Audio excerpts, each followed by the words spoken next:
でもそんなんじゃダメもうそんなんじゃほら心は進化するよもっともっと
Turn around, cats got their hands out, want something from it. I ain't got it, so you can't get it. Let's leave it at that, cause I ain't with it. Hit it with full strength. I'm a jail nigga, so I face the world like a girl in the door plan. You against me against you. Whatever, whenever, nigga, fuck you gon' do.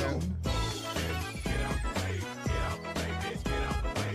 Move, bitch, get out the way, get out the way, bitch, get out the way. Move, bitch, get out the way, get out the way, bitch, get out the way.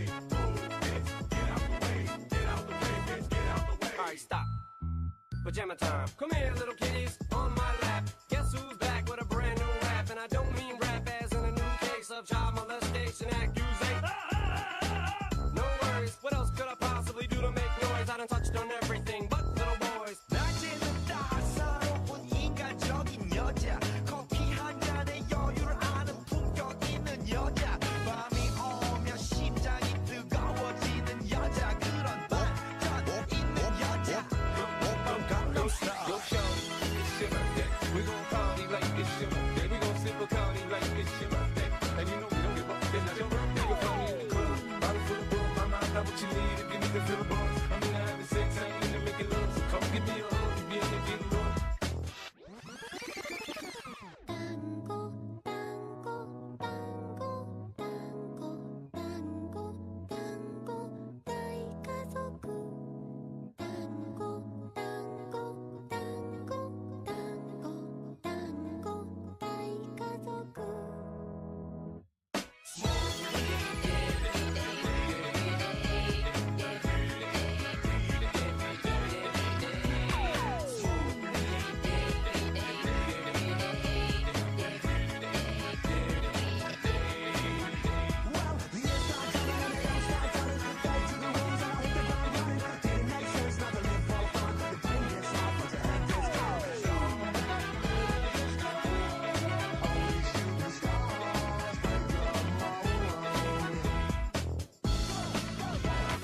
Give a little poke, it's okay. G-A-D-E-N-A-N. Get out the way. Go show, it's your birthday. 오빤 강남스타일 Old Spice, on the block, buddy. ずっと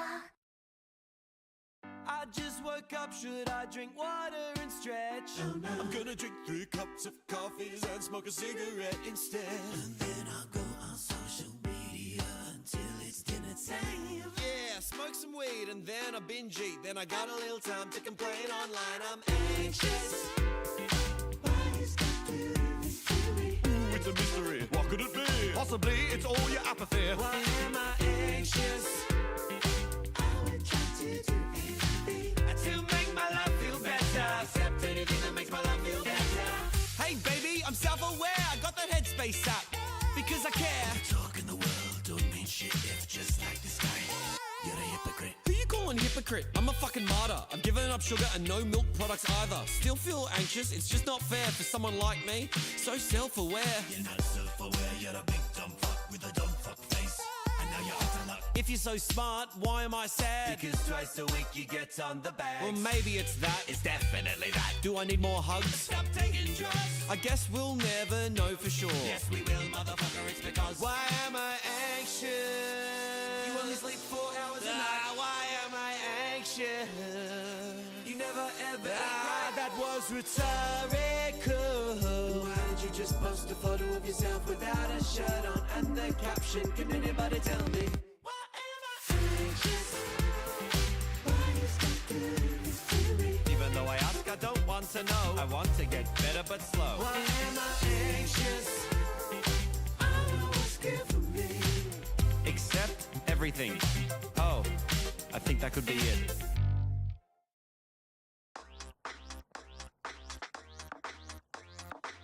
When my roommate comes into the room looking for his car keys, I don't say it yet.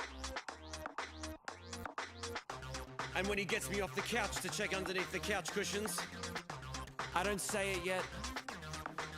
No. And then when he says out loud, I wonder where my car keys are, I still don't say it. But then he asks me, do you know where my car keys are? I look at him in his face and I say, have you checked your butthole? I have not seen your keys, but since you're asking me, you better check out that butthole. Of course I'm not serious, I don't think it's up inside your big brown business. But a funnier thing to say to someone who's lost their shit and is stressed out visibly, when I see the best man starting to sweat. I don't say it yet. When I see that little ring bearer cunt getting yelled at by his mum, oh, I still don't say it. When I see the groom asking the vicar if they can wait just another 15 minutes, I do not say it.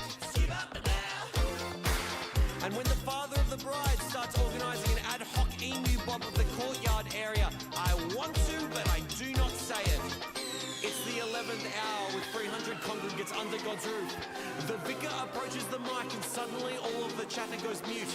He says that they've misplaced the rings. Could anyone possibly know where they are? I know it's my time and all heads turn as I stand and say, Vicar, have you checked your butthole?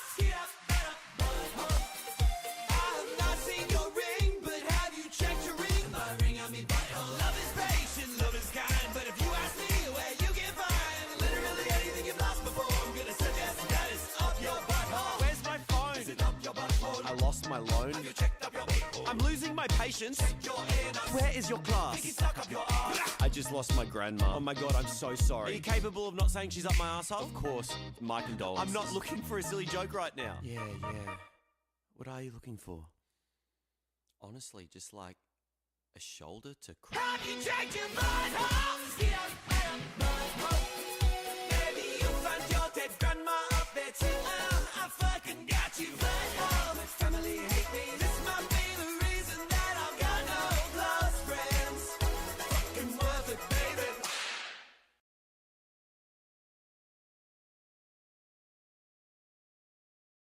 I think I speak for everyone here when I say it is very exciting to be in a room with you, Mr. Tolkien. Okay, we loved publishing The Hobbit. Can you tell us a bit about this next book? It's about a magic ring. Yeah. Given to an heir. Yeah. Who must destroy all evil. Yeah. On a magic quest. What happens next? They walk. Somebody's following them. Walk. Hide.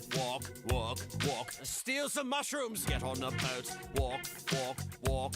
Elves for the first time. Wow. Walk. Nighttime. Walk. Attacked by tweez. Okay, it's a lot of walking. I'm not a third of the way through. Walk. Meet a weird bush guy. Walk. Finally a town. Safe. Eat. Rest. Show everyone their secret. Get the fuck out of there. Run. They got a new tall guy. Run. Scared. Stab by a Dementor. Run. Dementors can't swim. Fuck back to Azkaban. Okay, well that seems like a good place to end it. We'll publish it. I'm almost halfway. Rest. A bunch of elves. They've seen elves before, but now they got a dwarf. Walk. Heaps of walking. Path is blocked. Walk underground. Orc. Run. A Balrog has come. Kick him in the eye. You shall not fuck with me. Walk. I'm sick of elves. Get on a boat. Bottom is an asshole. Motherfuckers on a magic quest. Fellas in the fellowship doing what they do best. What if for a while they rode a massive hawk? I think I'd prefer if they... This is my book, motherfucker! They'll walk if I tell them to! Get that weak-ass bird shit out of here! I think... They walk! Oh my god! Oh my god. Hello, everybody, and welcome to my stream. Where I do, things, probably. Do I do things? Probably. I probably do things. I could be wrong. I could be very wrong. In any case, what day is it? It's Thursday. Oh my god, it's already Thursday. Holy crap. How is it already Thursday? How does time even work? What even is anything? Holy crap. Anyways. Hi.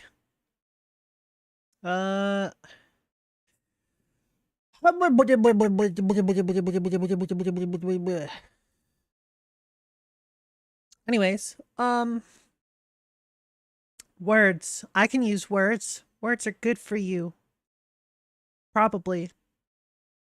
Again, I can't confirm this. You know what? Instead of trying to form words, might be better if we just get to the videos. Like always, gonna be doing some vidges. And perhaps later we will play a game. And by we, I mean I, because, well, I don't really have a whole lot of, multiplayer games. Anyways. Videos! Whoa. Start off with an Asmongold video. Another MMO canceled. Airship Syndicate has recently come out with an announcement that they will be restructuring the entire game from a live service into a single-player, peer-to-peer co-op game. I mean, that's kind of how it was already. In the Steam community post, they state the changes, and that they will be abolishing the live service model and moving them into a single-player model and compensate founders by turning their pledge into a simple cosmetics currency. The founders over Discord are rightfully livid over this attempt of scam. The pricing of the packs range from $150, $90, and $150. We backed an MMO, and the developers are turning a 180 and delivering a single-player game instead. The packs offered features like multiple season passes in advance and currency to purchase in-game characters, as well as a plethora of cosmetics that only made sense for an MMO. Isn't this company like shutting down? No, their publisher dropped them. Wayfinder had one of the shittiest launches in the game history, with massive login queues of 30k players and straight-up broken core gameplay mechanics. After the launch of the publisher, Digital Extremes pulled away from their deal, leaving Airship Syndicate to manage the live service on their own. You may think it's fair for a small developer to roll back an MMO into a single-player game, and most of us agree. What we, the founders, want is a refund for Founders Packs, the things Airship promised us and are now taking away. We pledged to fund an MMO, expecting MMO-style games. Now our face is a single-player game. As Readiness Team has refused all refund attempts. Forgot to mention, this is completely wiping all player progression from the live service going into the single-player model. So there's a full progress reset. Holy shit. I liked this game. I thought this game was fun. But the problem is that nobody else did, because there's 23 people playing the game. I think there was a dev in chat. The executive producers in chat wants to talk to you. Yeah. I'm gonna talk to him right now. Hey, what's going on? Not much. Just reading the post. I saw that you had messaged me about it, and seems pretty interesting. So it's been a busy day. Yeah, it's been a big fucking day, I bet. Can you first like introduce yourself so everybody knows kind of like who you are, where you're coming from, etc.? Yeah, so my name is AJ. I'm the executive producer on Wayfinder. I've been on the game since day one, here in the studio with Airship Syndicate with everybody in Austin, just like you. So well versed in everything that we've done before and everything that we're working towards. But I know there's probably a lot of questions from the community and a lot of people that are, some people are happy, some people are upset. And I'm here to answer any of those questions and talk about the unfortunate reality where we are and the necessity of the pivot we had to make, and kind of the two choices we had, which was, hey, the game can be shut down forever like a lot of MMOs that we've all played and loved, or we can work towards making something that people have in their library and they can play at their leisure on their Steam Deck, on their PlayStation, on their Xbox. So whatever you want to talk about, I'm here to talk about it. How the fuck did you get there? Like, what happened? So the game launched, there was like obviously the whole Wayfinder drama. It was, the servers were fucked, and I mean everybody knows it. That's the way it was. And how did you guys respond to that whenever it happened? So obviously we had a partner when we launched this. It was Digital Extremes. Yeah. Digital Extremes was responsible for some stuff, be it login queues, customer support. Like there's a lot of stuff they were responsible for. A lot of stuff we were responsible for, database, games, like Yeah. a lot of stuff. And we owned up to our issues. They owned up to some of their issues as well. And when they informed us that they were dissolving their publishing unit, and that we were kind of stopped on the road to work on the game and publish the game, we said, fuck yeah, let's self-publish the game. A lot easier now. You know that now with your endeavors. We can go through Steam, we can go through PlayStation, and we started down that path, and we did support the game. We released a couple updates. We had some good reception. Yeah, we you saw had the a little Reaver uptick. King update and a couple of other ones. Oh, I remember. Yeah. Yeah. So we did all that stuff, and as we worked to finalize that deal and change, and they finalized it, became evident that we would not be able to do that. It wouldn't be sustainable. And so we kind of put our heads together and said, well, what do we do? Do we just say goodbye to this game that we've worked on for 5 years, which sucks for people that work on it? Well, like real quick before we're going farther. So like basically Digital Extremes got rid of their entire publishing unit. It's not like Correct. basically They dissolved the entire publishing unit. So this was not a result of the performance of Wayfinder. It was more so a result of their business decision. Correct. Is that, they how had a many new other CEO that was put. Yeah, go ahead.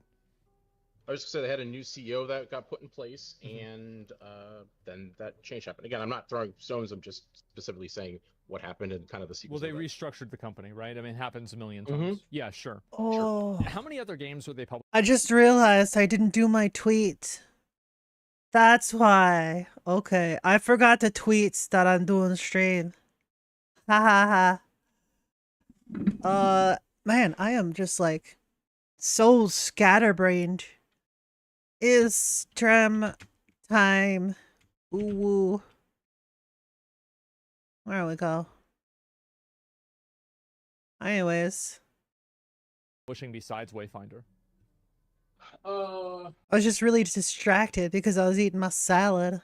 I can't answer how many they were working on, but I mean, historically, you can look at there was another title called Survive By that they had published previously in the past. So, and that they were not publishing anymore, and the game got shut down. Okay, yeah, I was just curious. The reason why is like, you know, did they like to what proportion was Wayfinder part of their publishing unit?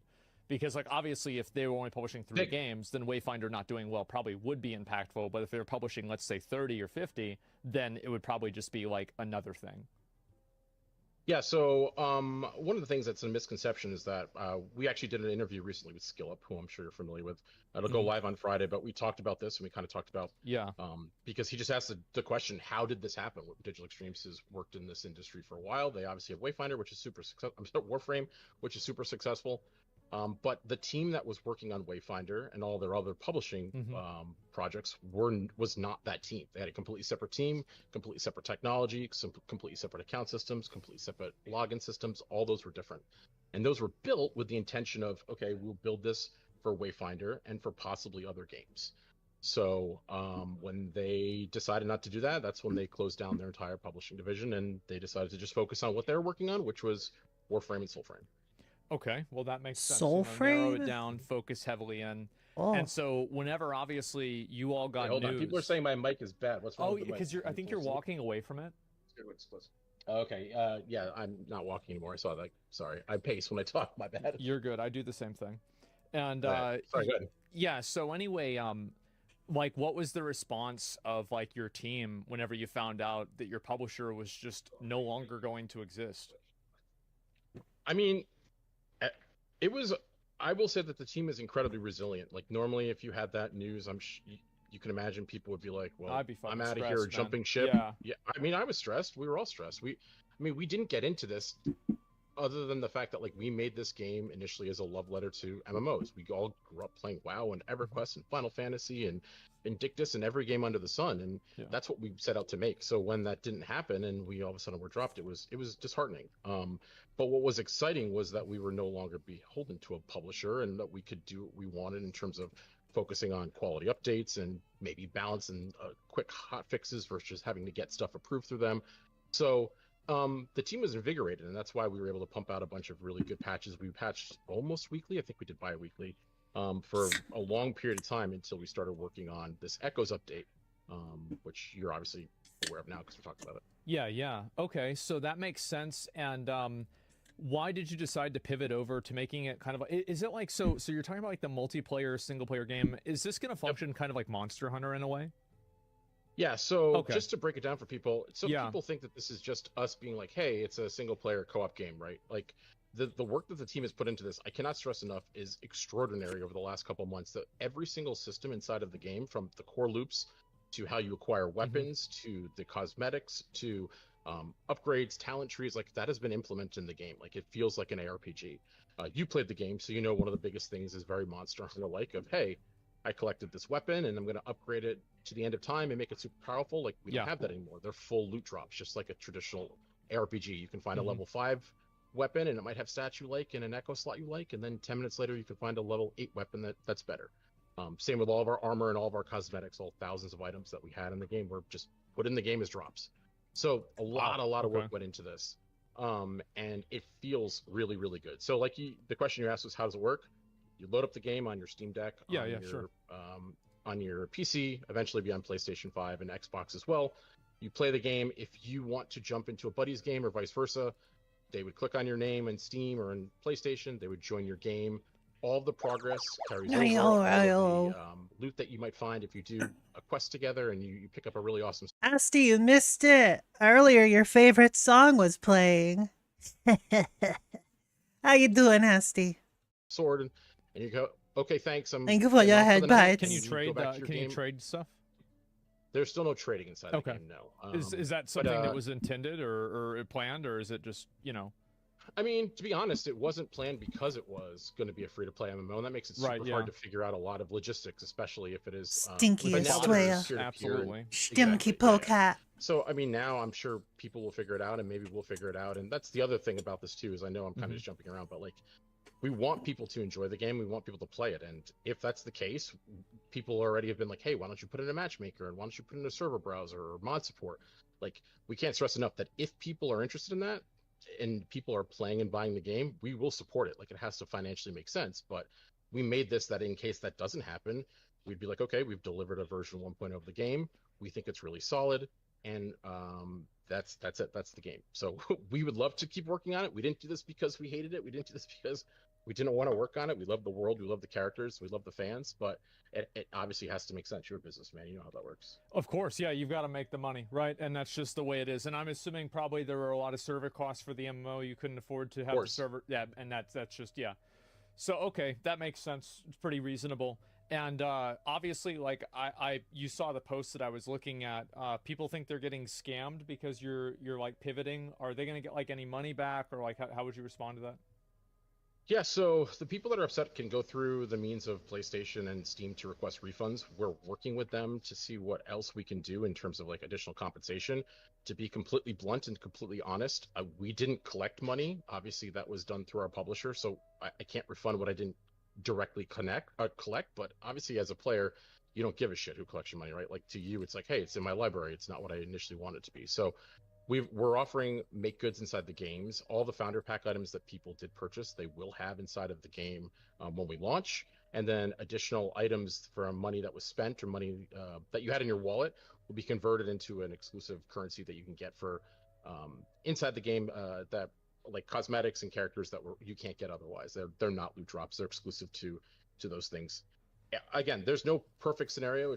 I'm a Star Trek fan. It's the Kobayashi Maru, so we're trying to do what's best for players and for us so that we can continue to make awesome games. That's all we want to do. Can you still buy the $150 pack right now? No. The minute that we took over the business, we removed it for sale. The game has not been for sale for over a month once we finalized all of our legal transfers from Digital Extremes to us. So you're saying that the reason why you're not offering refunds is because you are in no position to do so, because the company that was the publisher, Digital Extremes, were the ones who actually took the money. So you couldn't even offer refunds if you wanted to. Is that effectively what you're saying? And so that's why, but you are working with Steam to hopefully empower the people who do want a refund to get it, but they have to get it from Digital Extremes. Is that correct? I can't speak for that. I obviously can't speak directly for DE anymore, but I could tell. I mean, we've gone through the ringer with Steam. We were trying to offer multiple game copies so that you can give it to your friends. That sucks. Support that anymore. We're trying to give away. We've talked about additional DLC in the future if we do that to give it away. So I mean, I get it. I get that people are emotional upset. I've been there. I'm sure you've been there when you played games that shut down or something you bought's not what Oh, you yeah. originally intended it to be. But I just hope that people understand that this was the decision we came It's to, cozy. because the other decision would be that it would just go away forever, which also sucks. Like I said, there's really no winning in this situation. We're trying to do what's best for the players, but also for us, for a company, so we can continue to make games. We have 85 people in the company. We're a small indie studio, and we're just in a situation that sucks. No way around it. Oh yeah, no doubt. I mean, it definitely sucks. And like going back to the thing, because like I just want to make sure, because like this is I think the main point of contention, is that Yeah. like, so you're not at, like, if somebody is trying to get their $150 founder pack back, like you're cooperating with Steam from like your perspective, that's fine with you, right? I don't know. I don't know the answer to that. Like, I can't Okay. specifically say that it's fine with me. I mean, both from like a legal standpoint as well as like the people I answer to, what they're going to say. But I could say that we understand and empathize with people. We have talked to Steam directly. What We did you have an talk account to? rep Can you with say what Steam. you talked to Steam about? They understood the situation. I mean, we obviously had been talking to Steam for a long time to transfer all the services and transfer everything over to us. And once we did take over the business, we then, like I said, we took it off for sale.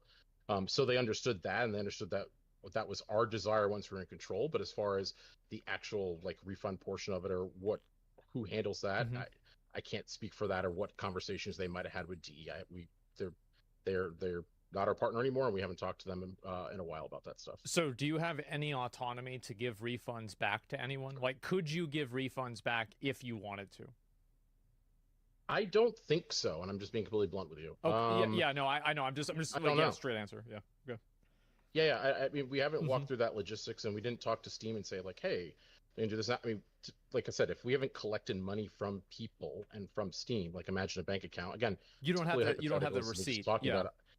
I don't have that. Yeah, I don't have the receipt. So Again, you guys, so that's very important though, right? Like you don't have the receipt to verify that anybody did or did not purchase the game. Is that accurate? I'm trying to think. I don't think that's entirely accurate. I can't see like an individual. I can't see Asmongold making a sale for this, making a purchase and then getting this game. That is correct. Is Like, that's there just a way thing that Steam. is there a way that if somebody who had the Founders Edition, if they push the button for I want a refund, can you approve that button push? So you can approve the button push with specific parameters. Like let's say, like when we launched, for example, we changed the button push from the default 2 hours or 14 days, which I think we did it to like 12 hours and 14 days, something like that, because obviously we had tons of login issues and people took a long time to get into the game.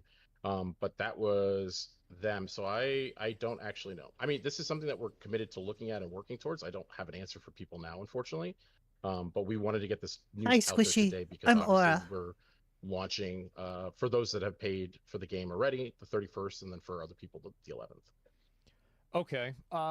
So yeah, I guess you'll probably be able to find that out. And do you know if the team is looking for a way to reimburse the people that bought the Founders Editions, or like what's the thinking with the team in terms of the people that feel like they were misled? Because I think that's going to be like a big point of contention. You're saying with them feeling misled? Yeah. Because they said that they had bought the $150 edition Sure. for the MMO and continued service and multiple seasons in the future. Then obviously, like the way that the game is being presented has changed. I personally have like kind of a buyer beware perspective on this. So like if you say, well, no, because that's just what happens whenever you support an early access game, I don't give a shit. That's true. But like I'm curious to see what the team is viewing this, because I'm sure that you all have seen the post, right? So we are in agreement Yeah. with you that if it's an early access game and there are risks inherently with early access games. But at that same time, like I get it as a player, like I said, like I've been in that situation where I bought into an early access game or Kickstarter and it just goes away. And if we didn't care about our perception, we would have just shut the game down and said we don't give a shit about you. Well, So y'all wouldn't have care done that thing and- with the store items at the beginning of the game with like the pricing. I remember that.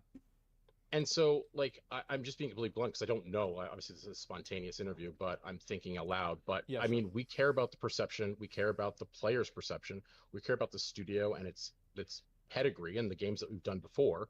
And so it's gut wrenching to even be here. So I don't have a direct answer for you other than we want to make right by the player and we want people to be happy. And part of that is I hope that when the game does come out, people download it and they update their game and they see the effort that went into it and that is good. But I get that's not an answer for everybody. If you wanted an MMO and all of a sudden you have a single player co-op game, it's not the same. So we're totally not blind to that. But I don't have a good answer today about like what can be done here, other than we want people to play quickly so that they can see it. That's why we announced so close to it coming out, and we want to continue to work with our partners to figure out a solution forward for people. Okay, yeah, that seems to make sense. Yeah, I'll have one more question for that, and then I'm kind of actually curious about like where the game is going to go. So Sure. on Steam, if somebody who has a Founders Edition wants to get a refund and they click the refund button, you at the company have the option to approve that refund right now. Is that correct? No, we have the option to set specific. Oh, I guess yes? Question mark. We have the option to set specific parameters on time. I don't know what that limit is. If the limit is 60 days or unlimited, I don't have an answer for that. I just don't know. I'd have to work with my Steam guys to figure that out. But we do have the option to set the parameters around like that time frame. The normal Steam 2 hours and 14 days is editable by the publisher. Now, does that work when you've transferred publishers? I don't have an answer again. So I'm pretty sure like the truth is you have no fucking idea because this happened out of nowhere and it's kind of uncharted territory. Like just is that pretty much where we're at? Yeah. Okay. I mean, Yeah, that sounds about right. It's exciting and scary at the same time. I mean, no one's really done this before. It's taking an online game, completely stripping it out, redoing every major system, and then making. The good part about this is that it's setting an example for how things will change for Steam in the future. Because if a publisher just up and decides, oh, well, we're not going to support this game anymore, you could just support it yourself. And then the developer has to do all the stuff themselves. Well, now that there's a precedent for it being set, they'll know how to handle it in the future. I'm sure that this is a very, very uncommon thing. And hopefully it won't happen all that much in the future either. But in the case that it does, now that it has happened, Steam will know what to do and more easily work through it. A game that people can play forever. And we hope that people do play forever. And if they do and people like it and they buy it, like we want to keep supporting it. Like we plan to go back to a multi-game studio that has a small team on Wayfinder that constantly has updates of characters and weapons and hunts and locations and yada yada yada while we work on other stuff too. That is the goal. Okay, yeah, so what are you gonna do now? Obviously, since the game is the game is going single player, what happens now? Drink. Right now, so are you asking like specifically like the timeline for stuff? Well, I mean, just in general. Sorry, I got two messages. Like I got two messages in the middle. No, it's okay. I get probably 50 an hour. People send me. I totally understand being distracted. Our current philosophy now is that we take what we take a game that we think is a demonstrably better game. I mean, we quickly found that out once we removed the servers and there was no lag, there's no latency. We took everything that was something you could purchase at one point or the other, and we converted it into loot drops that are earnable, that feel good. Everyone loves a loot pinata, right?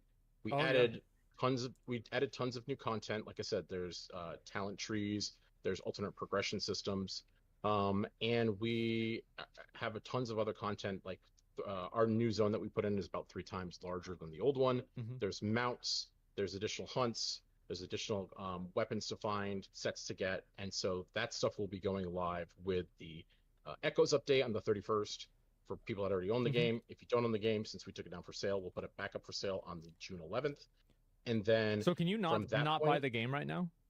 No, the minute we took over the business, we took the game down for sale on every platform. Oh wow, okay.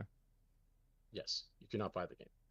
And so once the game comes out on June 11th, we will be working through early Howdy, access, Mr. where we have Jiggle. How additional you characters, doing? additional locations, additional zones, refinements of the game, refinement of the game system, and we'll be putting them in. Once we obviously are out of early access, the game becomes version 1.0. And during that time, we can make the decision to say, okay, well, it makes sense for us to put in Indeed. official mod support, or Yeah, just before you arrived, I paused and I was like, well, on the bright side, this is like setting a precedent for the future based on Steam, because like this whole thing where they're like switching publishers or like being dropped from their publisher, that's a very uncommon thing. So now that this is happening, Steam going forward will have like a precedent. They'll know what to do in the case that this happens again to other things. Really fuck situation. DE dropped them and they had to choose between SP co-op or not having a game because DE was providing all the network backend. Yeah. Yeah, and Asmon's doing this interview with one of the executive peoples. Like as soon as Asmon started going over it, one of the dudes was like in his chat, he's like, "Hey, yo, you want to talk?" Yeah. People are review bombing the game, blaming the devs. Nah, the devs, from what I've seen, like in this interview, like the devs are actually pretty goated. They're trying to handle this as best as they can. or server browser or whatever. Like, as long as there's an audience, we will keep working on the game. Like I said, with a smaller team that's working on it, but we'd love to keep adding content to it as long as people are interested in playing it and buying it. So you say in the post, you say there's going to be no in-game microtransactions or in-game purchases, and you just literally Correct. buy the. How the fuck is that sustainable?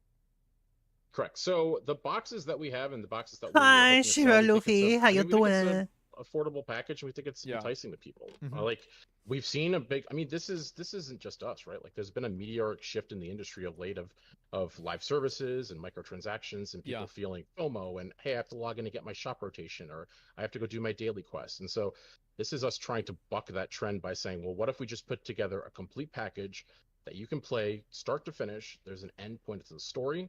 There's an end game that you can continue to hunt for stuff. You can continue to power up your character, and you can definitely play the game on your own and just pay one price for it.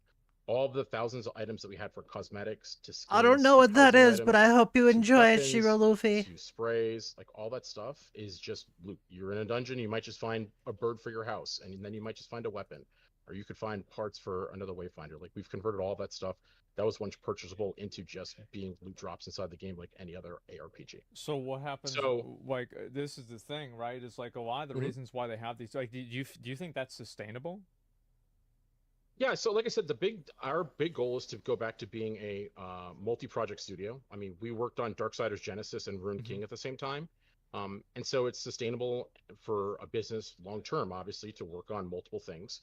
So as long as people are buying the game and interested in the game, we'd love to have a team that's still working on Wayfinder, and that money that is collected also supports the studio during the time that we're working on other stuff with other partners.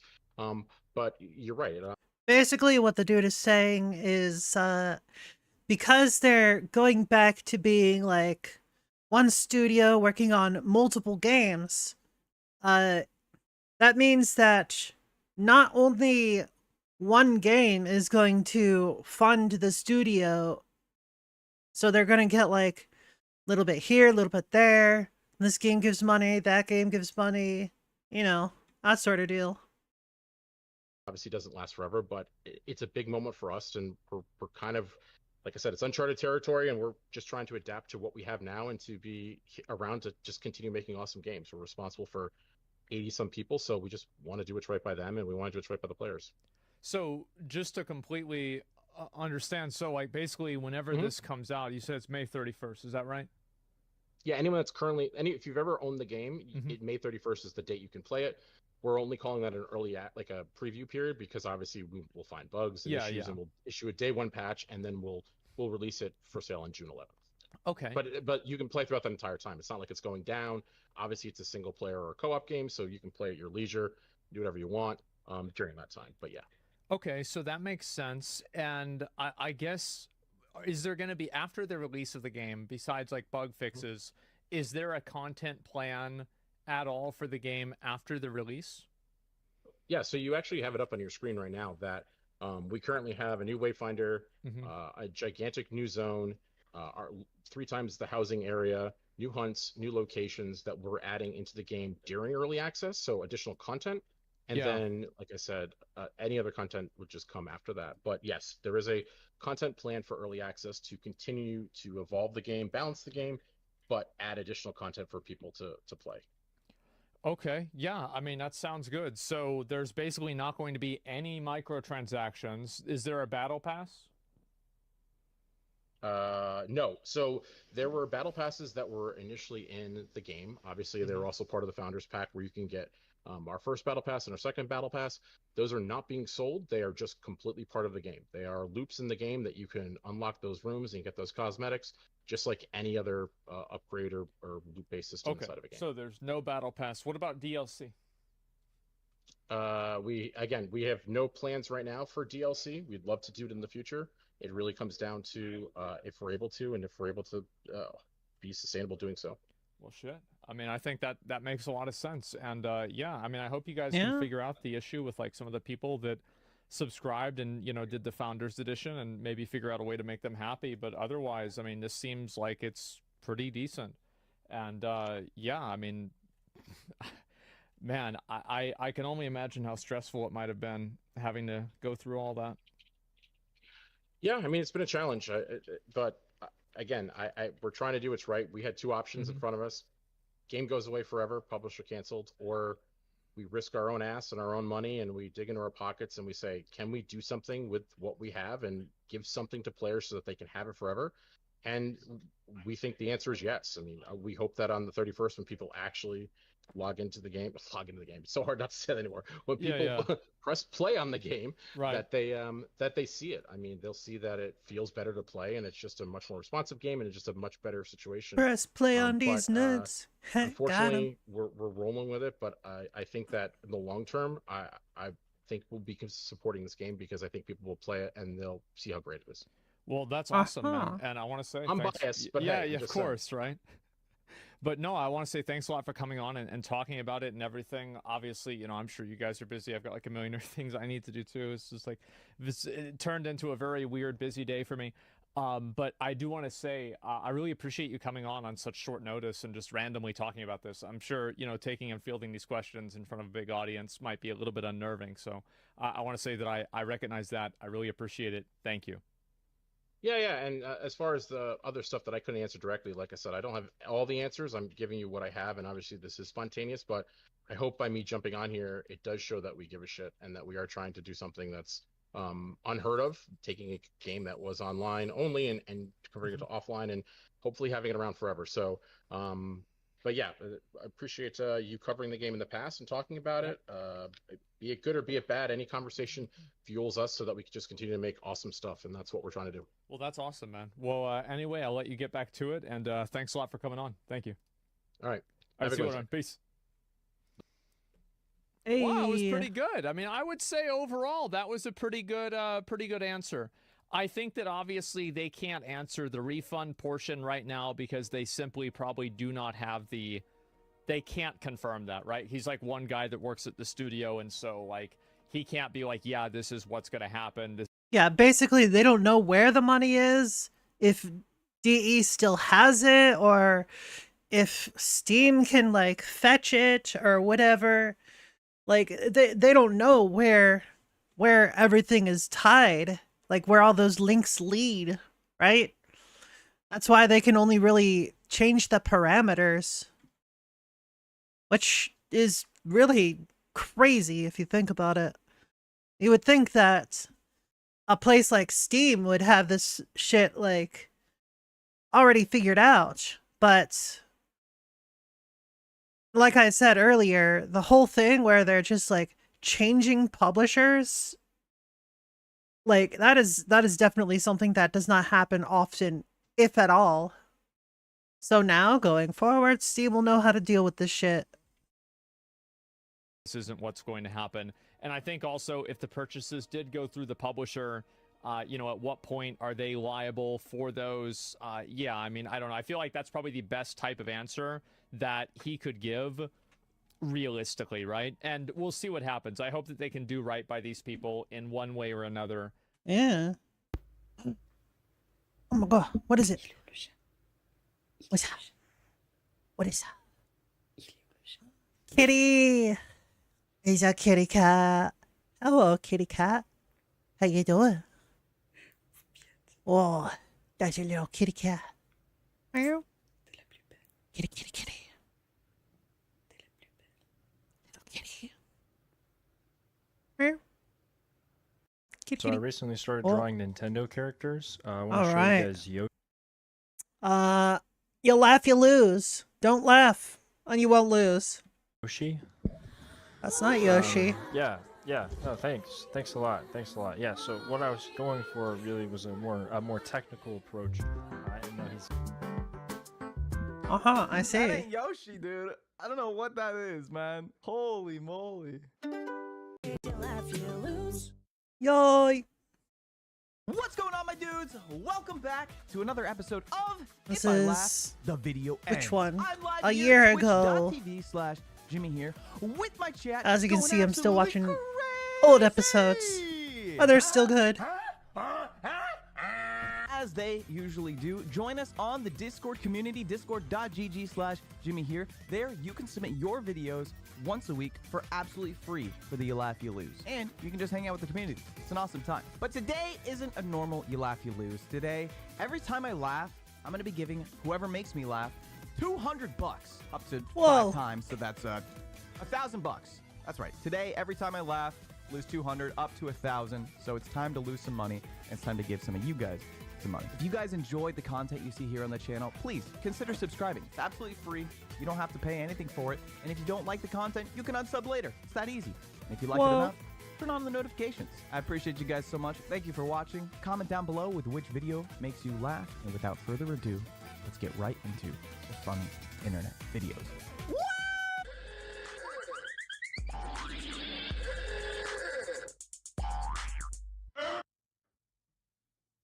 Okay, dude. I Why see. the Xbox Live at the end? Why not? Lord have mercy. Wait, what? Is that real? Did Elvis deep throat a mic? I mean, if Hey, Elvis yo. did it, then not today. Funny monkey. Monkey. I think I told this story the other day, but I didn't tell it during You Laugh, You Lose. When I went to Anime Expo, there was a lot of people that recognized me, right? Don't say it's the average Jimmy viewer. It was like this 6-year-old kid with his family, and his parents were like, yeah, it's okay. Go ask him for a picture. And this 6-year-old kid comes up to me, and he's like holding a plush, and he's like, he doesn't even ask for a picture. He doesn't even say hi. The first thing he says to me is, "Monkey!" And I look at him, and I'm like, "Monkey!" And it was the most wholesome shit you've ever Aw. seen, man. And I took a picture with him, and he was like, "Stop saying it's the average Jimmy here viewer, dude." Okay, listen. You guys are just roasting yourselves at this point. Monkey. Open 24 hours a day. What a stupid idea. Who wants a Krabby Patty at 3 in the morning?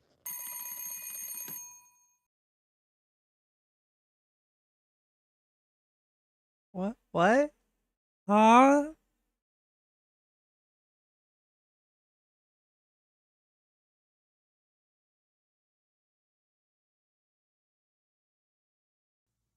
That was a lot. Patrick's going through it, man. They were fake. Of course they were fake. Why is the internet obsessed with clowns? Especially a good the clown question. With the... Stop typing that. Stop typing that word that starts with CL and ends with ussy. Stop. My best friend Max has something very important to say to you. Boobies. Nice. Woo! Dude. Facts. Boobies are nice, It's a it's small true. box.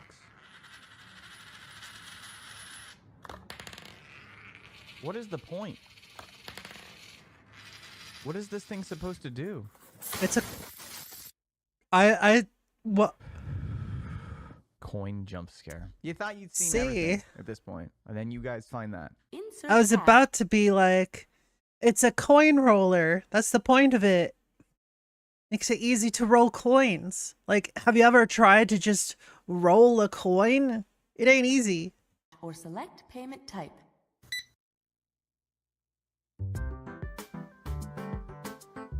Okay.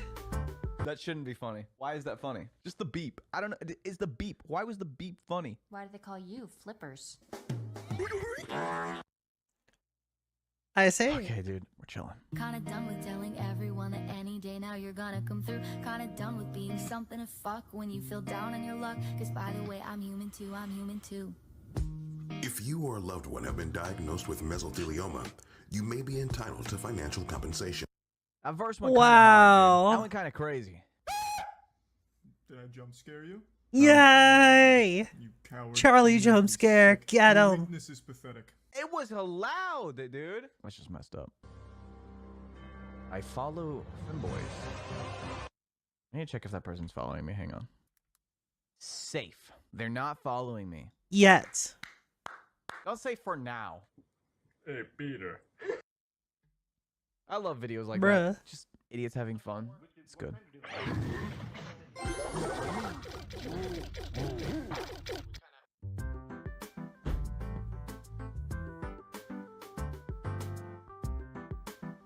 I don't get it.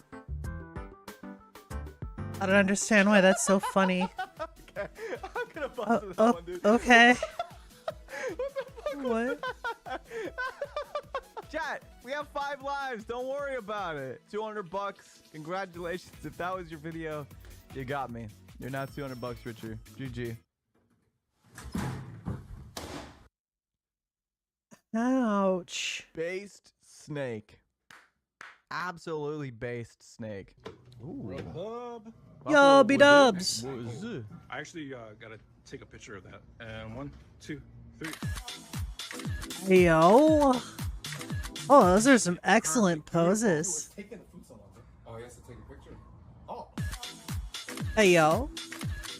Nice. Round 3?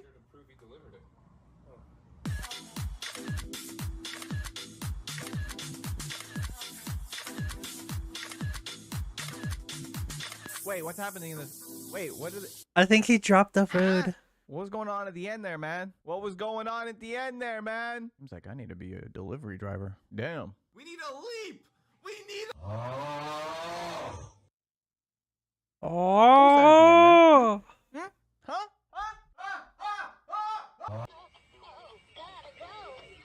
Dude, they're making anything these days. Shut up. They're making anything Bruh. these days. A turtle on the toilet that's singing about having to shit. Yo, at least it ain't Skibbity Toilet. Ugh. Are they just out of ideas? I don't understand. I see. Why is the Wondershare Filmora logo the funniest part of that video? I see. Loud equals funny. For some reason, I Well- thought we were just done with that bird. I thought it was over. I thought we were free. And yet, it returns. The Ferrari took the lead into turn 1, but Liuzzi... Hey, yo. Well I'm done. good. Oh, God. Ugh. Okay, I'm good. No, that's not okay. That's always funny. That one is always funny. That poor dog probably has so much brain damage. Chill. That's only 2 lives out of 5 down, okay? 2 out of 5. I have 3 more. Relax. In fact, this is my serious room. It's where I come. Woo! Hold it, boy. It's not the end of the world. Yes, it is. Is that a doggo down there? Theoretically, if the Do I see world Doggo? was ending, do you guys think it would affect the stock market? Peter. The horse is here.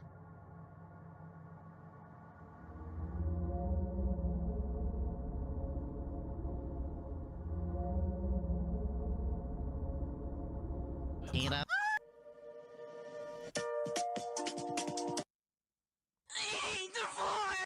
I'd get up and punch the floor right now, but I don't want to scare the little dog. Alana, how do you feel about the floor?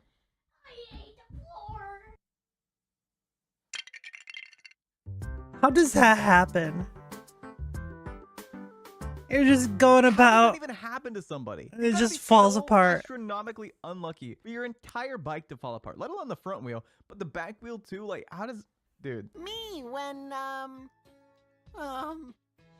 Oh, honey bun.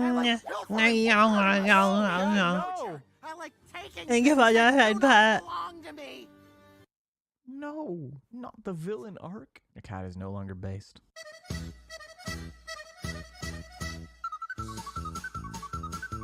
What?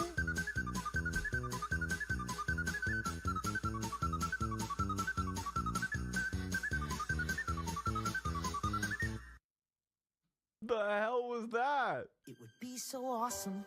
I am so confused. This isn't real. It would be so cool. Is that the part of the video where I told you guys not to pause it and take screenshots? فورتنايتي لبابا جي بابا جي بابا جي لإكس بوكس سيرس إكس بابا جي. Is that just like the Spanish dub of it? Love me a good Kung Fu Panda meme. Joe stabbed Murray in his throat. No. What? It's just a bit. It's just a prank. Just do it for the bit. Good night, everyone. Thank you all for your support. I should just end the stream with Bruh. that video every time.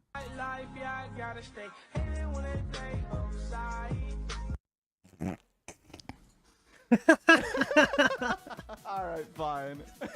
Oh Okay, god, that would be mortifying. Holy shit. You're just downstairs in your stupid banana costume, not expecting anyone to come home in like an hour, and then suddenly they come in. It's like, oh no! Holy shit. Oh man. What is that, number 3, chat? Okay, congratulations if that was your video. That was These ones funny. $100. GG. that wasn't even that funny. It just made me laugh. Yo, that was just cool. Jesus. The intensity of that dunk. Oh, yeah. Oh, that's nice. Oh. That wasn't me. That was not me. Although, This if I time. was there, it probably would have been me. But it was not me this time. I'm afraid it's too late, Joker. What? I've already got my OSHA forklift certification. What? I took the online course, and I'm wearing my PPE. Start running. Is it actually hard to get forklift certified? I feel like I should do that. It'd be probably pretty helpful to be forklift certified for no reason at all. Poo-poo. Poo-poo. Pee-pee poo-poo. I see. I see. Poo poo pee pee. Poo pee pee poo.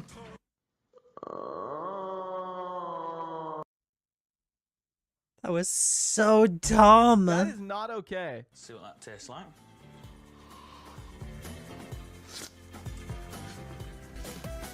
Verdict? The way he looked at the camera and just cut, man, I can't. God, I wish I was that Yeah, I have a few friends that would like his number. whisk. I mean, eating what the he thought the whisk. Okay, that's number 4.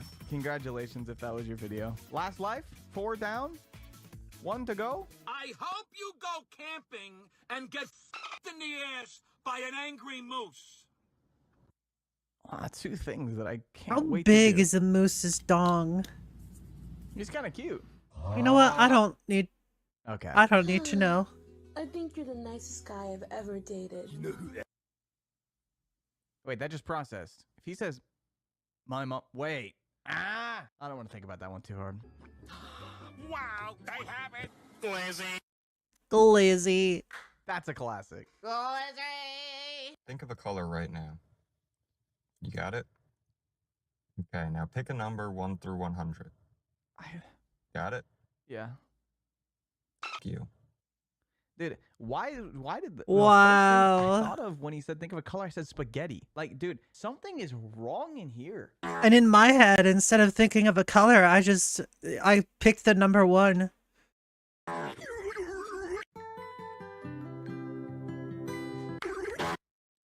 Oh. Was he fine or not? Is it a good ending or bad ending? Now that's gonna affect the stocks. And you're about to.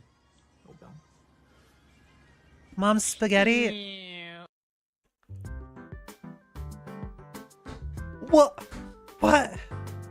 They just had this giant Wild. mouth Yeah, that prop. got me too. So I recently started drawing Nintendo characters. I want to show you guys Yoshi. Yeah. No, thanks a lot.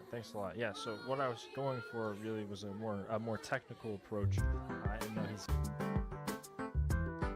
That ain't Yoshi, dude. I don't know what that is, man. Holy moly. That's a good meme format. Epic rap battles of history. Walter White versus.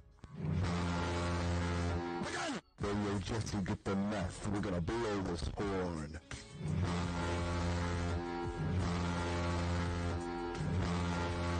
This is so stupid. Holy crap. Who won? Who's next? You decide. Really blushing, I'll catch up with you some other time. And don't overdo it. Watch your calories. Don't you tell me how many calories I need, bitch! My Pat! Damn! Luigi, did you know 1 in 3 people are ugly? I'm not ugly. Me neither.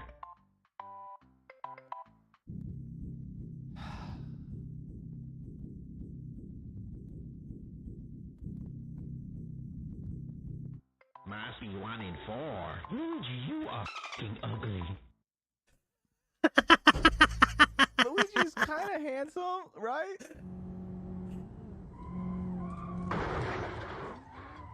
Holy crap. It's too real, man. Too real. Do you want to see me dunk? Sure. Yeah? Okay. Are you guys ready?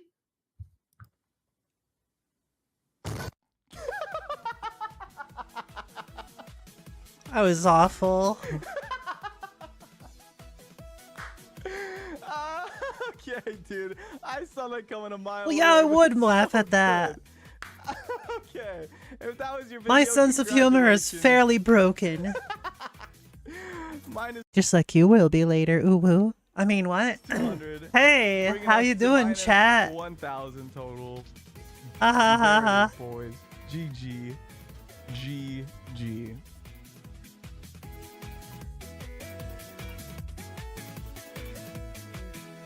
Promise.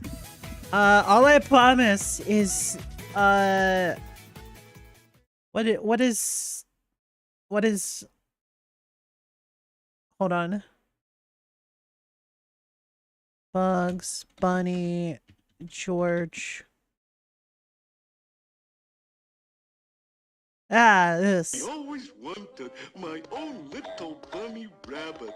I will name him George, and I will hug him and pet him and squeeze him. Squeeze. And pat him and pet him and... You're hurting me. Put me down, please. And rub him and caress him and... I ain't no bunny rabbit! Not a bunny rabbit, George? Then how come you have long ears? How come? Long ears? Oh, those aren't ears. Those are sleeves. So now put me down, please. Oh, George, you were not... Yeah, that's enough of that. I will love you and pat you and call you George. Burrito. Also good looking burrito. That's a good looking burrito. Honestly. Nice.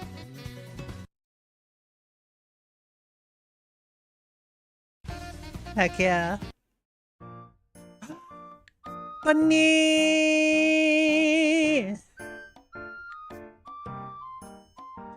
He's a cute little bun bun. Look at that little twitchy nose. Nyah. Howdy, little bun bun. I see that little twitchy nose and I just wanna like reach out and boop it. I just wanna boop that snoot. I just wanna boop that snoot. Let me boop that snoot. Oh my god. Noodle touches grass. Okay. It's a noodle. Look, it's a little scaly noodle. Yay! It's a little scaly noodle.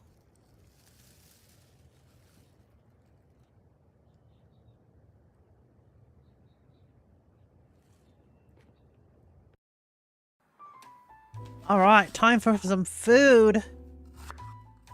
Hope y'all are hungry because... Wait, I hope you're not hungry because it's food. Alright, we're starting with an onion, olive oil, spicy noodle. Is that what you like to call it, ooh woo?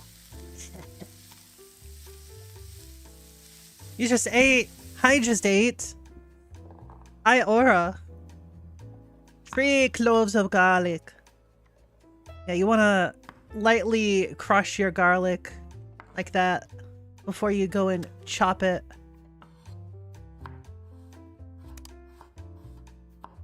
It's just better.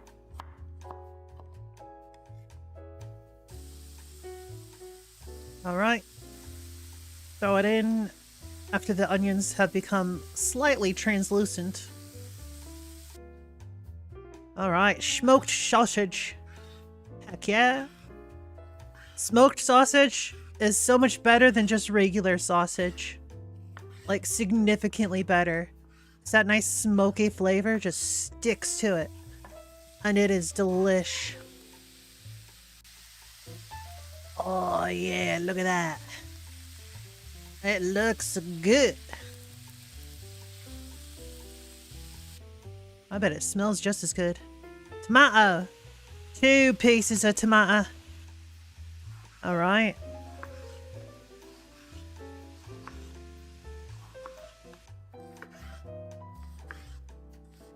Alright, this looks like a medium dice.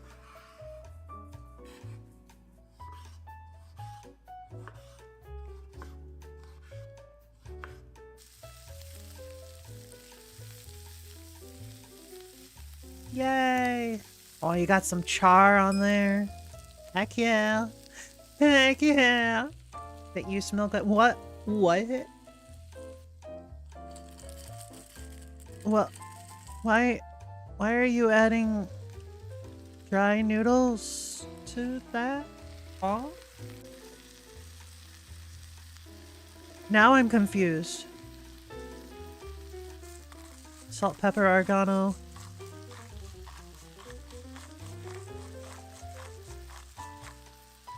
Okay.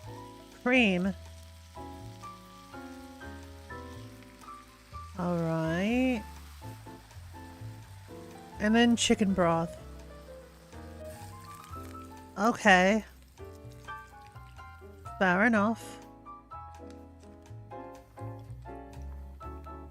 Now carefully just like disturb it until it's mostly under the liquid.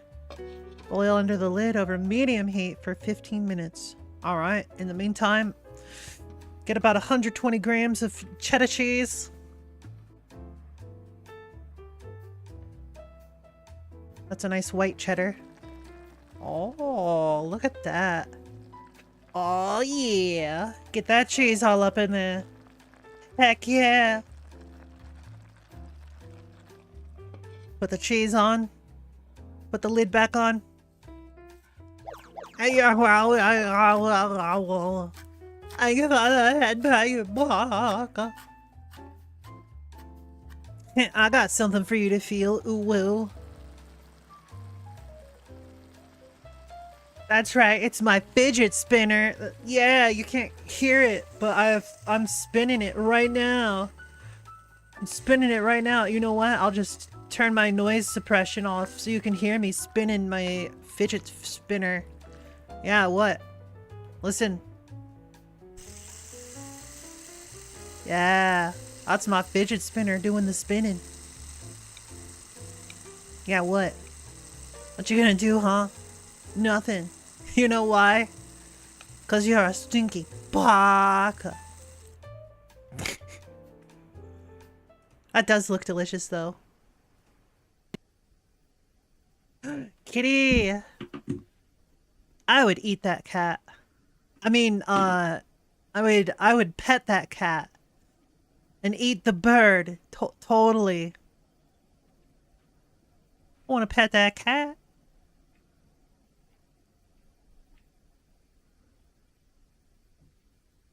Can you pet the cat tonight?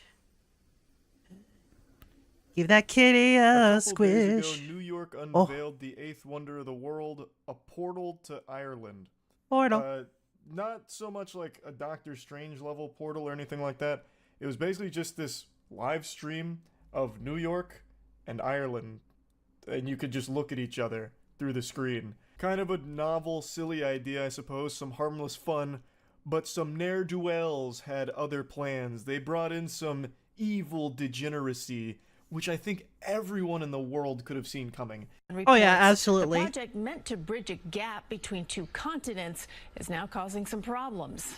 What? No To way. another dimension in the Flatiron District, except that dimension is Ireland and that portal is more like a live stream. I guess they really expected everyone to just be upstanding citizens, like NPCs that'll just go through and wave like it's Roller Coaster Tycoon, and they just wave at each other and go about their day through the portal, which is super cute. And how naive you must be to think that. In reality, Right? though, this was only ever going to end one of two ways: with titties or with penis. And we chose the titty path. Hey!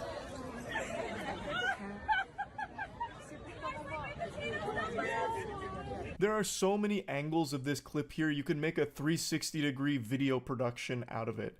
In the full Yup. video, this one kind of cuts it off. She ends up putting her shirt down after getting no response from the people on the other side of the portal. The people in Dublin were not that impressed or that entertained.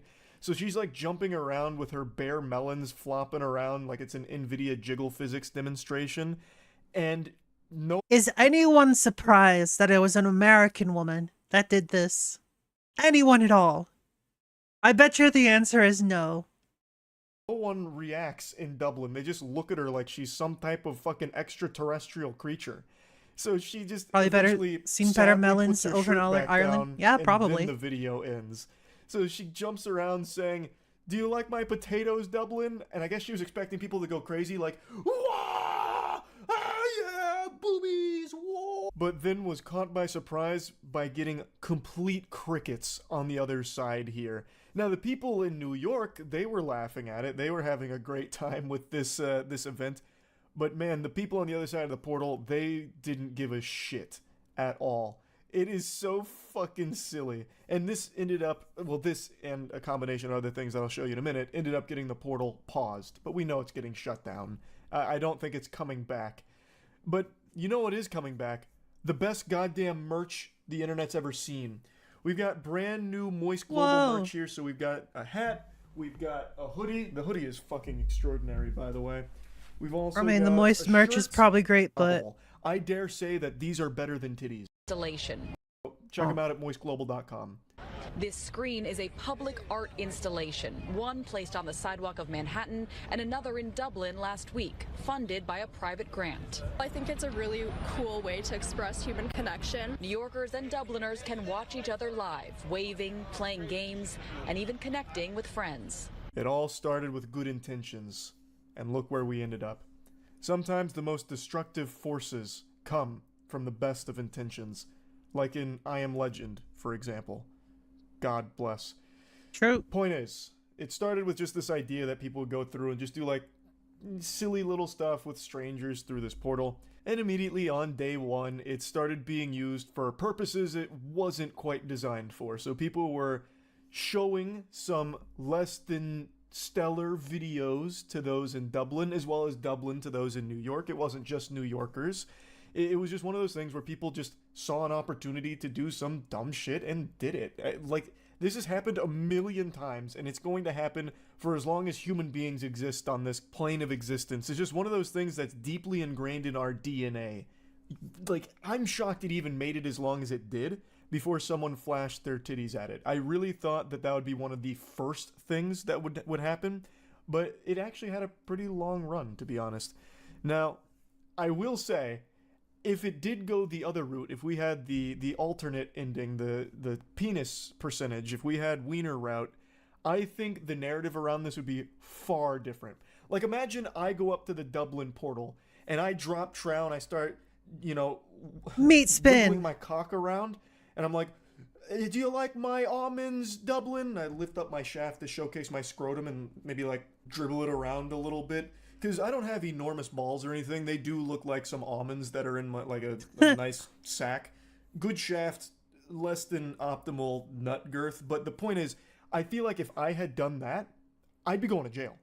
I would be slapped with some pretty extreme labels as well. And I wouldn't be seeing the sunlight from outside the slammer for a long time, I imagine. But since it was boobies, it's being treated a little bit differently. Which, of course, I'm not over here like humbugging, like, we used to be a proper society. Why can she show her honkers, but I can't show my dick? It's not one of those things. It's just something I find interesting at the very least. It's all fun and games when it's titties, but the second a cock comes out, now it's serious. You know, just an observation, I suppose. But anyway, the lady responsible here for this incident is actually an infamous woman from a long since forgotten age, 2020. Okay. She is a cameo appearance here in 2024. She is actually the woman who went viral for licking airplane toilet seats. During the pandemic, she was licking airplane toilet seats as like a COVID statement or something. I actually don't even remember why she was licking toilet seats. But yeah, she was just licking toilet seats. And now you can see how much she's matured. You can see that she's gone through an evolution of her own into this beautiful butterfly. What a who's gone dumb from the toilet bitch. seat to boobies on a portal. And what's not to like about that character development, right? That's pretty cool. But it hasn't been all fun and games. In the short time we were there, someone was holding up a derogatory sign. And at 5 o'clock, the screen turned off. I'm surprised it lasted this long, honestly. Viral of people flashing the screen and holding up disturbing images, with culprits at both ends of the ocean.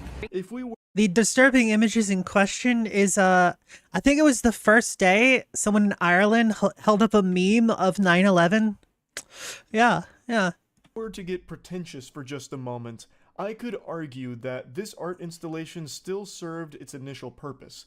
It connected us in a way that few things have before. It has shown us that those in New York and those in Dublin are more alike than they are different. True. Both sides love to take the piss all the same. When Oh, the yeah, opportunity absolutely. is presented to a human being, regardless of where they are in the ocean, they will take that opportunity to make the silliest shit out of it. True. And honestly, in a way, that's kind of wholesome if you really stop and think about it. People in Dublin trolling those in New York. New York trolling those in Dublin. I mean, Portal kind of did what it set Alright, out to see do, you to be later, fair. honey bun. Now the lady behind the Mwah. breasts is bragging about hydrate. it. I She's can do going that. on Y'all her better own little hydrate before you press tour dehydrate, here, folks. talking about Ow. it, and she seems extremely pleased with how all of this has panned out for her. I'm a hero, she added. And apparently it's been a very successful business move for her because she claims she made around 8,000 euros in new subscribers to her OnlyFans after this event. She said, Dublin showed New York City the Twin Towers, so it was only fair I showed them my Twin Towers to save our city from harassment. She's referring to Oh, that's so another viral stupid. video where apparently someone Wow. was playing a video of 9/11 through the portal. The creator hopes that Irish guys will be tempted to buy her OnlyFans content, adding, I've gotten thousands and made a lot of money because everyone wants to see what Dublin saw. So, I mean, it turned out to be a good business move for her, I guess. It boosted her OnlyFans performance. Supposedly. And, yeah, that's kind of where this is at right now. R.I.P. to the portal, though. That's really about it. So, yeah. Oh my god, it's a bunny. Look at that banooey. Look at that little bun. Look at the bun.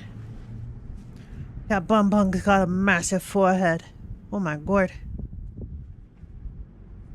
That bun looks like it's been dropped on its head a few times. Oh, foodstuffs. Let's go. You're brushing your pan? What the heck? Okay, toast 4 sausages.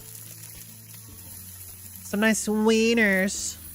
Toast your wieners. Go ahead, chat. Toast your wiener. Alright, get some bread. Alright, you're removing the crust, I'm guessing? No? Yes, no?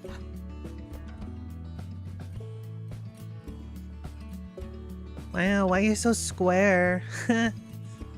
Oh, stupid, you're welcome. Do you have to show us every single one? I mean, you gotta pad the video out somehow, right?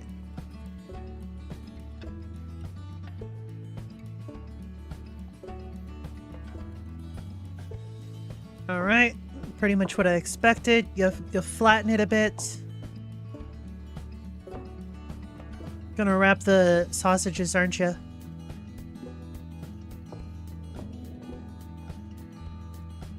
Nice squishy bread. Gotta get that bread to go squimsh. Alright. Eggs! Alright, I can pretty much predict this now. Never mind. Eggs, milk, salt and pepper. Mix it all up, yes.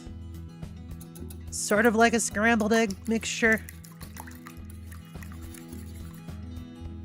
I'm guessing you're gonna put the bread? Oh, it's cheese. Okay. And then you wrap the sausage.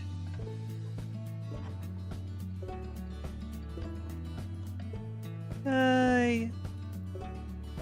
Wrap it, put it aside, go to the next one. Alright.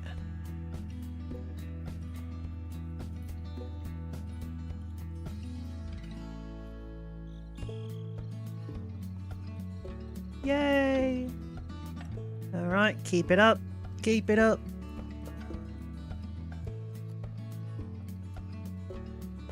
You ever notice that in these videos, they seem to pretty much always use the white American cheese instead of the orange? Wonder why that is. Alright, get some butter.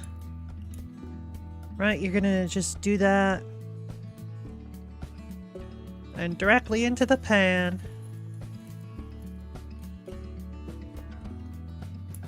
So it's sort of like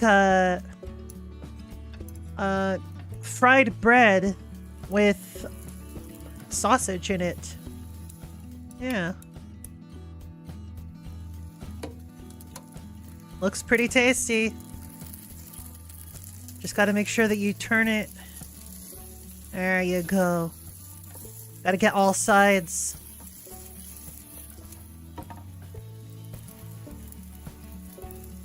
There you go. All that cheese is just flowing out. You can get away with only doing 3 sides. It becomes somewhat triangular. Oh, some chives. Alright, I'm down.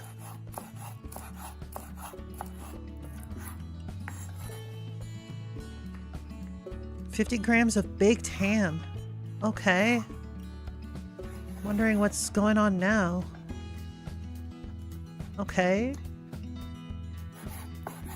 Alright, turning it into small strips. Oh, doing it with the rest of this egg. Alright, make sure you don't waste it.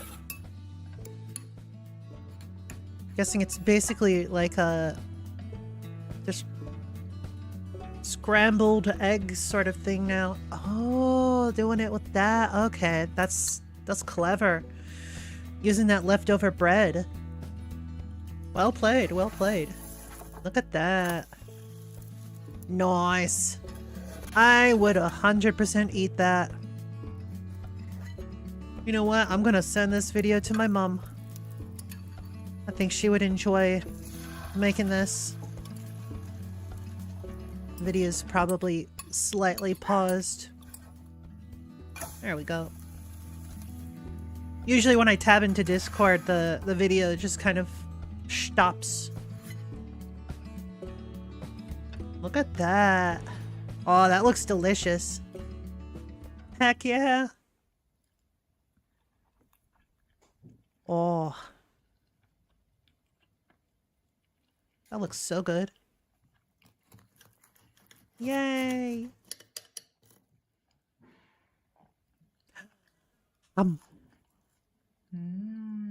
Delicious. Just like y'all in chat. Good day. Oh my god, it's a kitty cat. Go Meow. on. Go on. Good day. Meow.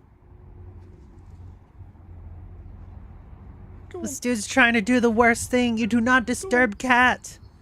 There's a reason why feline paralysis is a coined term.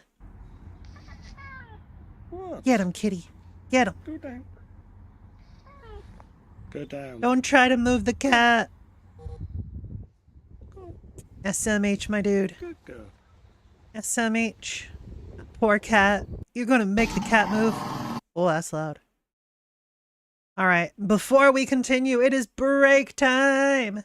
First break of the day. After this is loaded in. Boop. Yay! Break, break!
We're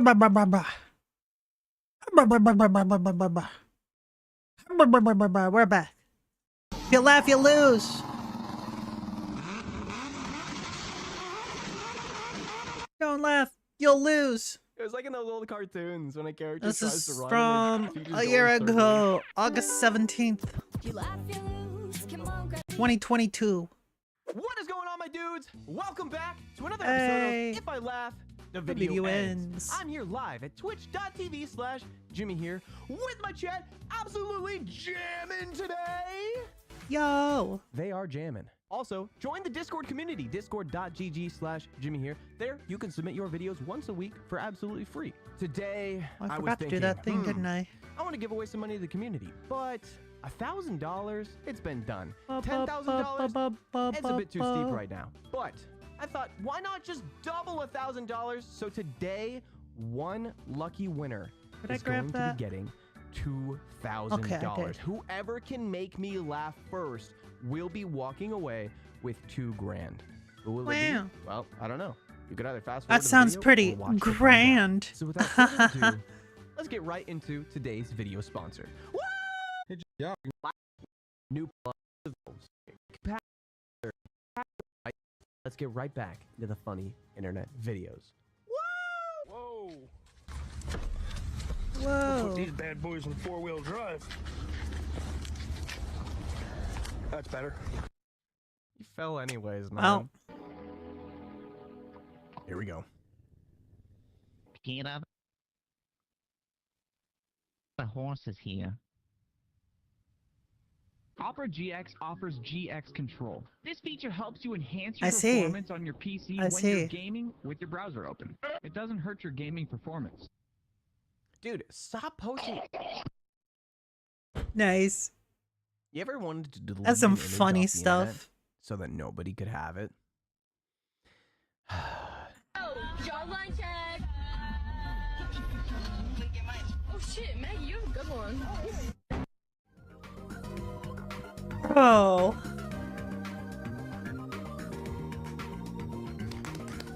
That's foul. Yeah, it's a violation. Why did somebody Yikes. type show your toes? What? What does that have to do with a jawline, dude? Yellow serpents are in need of succor. Me too, dude. I'm relating. Sometimes I feel Bruh? lonely and Me too. depressed. I think we all do sometimes, dude. But then I think of what Winston Churchill once said. At any rate, that is what we're going to try to do.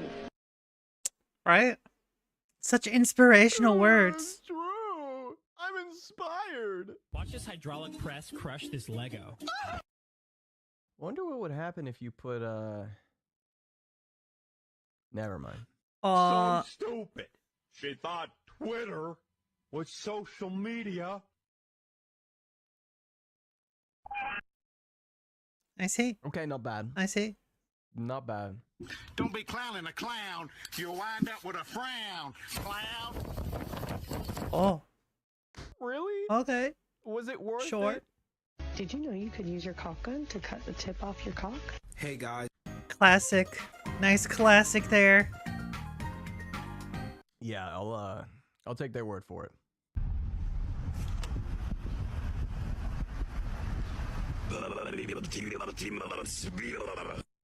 What do you guys think that means? Like, let's be real. What is he saying? Good question. Have you ever dreamed of fitting an amazing game right in your pocket? I mean, she's cute. What? I guess you gotta do whatever it takes to impress the girl. Man, they got Among Us in Fortnite right now? Man, I'm really coming. I mean, coming. I mean, coming. I mean, coming. I mean, See. coming. I mean...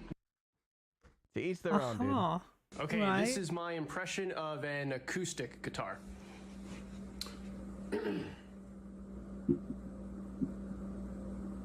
Whoa, that is spot on. Holy crap. Good. Help! Hang on! Hang on! Stay calm. I'm here. I need. What? What do you need? Ice cream. No. Because it's a McDonald's employee. Is that because the ice cream machine broken? Yeah, the I'm ice cream machine laughing just doesn't work. right now. That's crazy. Now where were we? I'm tired of running. Patrick's If we based. run now, we'll never stop. Oh. Oh.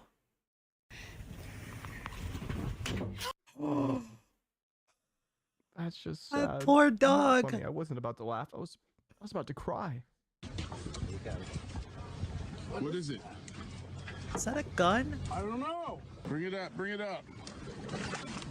Oh, this is this video. Reel it up. Reel. Bring it up. Bring it up. Up. Finally! We got the victor! Holy shit!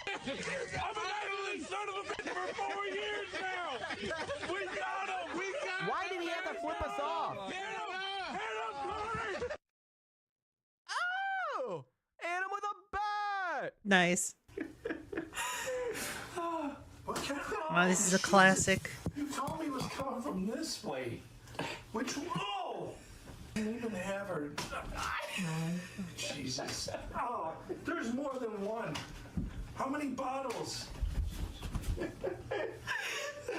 Absolutely decimated. Oh. Way to get a concussion. Nikki doesn't have her blindfold on. Yes, she does. Oh, this gotta hurt. Gonna give the dude a bloody lip. I think if I don't know. Why would you do this to yourself? And why Good do you question. do it so bad?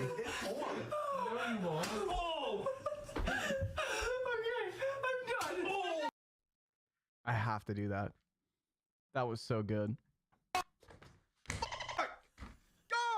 Dude, I can't. Oh my god. He gets jump scared way too easily. Your son has passed away.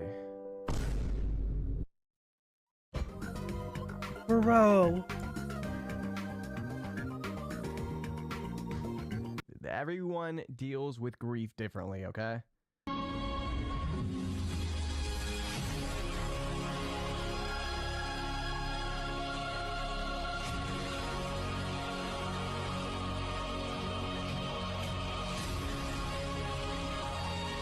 Uh-huh, I see. I kind of want to do that. I want to put that much eye drops in my eyes. I don't. Always be hurting, dude.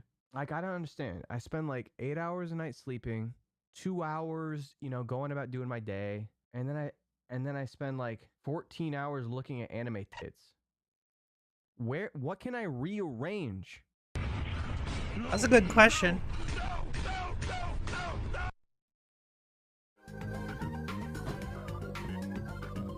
Can't have shit in Detroit.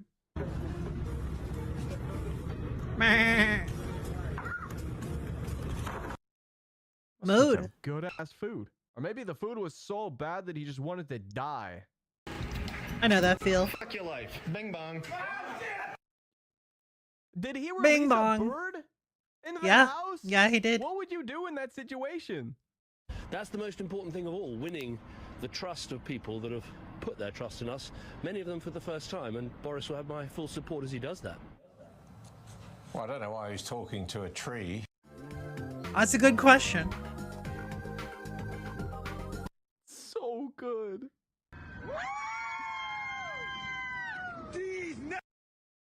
Hey! Doing well.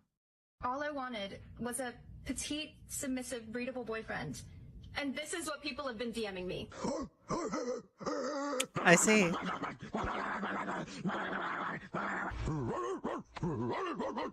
I Something Bryce see. in the chat. I can only think of Bryce. Dude. Bryce is yeah, that's Bryce. Not wrong.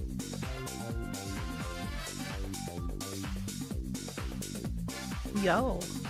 That chicken got moves. Holy crap. Dude, That was a who nice made cock. that? And why? Is it gonna be Loud Eagles funny? Yippee. Nice. Oh, your car is so Yippee. complicated. Like, what does this even do? I see. Hamburger. I got some big news today, but my mom is dead. So can you guys just pretend to be my mom for a minute? Okay, so guess what? I officially got Hey, hired in Piximus, the how you ER. doing? Mid-shift LPN. It's the job I wanted Wow, forever, never and I'm mind. super I don't need to know how you're doing then. In what universe? What an do you think asshole. that would be okay? And yeah, it's really funny. Hey, no cutties. These Krabby Patties are the best. Best damn Krabby Patty I've had. So, you trying to fuck? Meow. I got the way. Do you guys remember the episode where Gary was in the library in SpongeBob's dream? And for no reason, Gary was just fine as Ain't nobody balling like me, really. Swishy, nipply, nipply. Why nipply nipply, dude? How am I? I'm alright. Am I?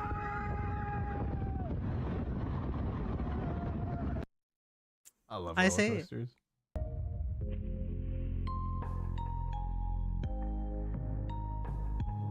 What?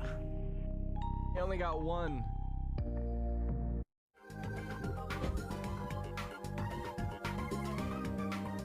Bro. She's so kind.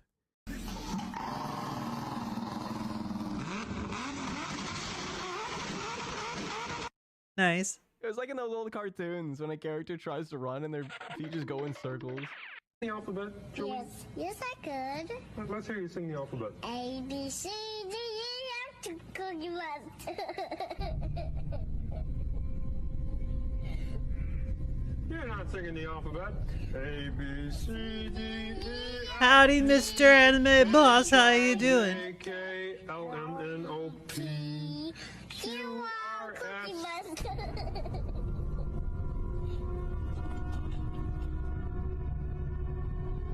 Why the music? One time is funny, two times is fucking annoying, no? It goes Q, R, S, T, U, V. Oh my goodness. Kermit about to murder a Committed kid. a murder? Jesus! It's a snake.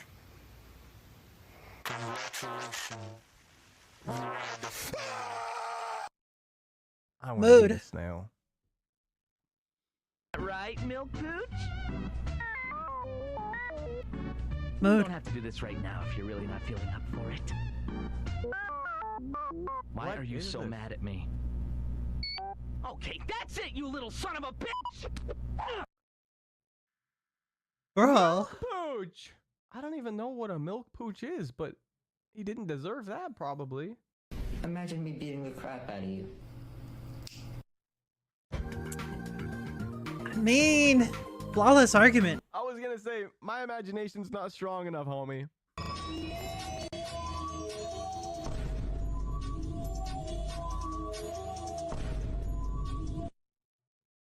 Another reason. God, to I not wish go that to was real. Chicago.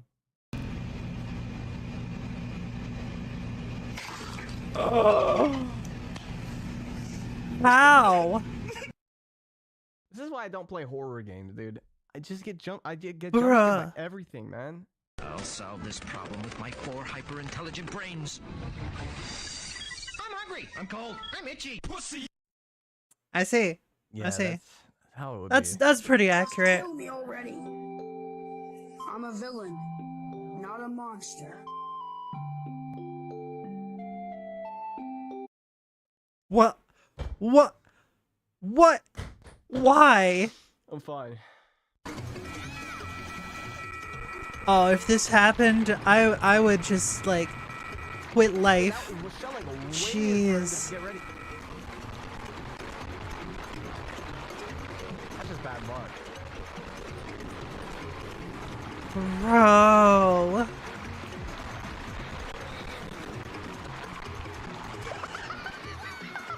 Yeah, at that point you just stop playing. That is some grade A bullshit. Holy shit. That's so unlucky, dude. Right? Shadow Kirby 14. Holy crap. Congratulations, dude. Your Mario Kart clip just got you $2,000. Doolars. Speech. He said, I made him laugh. Yes, I am here. I want to thank my family, my dogs, rest in peace, and the whole community. Yay! Hearts in the chat for the pups. And pogs in chat for Shadow Kirby 14. Congrats, dude. Hogs in chat for your mum. Ooh woo.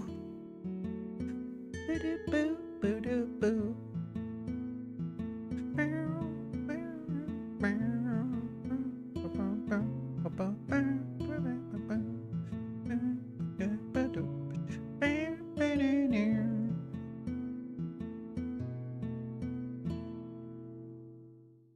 Yay! All right. Kind of want to play a game now. Kind of want to play a game. I know I have a lot of stuff to watch still, but I kind of want to play a game. What game? That's a good question. I don't know. I'm just feeling like playing a game. You know what I mean? Tell you what. I'm looking at my gaming library right now. Oh, that feel when you want to play a game, but you don't know what to play. Good feels, right? Actually, I could play some of that. There was a recent update. Sure, I could do that. Yeah. Alright, gonna do that. Switch to a game. There we go. And update. There we go. Now I can play game. Yay! Game time! Time to play a game! Wow! Swouse!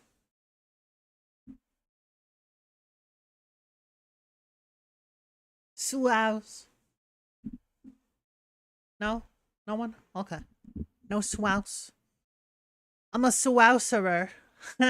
Get it? I wonder if there are any, like, meme magicians, meme mages, meme wizards, you know? Like, all of their spells are just memes. Wonder how that would work.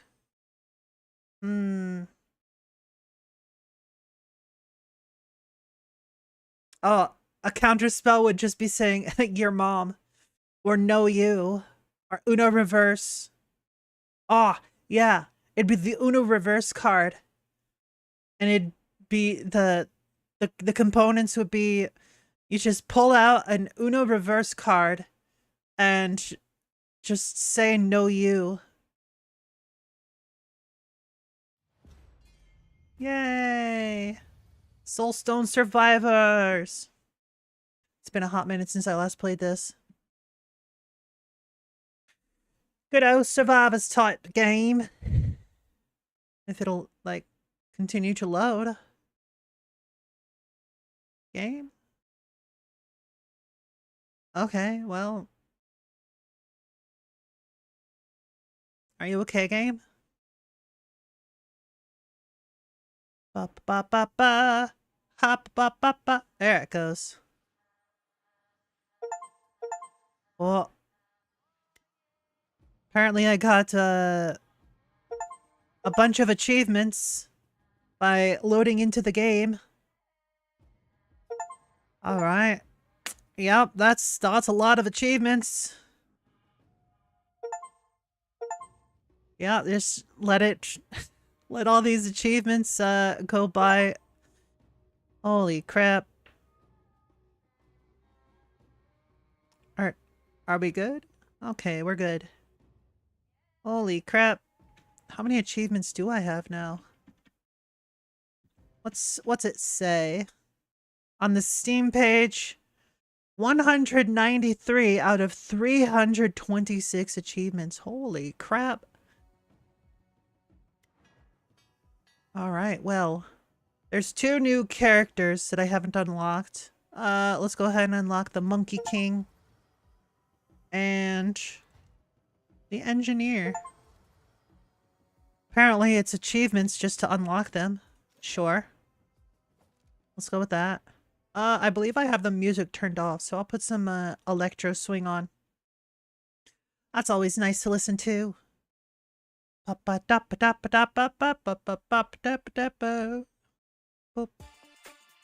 we go. Yeah. Which one would I rather play right now? Ammo Devourer? Shoots in the target direction, quickly causing damage. Applying dazed. Have a chance to apply aptitude? Traits brutal. Okay. What about Monkey King? Hits enemies in a long line in the target direction, causing damage based on the number of stacks of shattered on the target. Gain prowess.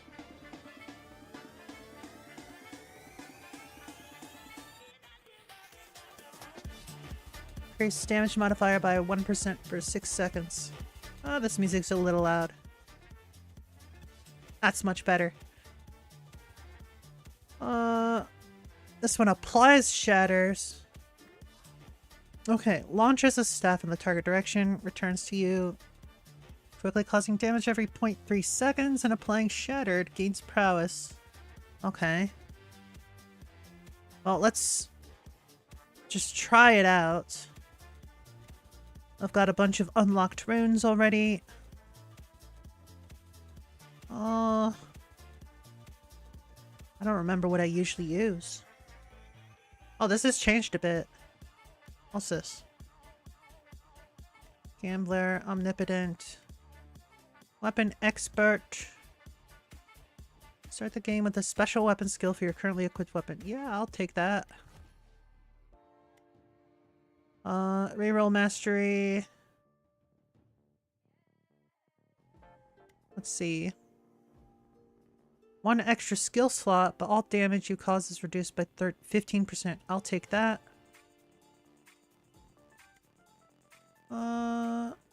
What was it that I usually get?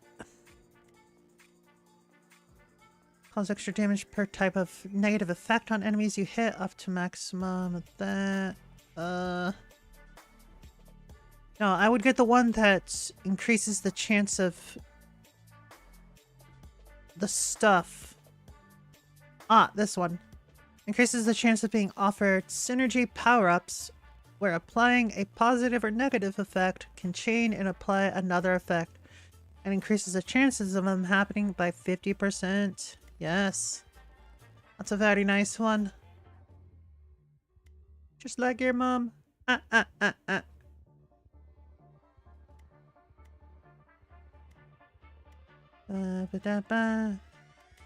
as well.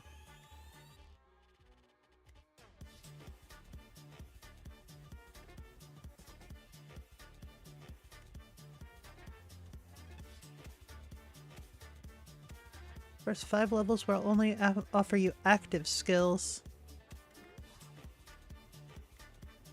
Increase area modifier. Dash mastery.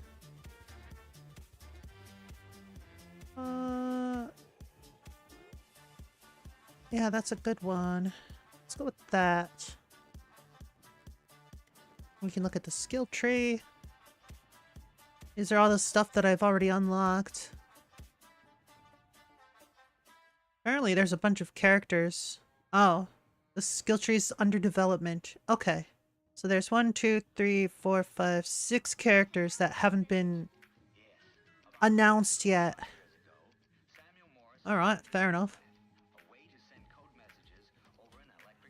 Yay! Alright. Blacksmith.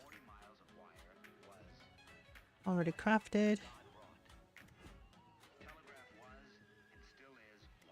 Alright. Let's go ahead and fight then. Generally, it's a bad idea to have all the curses on when you're playing a brand new character. So I shall not do that. I'll just disable the curses. Oh, actually, I could do up to like the first tier of curses. Ba ba ba ba ba ba da ba da ba ba.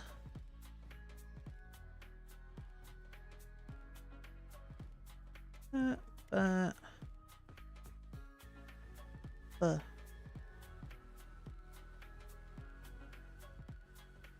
Those are new ones, aren't they? Elite enemies have 10% extra health and 10 armor power. Okay. Increase the number of Lords of the Void that spawn in the match by 1. Increase their health by 5%. Increase the quantity that will be active simultaneously by 1. Sure. Let's do that.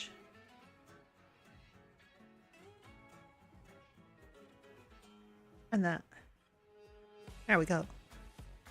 We'll try that, see how it goes. If it doesn't go so well, well, oh well.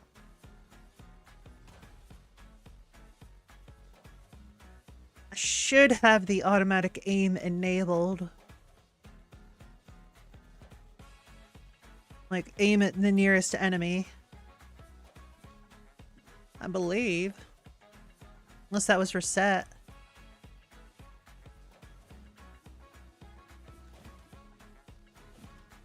Oh yeah.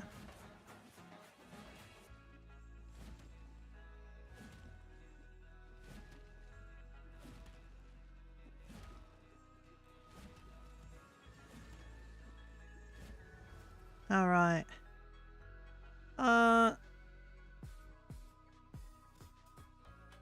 3 types in common with that. Ground break. These cracks in the ground towards a random enemy, causing damage. Gain prowess. What was prowess again? Increase damage by 10% for 6 seconds. Okay. Sure.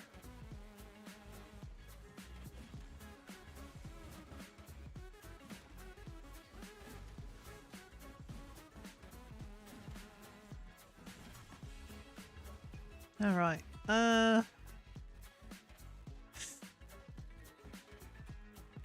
It's purity. Whenever you cast a skill, consume 20 stacks of purity to release a wave of light, which damages nearby enemies, and if it hits for more than 4 enemies, also heals you. Okay.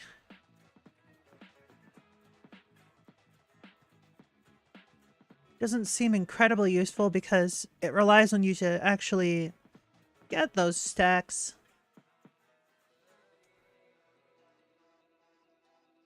I don't really want any of these. Reroll. What's colossal? Increase area modifier. I see. Lightning bolt.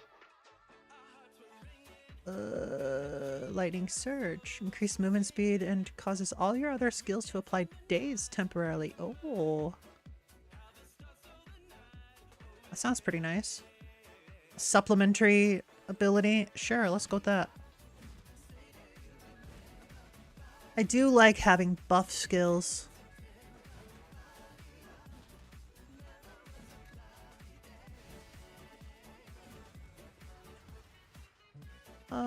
Resonance slam?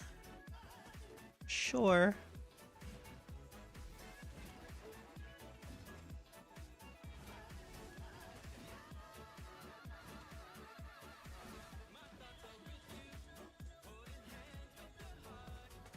What's this? Power conductor? Builds a power conductor at your position for a few seconds that fires electric rays that rotate around it. I mean, that sounds kind of cool, but it is a summon.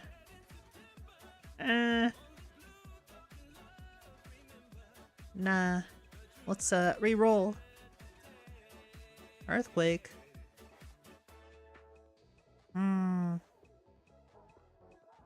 Body slam.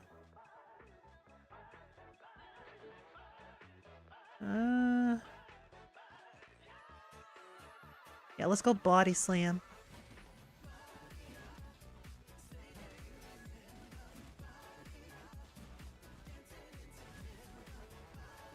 Oh, living weapons. Oh, that sounds pretty cool. Summons living weapons to fight for you temporarily, causing damage and applying dazed. Oh. So they last for 25 seconds. They do 203 damage. Alright, sure. Hey, there they are.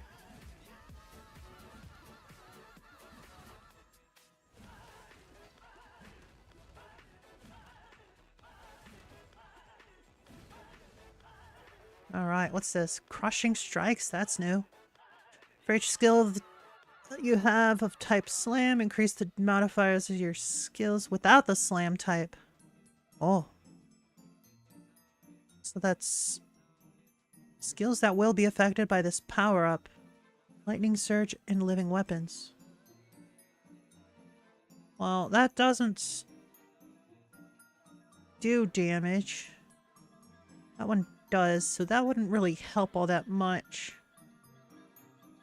I won't need block power, so I can banish that. Health is good. Armor. Let's banish armor. Crit damage is always good. Do I want this?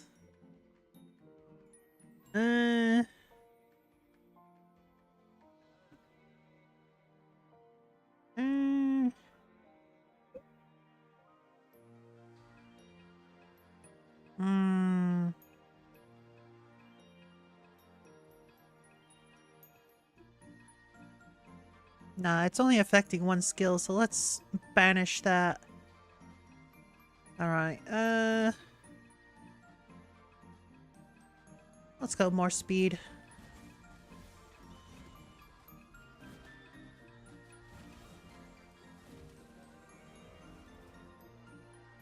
Multicast of Spinning Staff. Oh, heck yeah, let's go.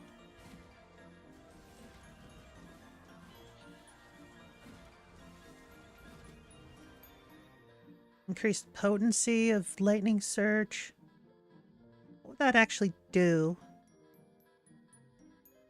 I think that just increases the movement speed of it. So that would be 5, 10, 15. About 20%. 22% more movement speed. Something like that. But only while it's active. Let's get the damage first. I feel like that's a little more important.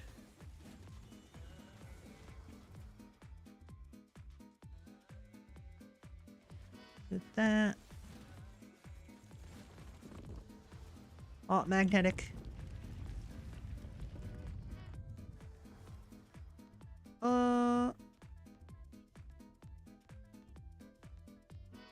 Let's go with crit damage. Skill chain. Oh, what's this? Whenever you cast a skill of type slam, you have a chance of casting another one. Your current skills with the type electric instantly. Oh. That's pretty cool. I don't really have many electric skills though. So that's not really much point there. Is it just that one? Oh yeah, it is. So it'd be an 8% chance to instantly cast Lightning Surge again. Which isn't great, honestly. As for Leviathan, we can just get rid of it. Oh, magnetic. Let's go. Getting magnets is always good. Because the magnets increase the XP you get and the range you absorb the XP. Increase area of slams. Yeah, that's definitely a winner. Winner, winner, chicken dinner.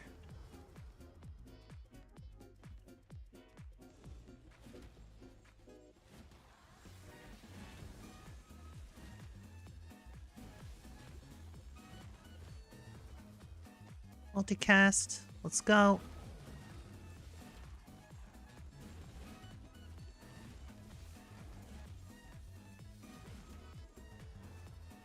Frequency of living weapons. Short.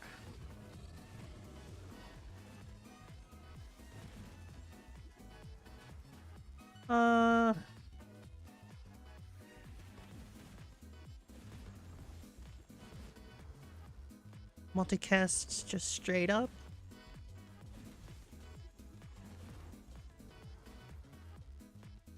Massive slam? Sure.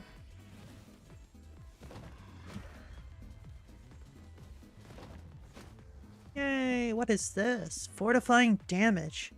Every time you apply prowess, you gain a chance to gain resilience. Increase armor power by 1 for 6 seconds? Oh, heck yeah. Gladly.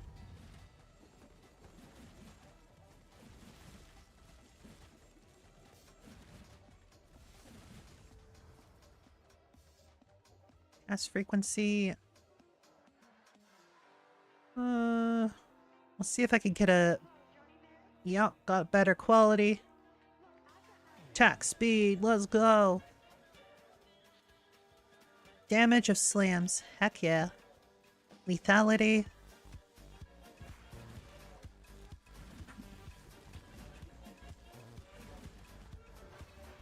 Multicast groundbreak.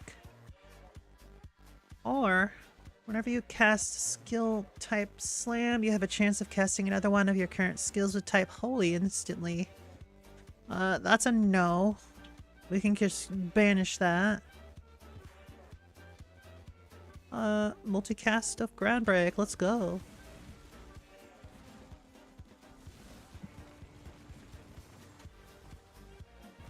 Cast frequency. Magnetic. Hi, Leshin. How you doing, Leshin?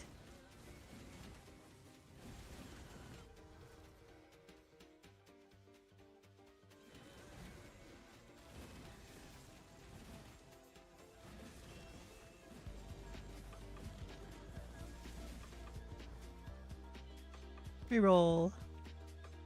Damage increase for those two. Sure. Woke up, getting ready for work. Hey, congratulations on waking up.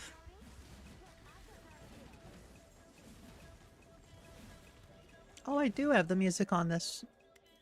Never mind. Let's remove that.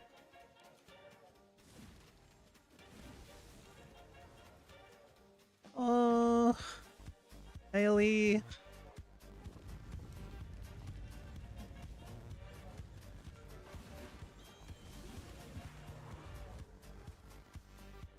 Alright. More damage fortify. Or increase damage of living weapons. Let's go with that one.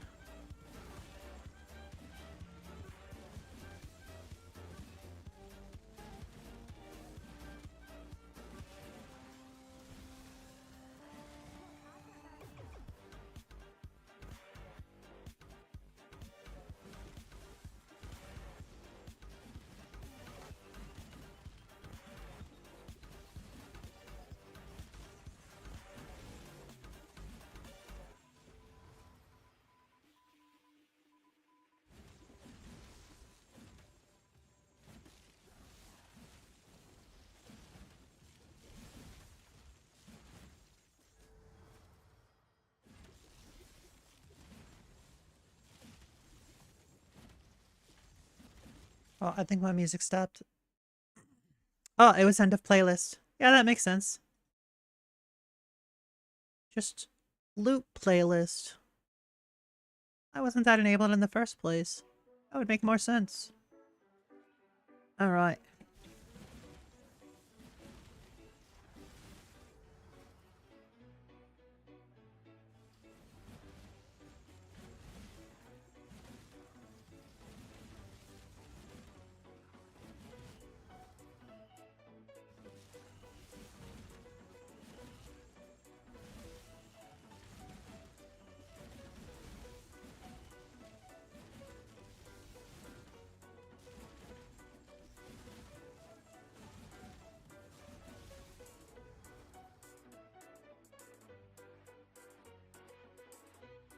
Because Mlem? Oh well, Mlem these nuts. Got him.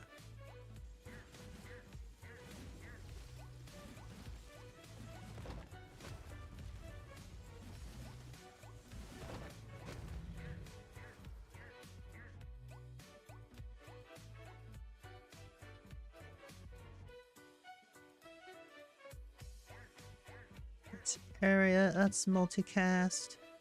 Ooh, that one's also good.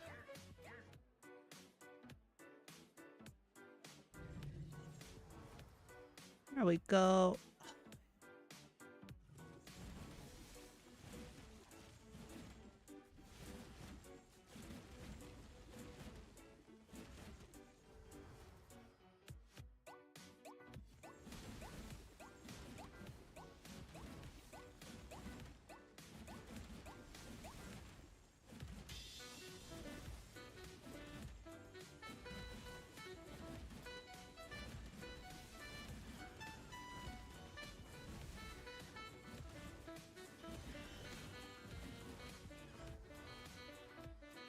Armored Assault. Every time you apply a resilience, you have a chance to gain form, which increases critical damage. Alright, sure.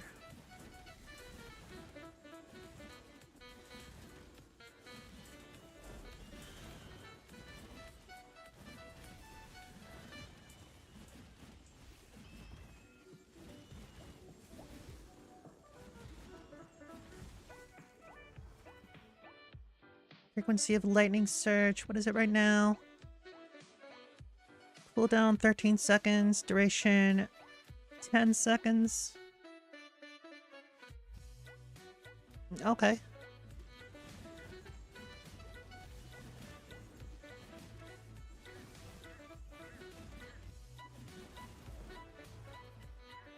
Multicast.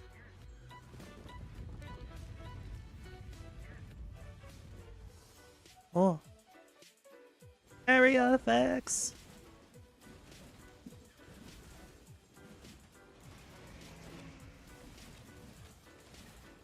I think that dude has a new model. Oh. Agile.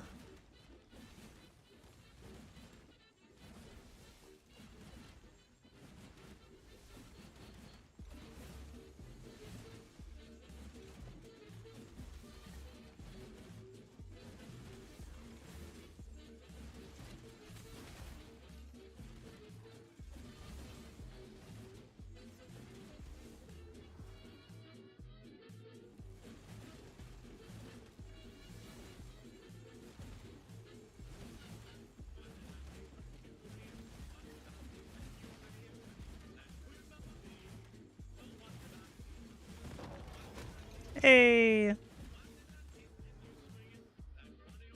Reroll. Reroll. Damage increase.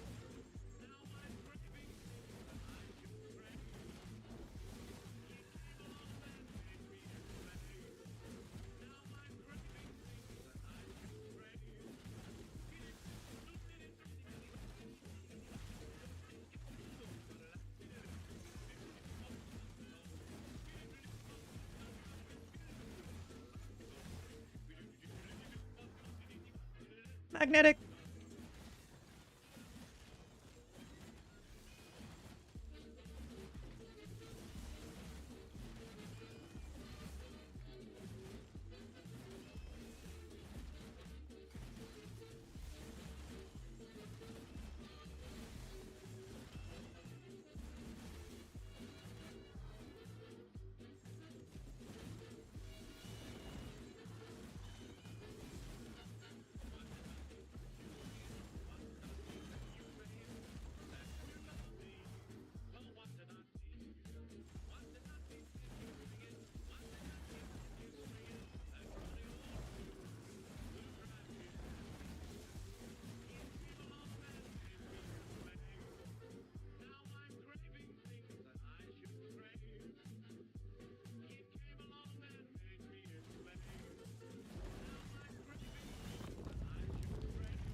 What's the cooldown right now? 1.2. Sure.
Yay.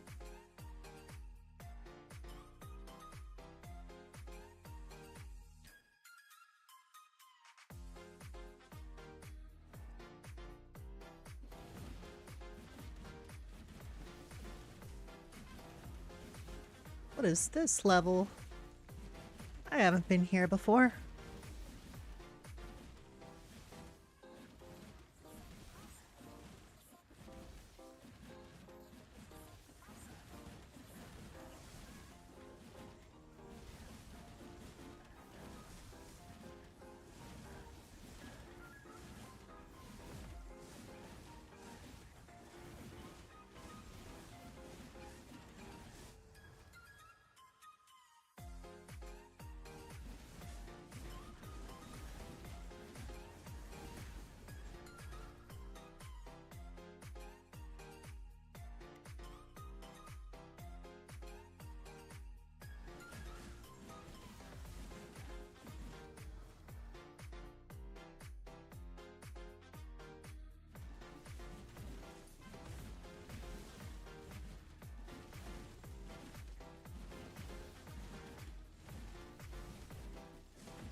Yeah. Thank you for your head pets. Thank you.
Howdy, SK.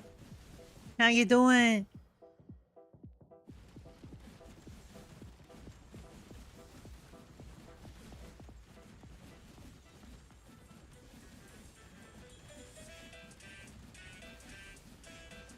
I'm doing alright.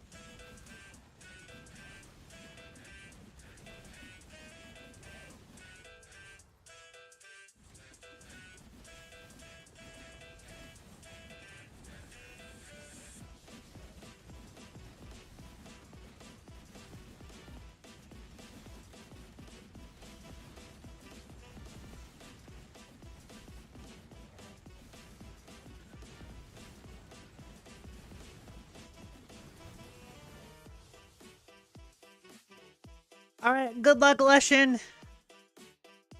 Wish you the best, buddy.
Level 20, level 30 with the Monkey King.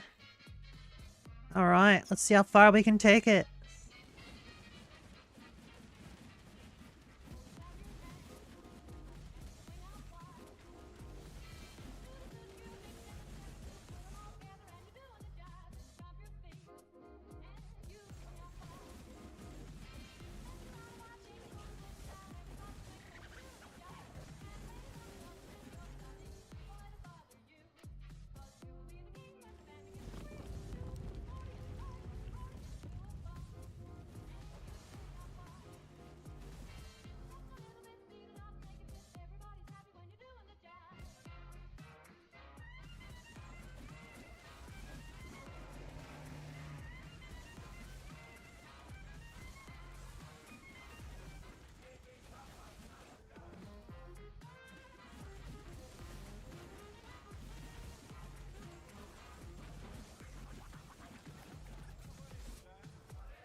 Oh.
Hey.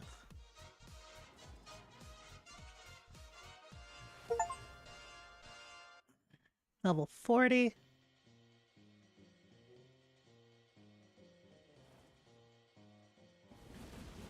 Alright, let's go.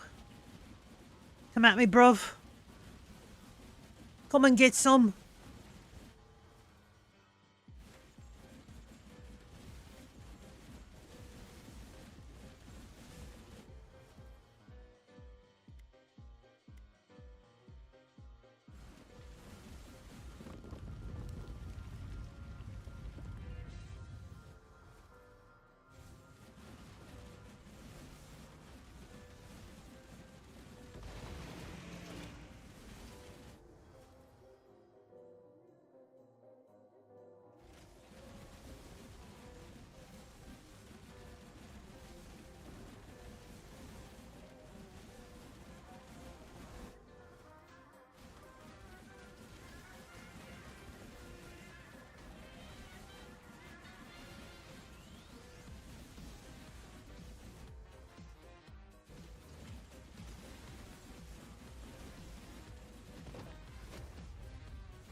Let's keep going. Level 50 Monkey King, let's go!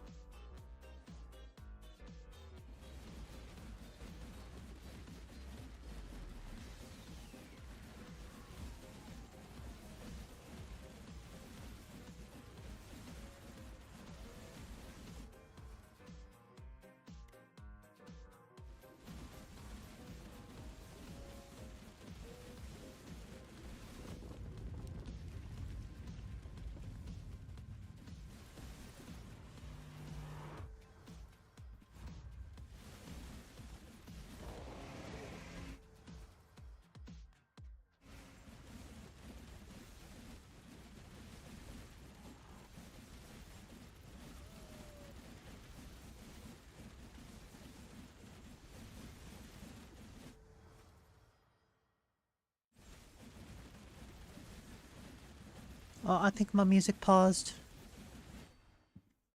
Not yet. There we go.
Oh my goodness.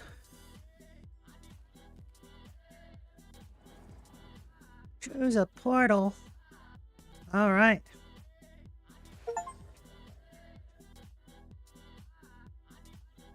Oh my goodness.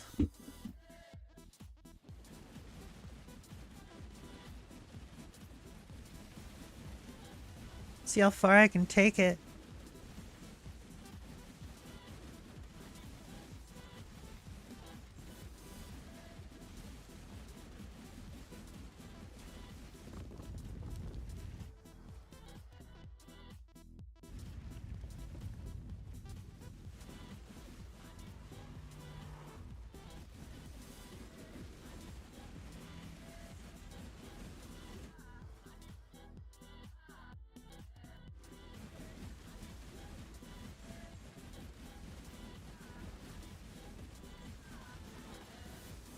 Health just quadruple? Holy crap. Let's see if it'll be enough for them.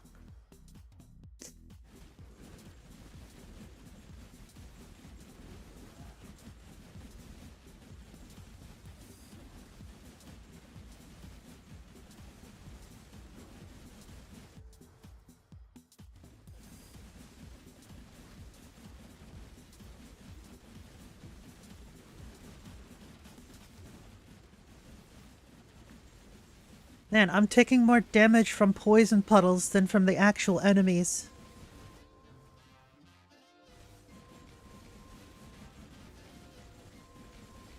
I'm fat as fuck, boy.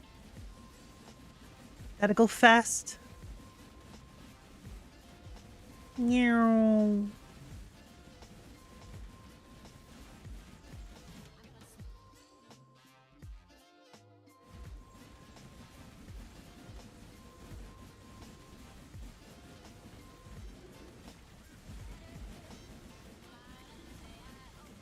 Just gotta make sure I don't get complacent and don't get cocky.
Oh my god, there's so many enemies.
Scusi.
That's enough of that.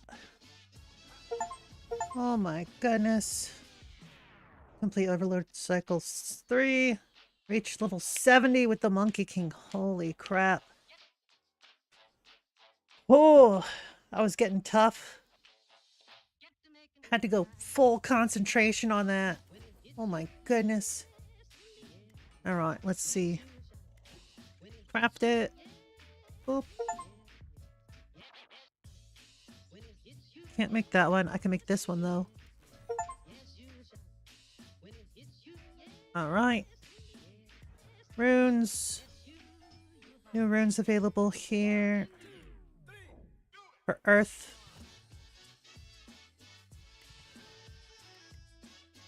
Same for that. Achievements. Ba ba ba ba ba. Ba ba ba ba ba.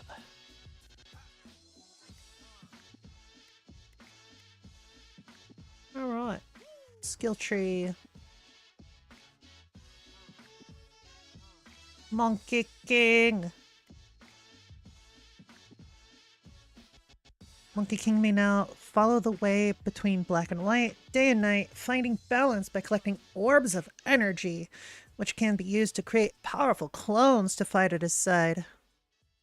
Oh my lord.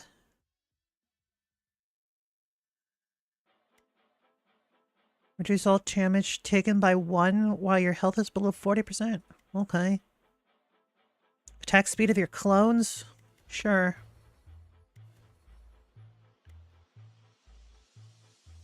Damage modifier of day clones and night clones.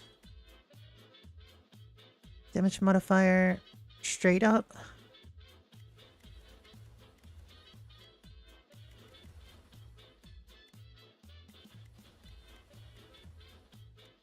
Not as well. Unlock rune, focused mind. You have 3 less skill slots, but all damage you cause is increased by 80%. Oh. Oh, and that's the one. I got that. This applies to all characters. Yay! Alright, what's this? Cast frequency, short. Health regen.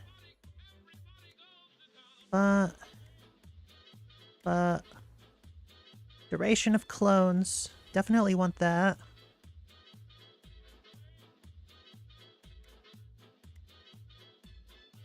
Battle proficiency. Every time you cast a skill, you have a 10% chance of gaining prowess. Nice. Let's grab that. Increase damage of earth.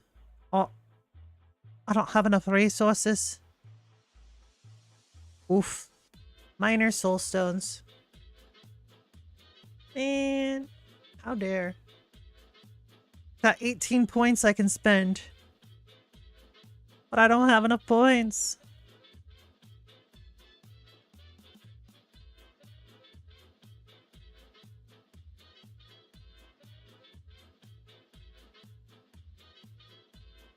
Right.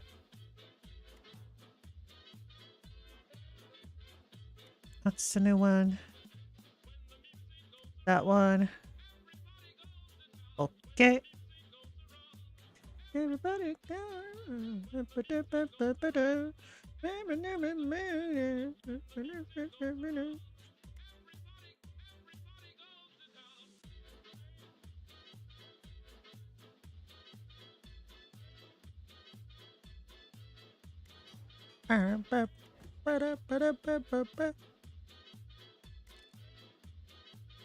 Dungeon of Despair. But first, we'll be doing Engineer. Right. Let's take a look at the details. Appearances? No. Skills. What's Aptitude? Increase crit damage. Brutal direct damage caused by the skill is increased by up to 50% based on how close you are to the target. Oh. Okay.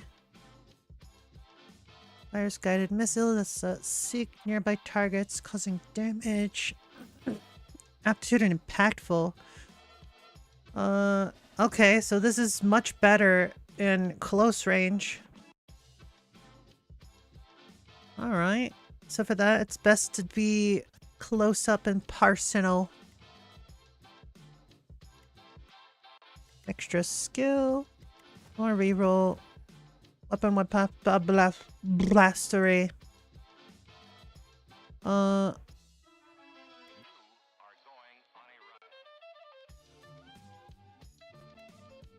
go with my synergy. Where was it? This one? Yeah.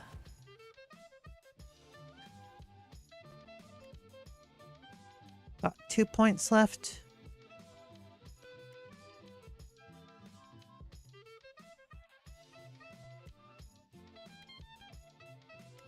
That.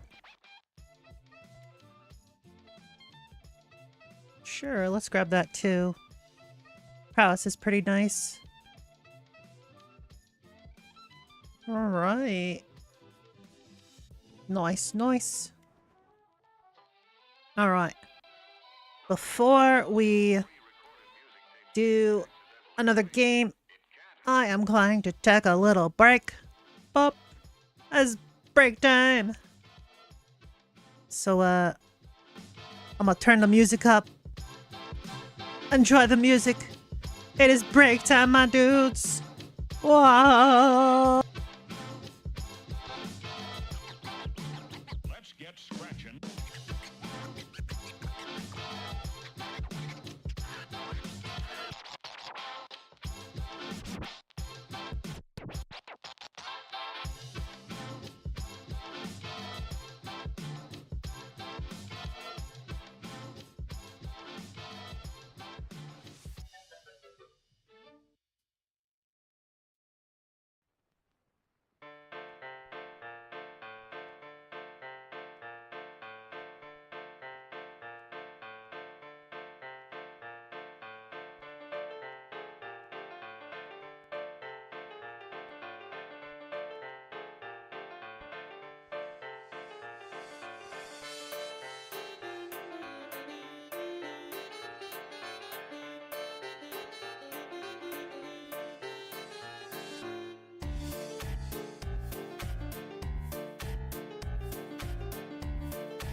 dass man sie beglückt, pflückt.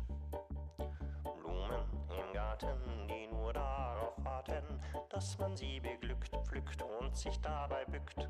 Blumen im Garten, die nur darauf warten, dass man sie beglückt, pflückt. Blumen im Garten, die nur darauf warten, dass man sie beglückt, pflückt und sich dabei bückt.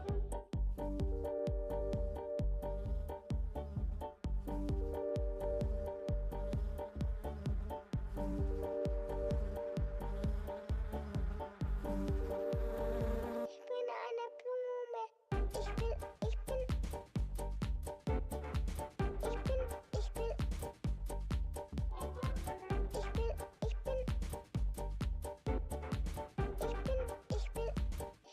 eine Blume.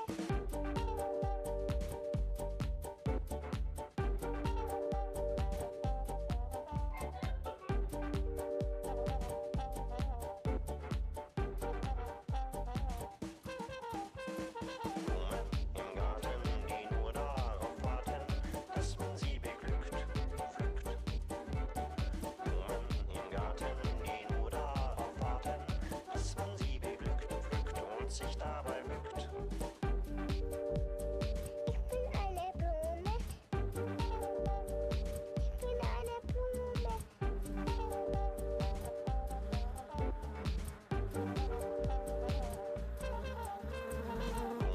Im Garten, die nur darauf warten, dass man sie beglückt, pflückt. Blumen im Garten, die nur darauf warten, dass man sie beglückt, pflückt und sich dabei bückt. Blumen im Garten, die nur darauf warten, dass man sie beglückt, pflückt. Blumen im Garten, die nur darauf warten, dass man sie beglückt, pflückt und sich dabei bückt. Ich bin eine Blume.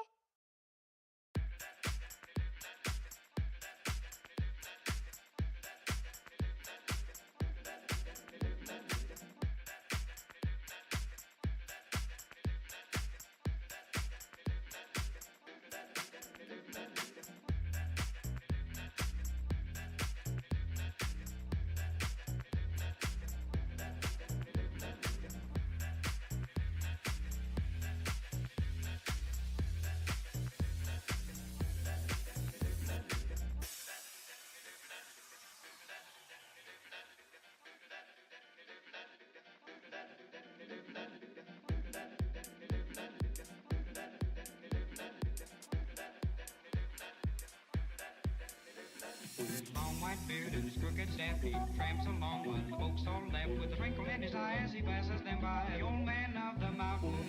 Long white beard and his crooked staff, he tramps along with folks all left with a twinkle in his eye as he passes them by. The old man of the mountain. Long white beard and his crooked staff, he tramps along with folks all left with a twinkle in his eye as he passes them by. The old man of the mountain. Long white beard and his crooked staff, he tramps along with folks all left with a twinkle in his eye as he passes them by. The old man of the mountain.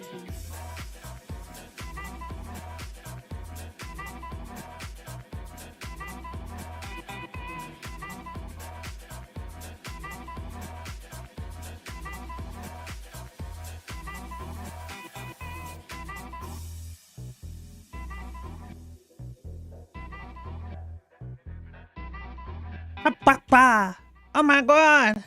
Hello! I has returned! I has returned! Welcome me back! Or don't, that's cool too, I guess. Whatever. Whatever. It's all good. Anyways, let's do some more.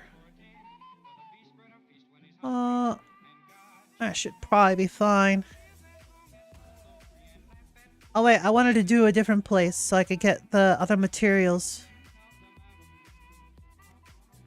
Yeah. Back to menu. What was it? Dao Song. Was it this place? Tin. Yeah, I think it's this place.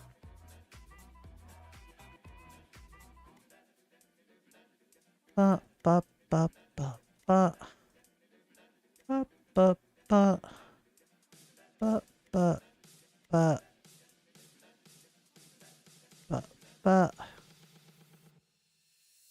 but, but, but. Take those two. That.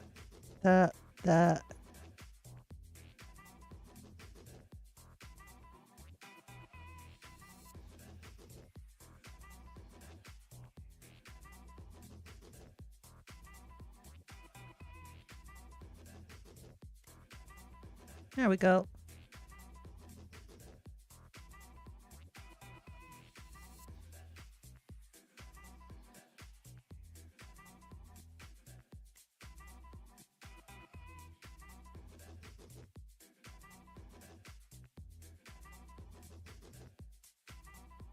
I'll do.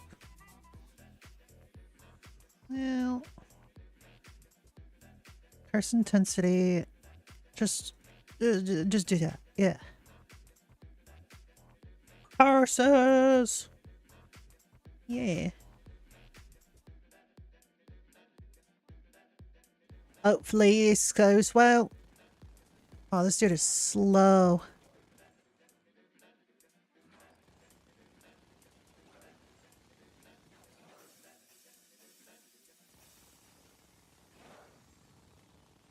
Very frequent attack pattern.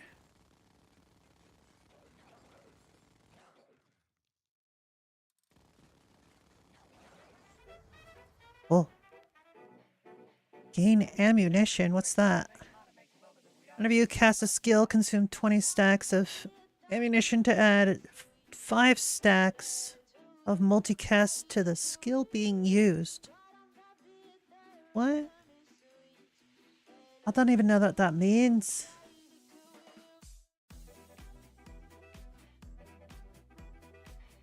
Let's try it.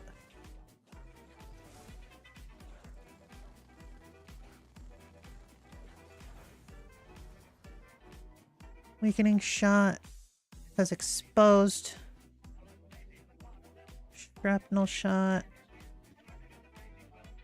A bleed, sure.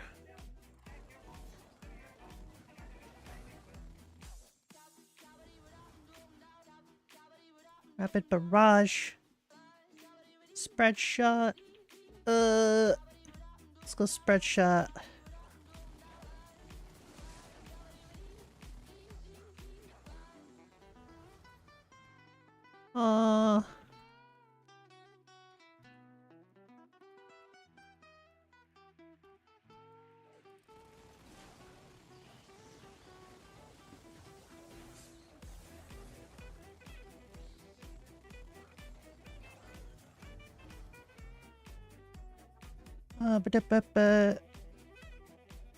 Let's go with that.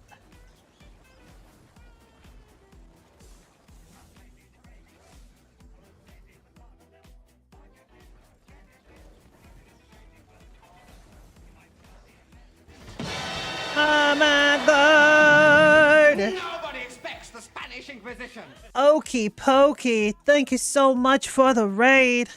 Thank you, thank you. Oh my god. Oh, I totally misspelled that. Okie pokey. How was your stream? Soulstone survivors, very nice, very nice. Welcome, raiders! For those of you who don't know me, I am Orsilanus. I am a variety VTuber. Usually I just watch videos, but sometimes I play games. Game I'm playing right now is Soulstone Survivors. Other games I've been playing recently include Hades, 7 Days to Die in Pow World. Yay! Enjoy your stream, it was good. Now I need some food. Oh, very understandable. I hope you have a super awesome foods. Have a wonderful day. Or don't. I can't really tell you what to do. Do what you do. You do that voodoo you do. Or something. Laceration. Increase the damage of every bleed you apply. Oh. Yes.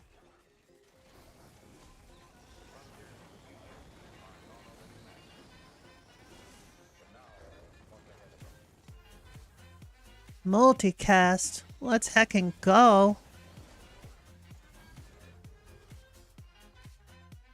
More bleed. Increased damage modifier of guided missiles. More bleed.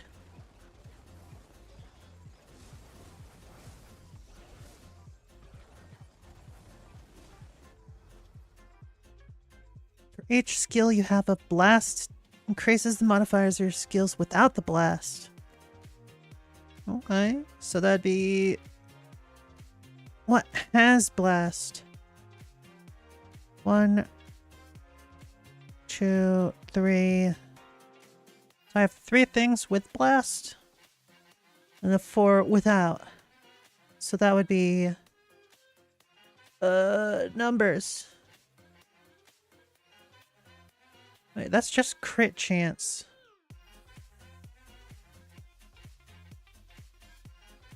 For each blast, it increases the modifier of your skills without blast.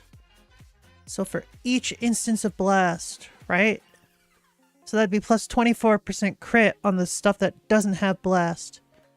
If I'm understanding this correctly. You know what? That's not bad, actually. That's not bad at all. Sure, I'll take that.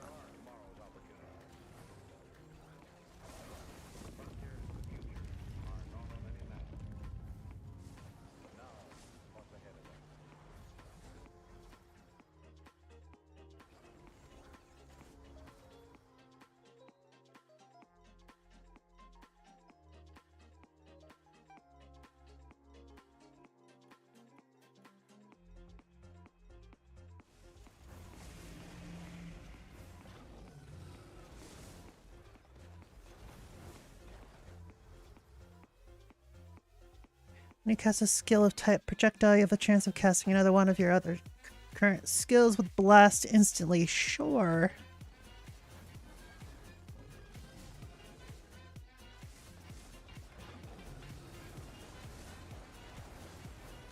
And I really need a movement modifier. Holy crap.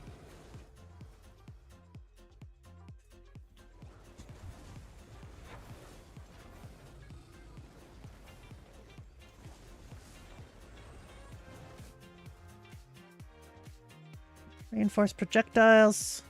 Increase skill of projectile. Increase modifiers. Okay.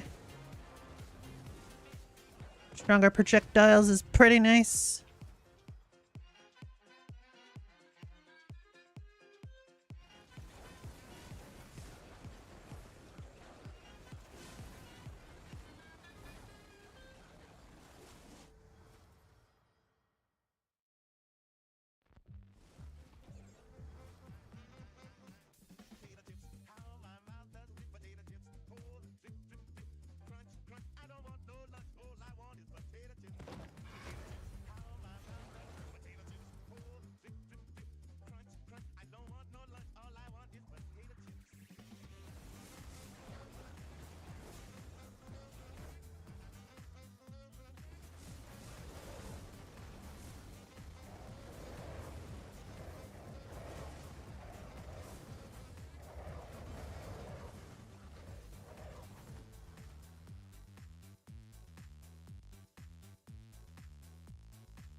I ain't no bitch.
Piximus just vibing.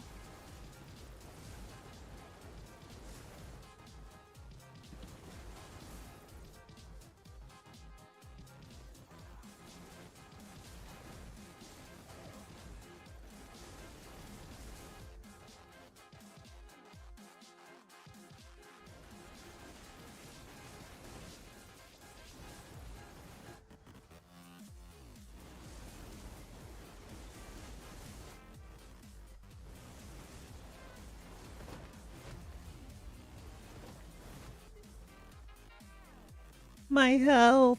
Well,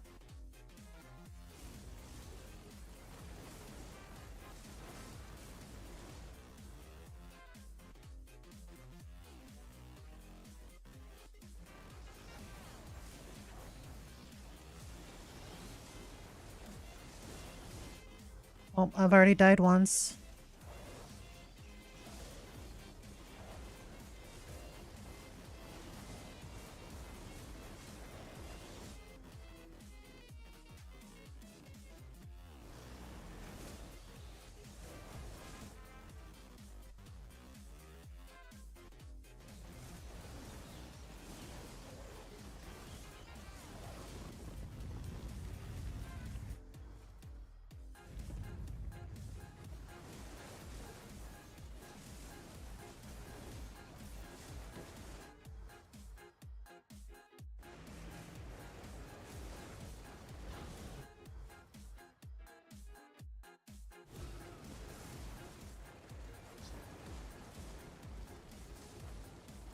Well, I've died twice.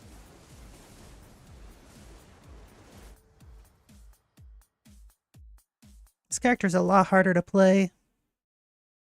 Gotta have really precise dodges.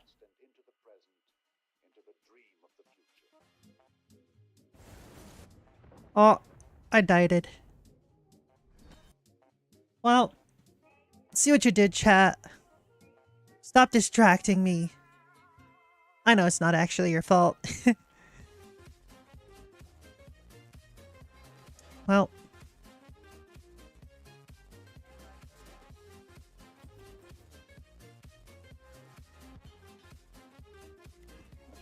Let's see. Build a sentry at your position for a few seconds that shoots at nearby enemies, causing damage and applying bleed. Gain ammunition. Mechanical spiders. Ooh. Oh, I don't have enough to make it. Well, let's just go back in then. A little less difficulty this time.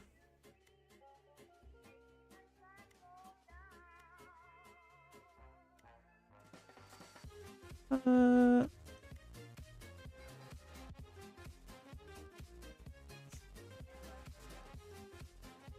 should be good. Just enough to have my bonuses.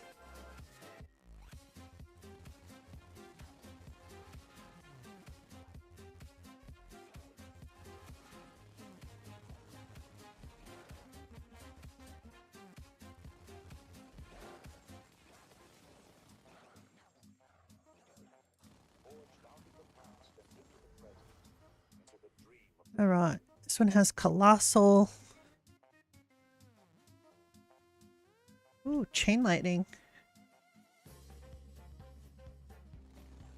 Can't go wrong with Chain Lightning.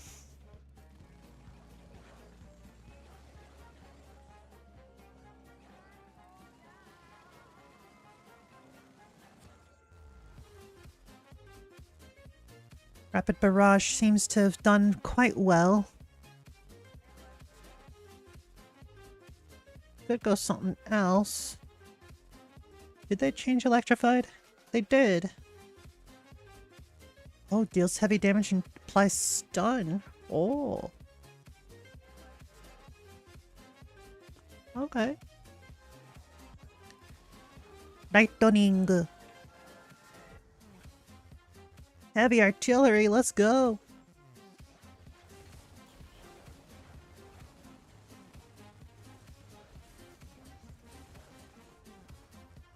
Heartbreak Orbs. Launches orbs that move in a curved line in the target direction, causing damage, gain aptitude, and precise. Direct damage caused by the skill is increased by up to 100% based on how far away you are from the target.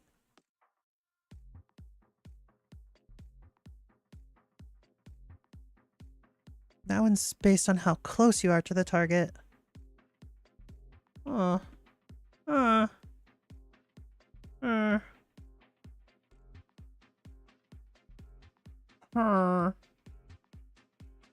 You know what? Sure.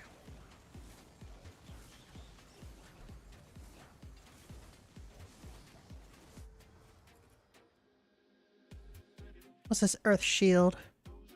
Gives resilience. Oh, it has a heal on it. Oh. Rotate around you, causing damage to enemies and healing you on impact with any enemy. Oh yeah, that's... I need that.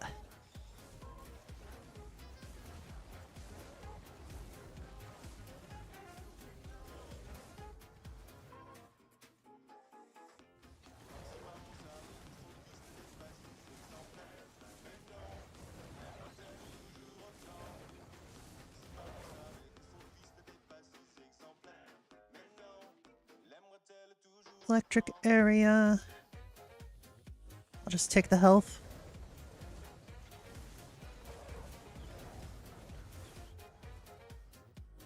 G. Polarity shift. For each skill you have of electric type, it affects those without electric. Alright, so +8 crit on the things that aren't electric. Sure. It's actually +16, but whatever.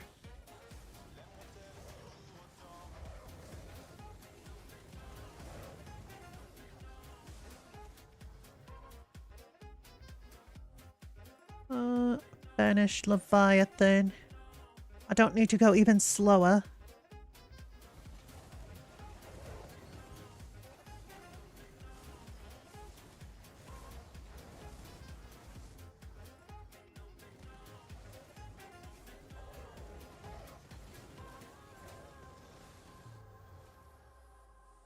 Multicast.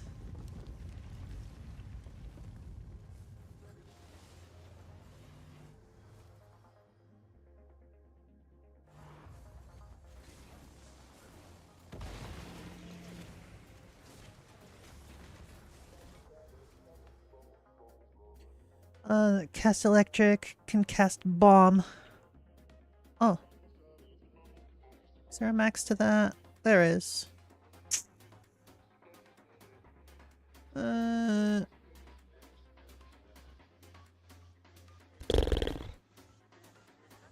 I don't need that. Cast frequency.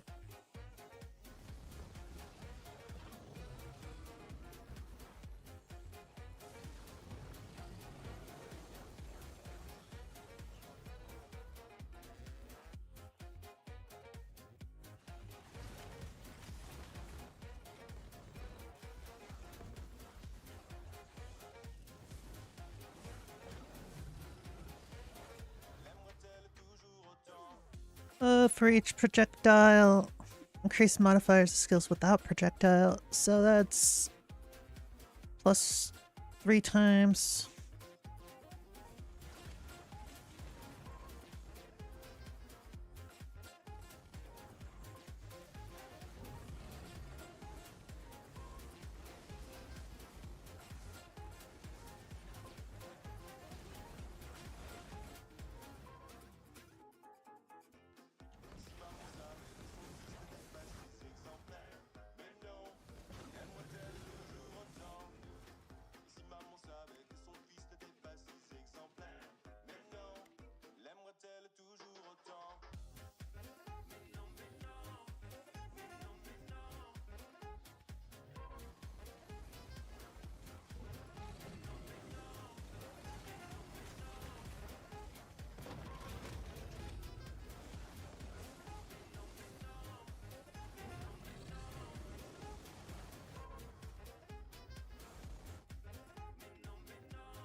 Oh, it didn't go well.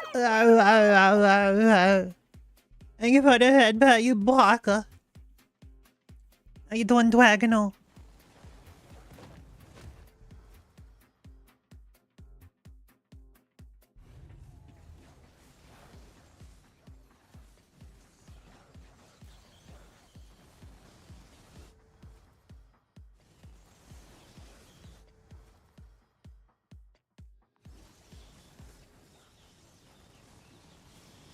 How am I doing tonight?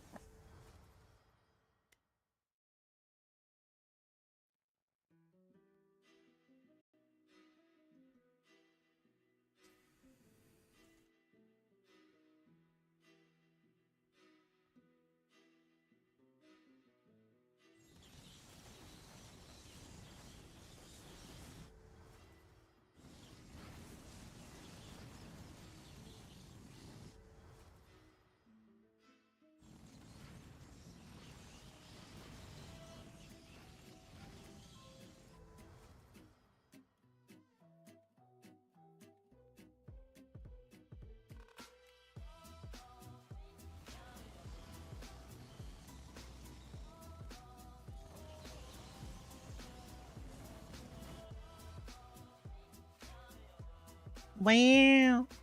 How dare.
Yeah.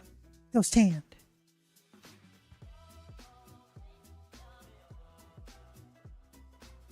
I won't need this.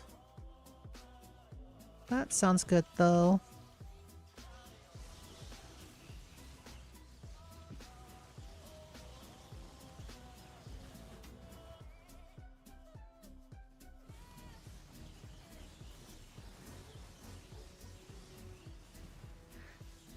Oh my god! Lack of movement is so annoying!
This is not League of Legends. It's called Soulstone Survivors.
Okay.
Howdy, Ghost. I'm doing alright.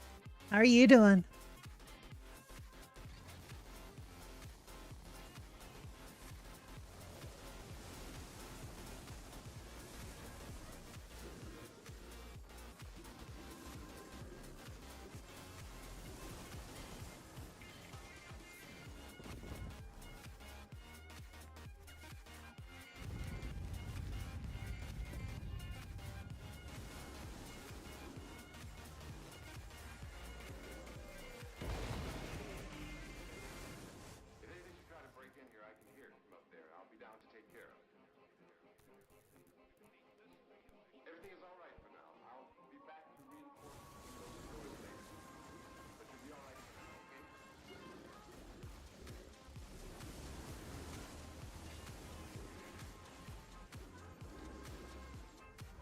You're alive. That's good. I'm glad you're alive. Alright. Rest well, Breximus. You walker.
What?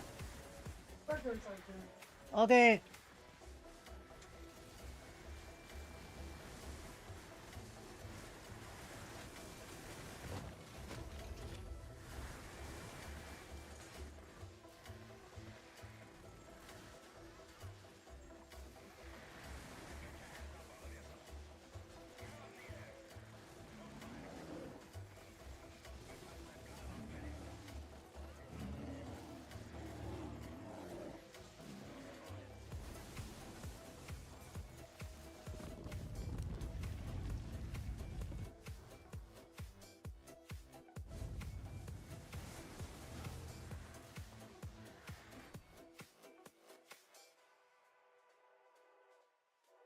Oh.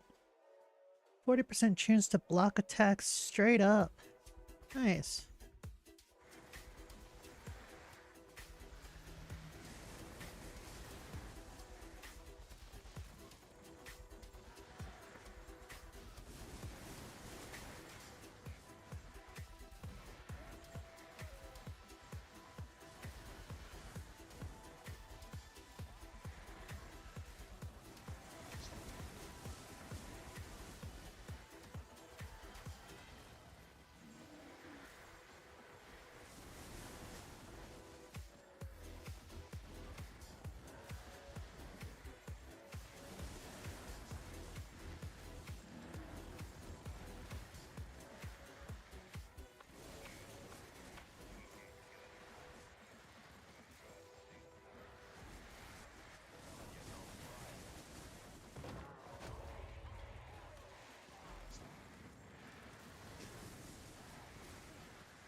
Alright, that'll be enough for now.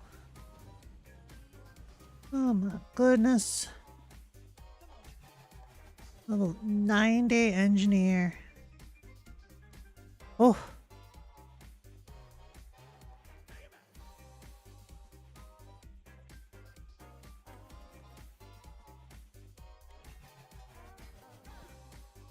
Unlock the stuff. Oh.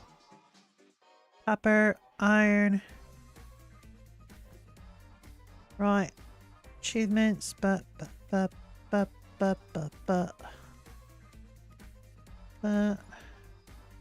Skill tree.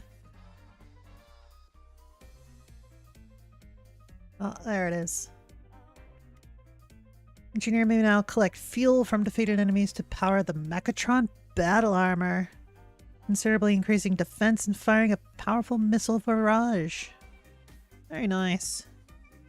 Movement speed while it's active. Chance of finding fuel seems important.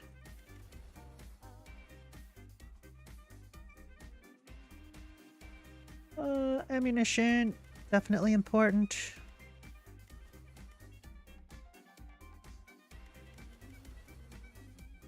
There we go. Extended magazines. Every time you cast a skill, you have a 10% chance of gaining ammunition. That's pretty nice. Increase amount of minerals collected. Absolutely.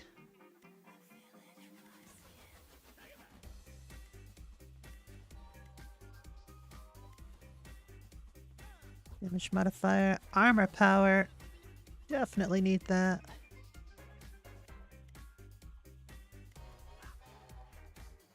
Quick reload. Increase your cast frequency by 15% after 3 seconds of standing still. Any movement will cancel the effect. Alright. Increase multicast for everyone. All right.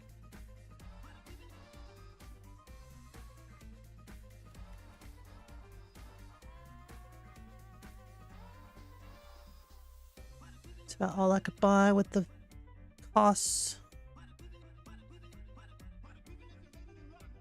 Yeah.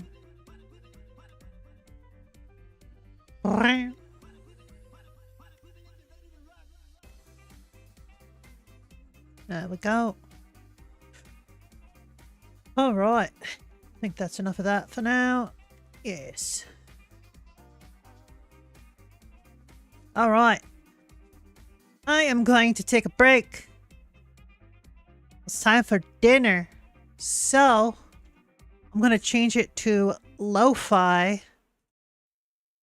And, we shall go back to videos shortly. Burb.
Okay, then it is time for more videos. Yay! More videos. Whoa. We're gonna watch more videos. Got a bunch of stuff. And I get to eat my food. So yay! Let's start with this nice pussycat. Look at that kitty cat. Aww. Oh, there's some loud purrs. That's a very happy kitty. That's a happy kitty. That's a good cat right there. That's a good cat. Yeah. There's a good cat. Good kitty kitty. Meow.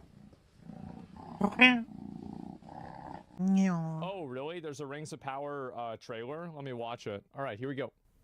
Oh, goody. Is that Mount Doom? An evil, How bad is this one gonna be? ancient and powerful has returned.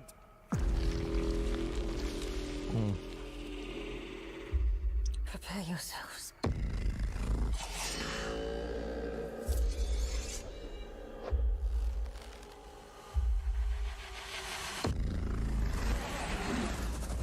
He worms his way inside your mind. The crest of him slithers in.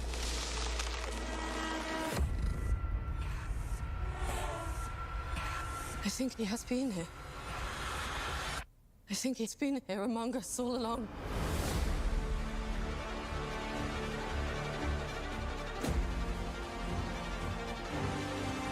Okay. Every soul in Middle-earth is in peril.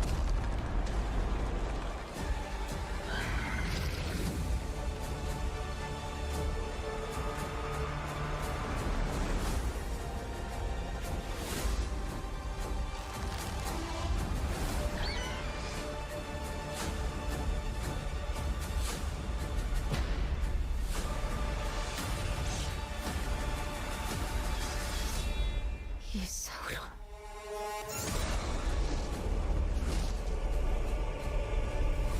That's cool.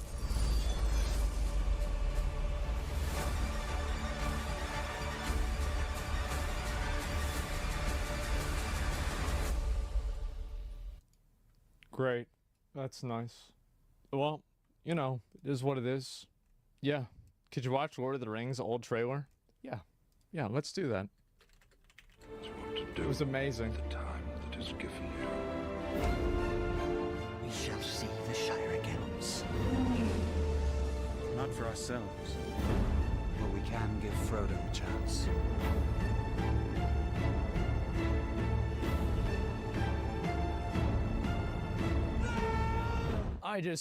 It's just really not the same, man. I'm sorry to say, it's just not the fucking same. It's not, oh man. To Shadow I bid you return. He is not Sauron. He is the other beast. He is... I'm good.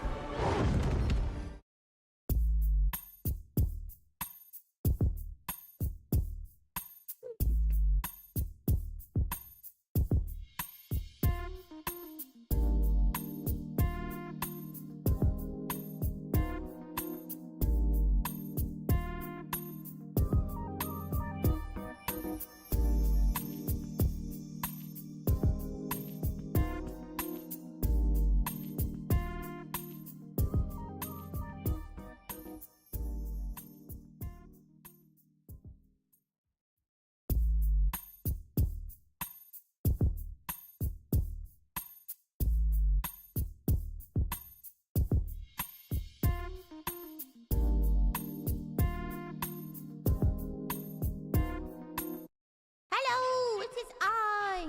Today we're being sponsored by Astro Knights of Veda. Well, I have to say the music is beautiful. The artwork looks. To liberate the Whoa! Whoa! His hairstyle. What the? Don't stick it out! Keep throwing! Okay, I think their plan wasn't the best. Oh my god! Go to the book in front of you! Okay. Is that ringing in the game or is it my normal tinnitus? Go up the ladder now! Now! Why are you yelling at me? I'm trying my best here. I want to go to the castle where that lady is. Can I? Can I get there, please? I'm ready to meet the lady. Show her to me. Ah! Oh, Frederick! I can't believe it's Frederick! Well, who's Frederick? Tell me! Get prepared for this. Oh, God! No! Oh. Oh, my God! What the? That's what I said. That's what I said. You see the shadows of the holy colonnades. Sir, are you okay? King! Ah! Oh my God! Ah! What the? Like, I thought this was a waifu game. What's happening? Whoa.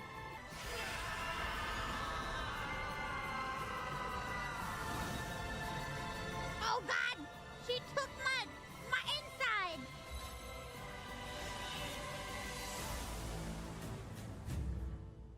She took my inside. Is that me? I'm a skeleton. Where am I? You lost your memory as expected. Whoa. Choose the new body you want. This is me. That is not me. This is me. This is me. Well, I mean, I gotta be the Latina, of course. I'm gonna be 3. What do you want me to call you? My name is Ratanaj. You have pretty good taste. Thank you. I know. Place your hand on the Holy Grail. That's the Holy Grail? Uh-oh. You know, when the Holy Grail is involved, you know, there's always something going on. I can't even save myself, I'm in armor! I'm Yanko. I can fix anything. Leave it to me. Whoa, Yanko. Can you fix me? No! Find my 12 Oh no. Oh no. Oh no. It's a gacha and you wear clothes. Oh no. This is not good for me. Oh no. oh boy. Revival. Go find Finna Johannes of Todberg. Wait. Who? All right. Where's the important stuff? Tell me, how do I get more knights? Tell me now. I need to know. Where's the gacha? They just keep coming. They don't stop coming. Ah! You see what happened to us when we challenged Magnus in Gigantfall. Yeah? And now, we're in a nightmare made up of our memories. You're trapped in your memory? No! I have no idea what's going on, but it looks somewhat interesting. Yeah, Leon. Ranni's right. Ranni? You always wanted to end the lunatic tyrant on our own and become heroes. No. My dream What is your dream? is being with you guys. Aw, the power of friendship. Oh. What the? Don't tell me you expected to be in one piece after scheming this. One Piece! Kill that guy now! Ranni.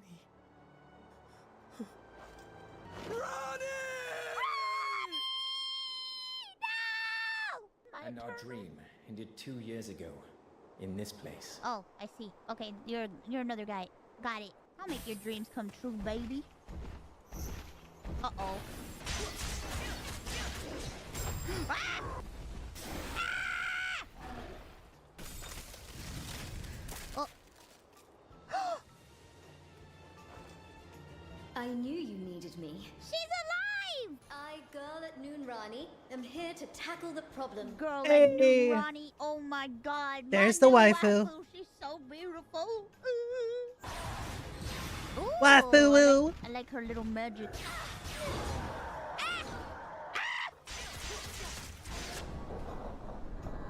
Jesus! Give me my chest now! I'll guide you to Todberg. Thanks! Now give me your clothes. Destroying the treasure chest Ayo. sometimes yields special rewards. Okay, give it to me. How I open? Destroying the treasure chest sometimes yields special rewards. Taking a nap? Same dream again. The memory of meeting her. Oh no! What do I do? I'll save you! Why that zombie a baddie though? Well, look at her! Oh my goodness! Master of the book, aren't you? How do you know these things? Are you talking about this book? Why would you Scooty. Oh, this book you mean? We're the people of Todberg. I made it to Todd. Whoa. I get the feeling that the city was started by a dude named Todd or Theodore. So yeah, that makes sense. That guy. Hey, dude. Do you remember me? I'm different now. A Knight of Veda. I haven't seen you before. I'm brand new. I was born yesterday. Even though you're a Knight of Veda, you're a stranger, and I can't let you in. Yes, you can. I just saved your butt. Huh? That is Mr. Vito's hammer. I apologize for being rude. The goods in the carriage are very important for this city. Todberg owes you big. Yep, you You're do. here to meet Grandmaster Finar, you said. Yep, I'll take me you to him. Follow me. Oh, are these other players? What's up? How's it going? How beautiful, like white lilies. Are you Your flirting in heavenly front of me? beauty is radiant as always. Oh my god, he's down bad. They're a Knight of Veda. Haven't seen one for ages. Yeah, whatever. He's inside. Go inside and find Grandmaster Finar. Whoa! Are you Finar Johannes? How dare you? I'll cut off your rude tongue. What Stop it, Alossa. They built 12 kingdoms in Aria Whoa. and Planis and are the original masters of the books. Neat. The first book is Veda's heart. If it weren't for the fact that it was gacha, I might actually be interested in it. Oh, that's why she says I have to find her heart. Follow Alossa. Okay. Hey, over here. What the? You don't have to yell at me. I had a tough day, everybody. Really? I'm gonna go drink some milk and I'm gonna go to sleep. Bye. Ugh. I think my loyal sword deserves a reward. I think she's talking to me kind of. What the? This is a reward? What? A baby? Oh, I get it. Bro, she just pooped out that baby. Ah! You don't look It's the mascot I'm not character. happy to see you. Hello! Are you in there? It's Vito. Can I come in for a second? Ew, no. I'm naked. I brought a present for you. Ooh, what's the present? Huh? Oh, it's the soul crystal. Is that where I get the... Ah! You need 1 crystal of 2 to activate Veda's fox. Yahoo! Oh my god, here we And go! there's the It's gotcha. finally time! Let's go, baby! Whoa. What the? I thought it was getting a man! Eating the food recovers HP and heals wounds. Oh, Whoa. give me some chicken, I need it! Yeah, let's get some floor chicken. Strong attack. Channel your inner Castlevania. No, wait, I want the food! Stop! I need the food! This is the end, it's time to die! Yanko, I'll help. Oh, they're dead now. I thought there was more. But the night What? of the tragedy No came, way. and that ominous, gigantic tree soared from the ground. That tree stole not only the souls of the living ones, but also their last thread of hope. Finar That is the said ugliest that- tree I've ever seen. Well, let's go back. I want my chicken! My chicken! Nom. My god, I got my chicken back. I got it all. Ah, you're back. Great. I was looking for you. Oh, you were, weren't you? Oh. I heard Aw. you saved a priest of the Lloyd Papal Court. Is Yes, that right? I did. We have a big problem with this. Yeah, what's the problem? The clerics group was annihilated, Oh. Well, even though some of them were Knights of Veda. Uh-huh. But a Knight of Veda would never be defeated by a mere undead. well, Right. maybe they need to get good like me. The cleric who survived Uh-huh. testified that it was a beast. A beef? And I don't think it will be that challenging for our master here. Do You're you? damn right it won't be, because I'm the best. Ew! Monsters! Go away! Get the heck away from Yeah, me! I'll agree to that. I'll save Ew. you, old man. They exploded. Ew, what the? The farmers. Well, if there's exploding rats about. Hey, if you stay ready, you don't gotta get ready, you know what I mean? I will enter the wall. Uh-oh, she died. Excuse me, I have to do something. It's called... What the... Huh? Hey, yo. You're here. Good job. That girl's on his lap! What the heck? They're outnumbering our knights. Who wouldn't want to have a girl in their lap, right? He's undead. Like, Meanwhile, come he's on. sitting here with that girl on his lap. What the heck? Alright, let's go around. I don't have a crush on anybody. Really. I wasn't asking.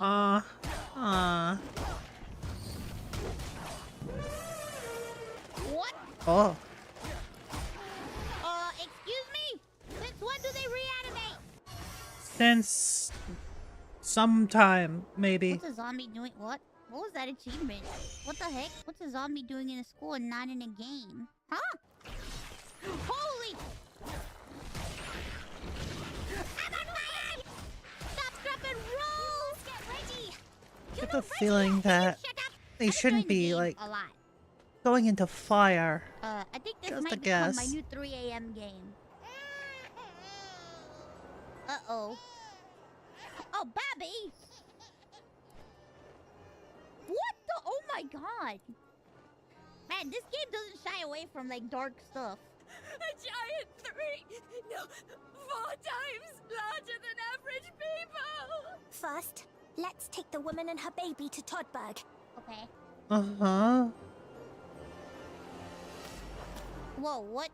Well, guys, I hope you guys enjoyed this game, Well. Astro Knights of Veda. Had a good time. Download Astro Knights of Veda today. It's available on PC, iOS, Android, and there is cross-play. I mean, at least the combat doesn't look Astro awful. Knights of Veda for sponsoring today's stream. Woo! Yeah! Looks like it might be alright. Still not sure about the whole gacha stuff. I don't like gacha games. All right, so All I've had right. a lot of people talk about this, and like people have been posting about it a lot. Yeah, this is here's one right here. Well, I'll watch the trailer first, and I'll create my own opinion.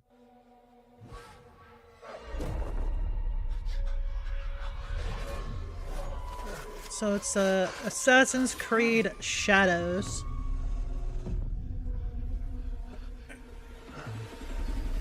Who are you? Who do you serve?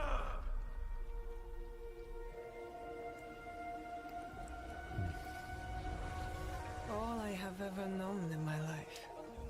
Our land, Uh-huh. Looks nice. our customs, my family. Burns in the name of unification.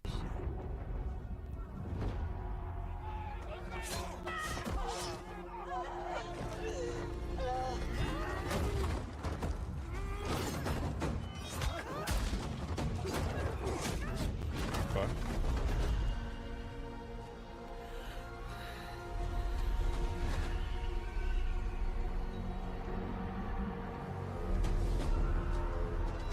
You are still a frog in a well who knows nothing of the sea. The ocean's filled with new ships, but they all come from the same river. Greed.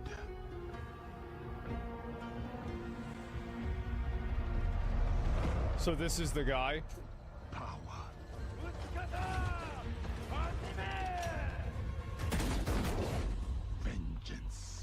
I have mixed feelings about My understanding it being by the way, is Yasuke. that's not what they did, but it doesn't really matter.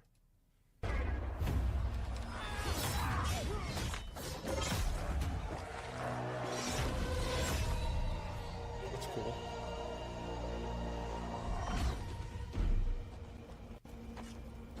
And you? Will you continue down that river?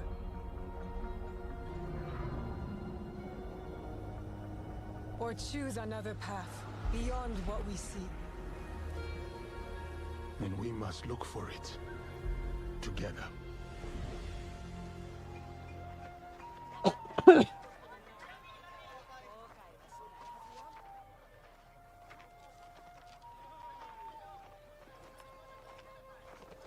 We must learn to trust, rebuild.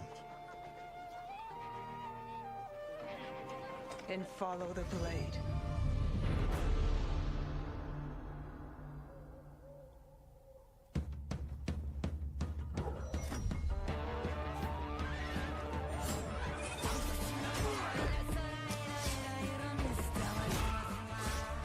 I will say the choreography for like the fights is pretty cool.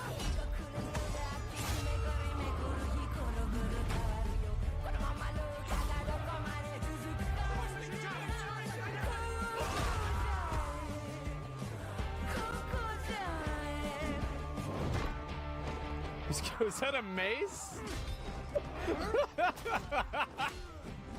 I don't remember the actual name of the weapon, but that is an actual weapon that they had. Kanabo. Ah, that's what it was. Yeah, yeah. We are the shadows. That served the light.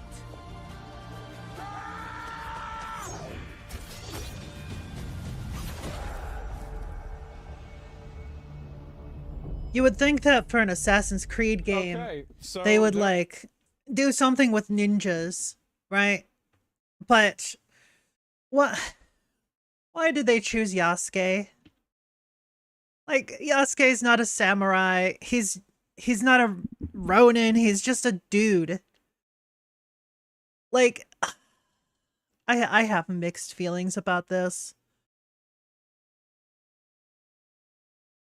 Oh, apparently it's ad time. Well, oh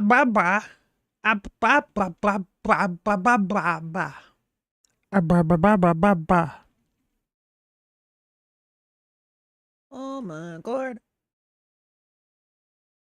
Looks good, but it's Assassin's Creed, so no, it'll suck. Yeah, probably. Plus, they're doing that same pricing bullshit that they're doing for the new Star Wars game as well. Okay,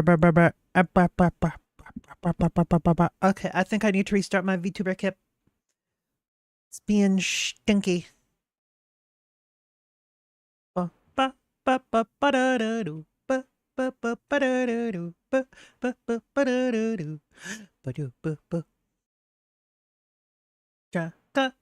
it's a stinky dragon.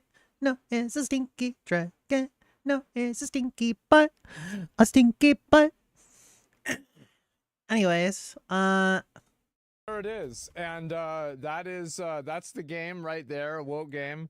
And so basically, a lot of people are mad. Wow, because sorry about late apparently much. This black guy, like this is Yasuke. I don't look. I don't know a lot about Japanese, like, when was this? This was like the 1800s, right? I'm pretty sure like early 1800s, somewhere around there. I don't really say, was it 1600s? Okay, yeah, I don't remember exactly, because I remember, like the Nobunaga, who was like the guy who this guy served. The reason why, like, one big thing with him is he used like guns and like his armies, and that's like where they showed it, but he used it with like bow and arrows too. And so like there's like an element of this that's like attached to realism and like to something that actually happened. He wasn't a samurai. Yeah, like I'll tell you this, right, is I've read things about this, I've heard things about this, I watched like a documentary about like this time period even. This guy was never even mentioned. Like, it never even got mentioned once, right? Like, I had no idea this guy even existed until, what do you call it? Until this game got announced, right? He was just a retainer. Well, like... my biggest problem with this is... how do I put it gently? I don't know. I don't know if there is a way to put it gently, because, like, people have been wanting an Assassin's Creed set in Japan for a long time, but the fact that the main character you're going to be controlling is Yasuke is probably a deal breaker for a lot of people. That's a very simple reason. It's because he's not Japanese. Right? It's all thinly veiled racism. I mean, on one hand, yes, but on another hand, it's more like it feels incredibly weird to focus on a non-Japanese character in a Japanese setting in like feudal Japan or whatever, like the 1600s Japan where it was closed and all that. Feels really, really weird to focus on this incredibly out of place black dude. Yes, I know that Yasuke was a real person that really existed in Japan during that time. That doesn't mean that it's a bad idea, but it also doesn't mean that it's a good idea. Gotta meet that diversity quota. Yeah, that's very much what it feels like. That is absolutely what it feels like. Especially after like 10, 15, maybe even 20 years of sweet baby bullshit being shoved down our throats. All of these games being wokeified. You know what I mean? So it's very mixed feelings about it. I wish I could just be happy for the game, but given the political gaming aspect, as well as like the fact that it's Ubisoft, it's hard to be happy for this game. On one hand, I'm sure Yasuke was a badass. On the other, I don't really care. I don't really care if Yasuke was a badass. It just feels so out of place. Like, I understand that that's kind of the point, but like, I don't know. He was a slave? I don't necessarily know that. Literally no one in Assassin's Creed is real. So yeah, Vyasuk, but there's not a single mention of Nobunaga Oda. Seems weird or off. I think that there clearly is, right? I mean, like, I would say like this kind of indicates. I mean, I bet that's him. Like, if I have to say, I bet that's probably him. Now I could be wrong, but if I had to guess, that's it. Let me see what this says.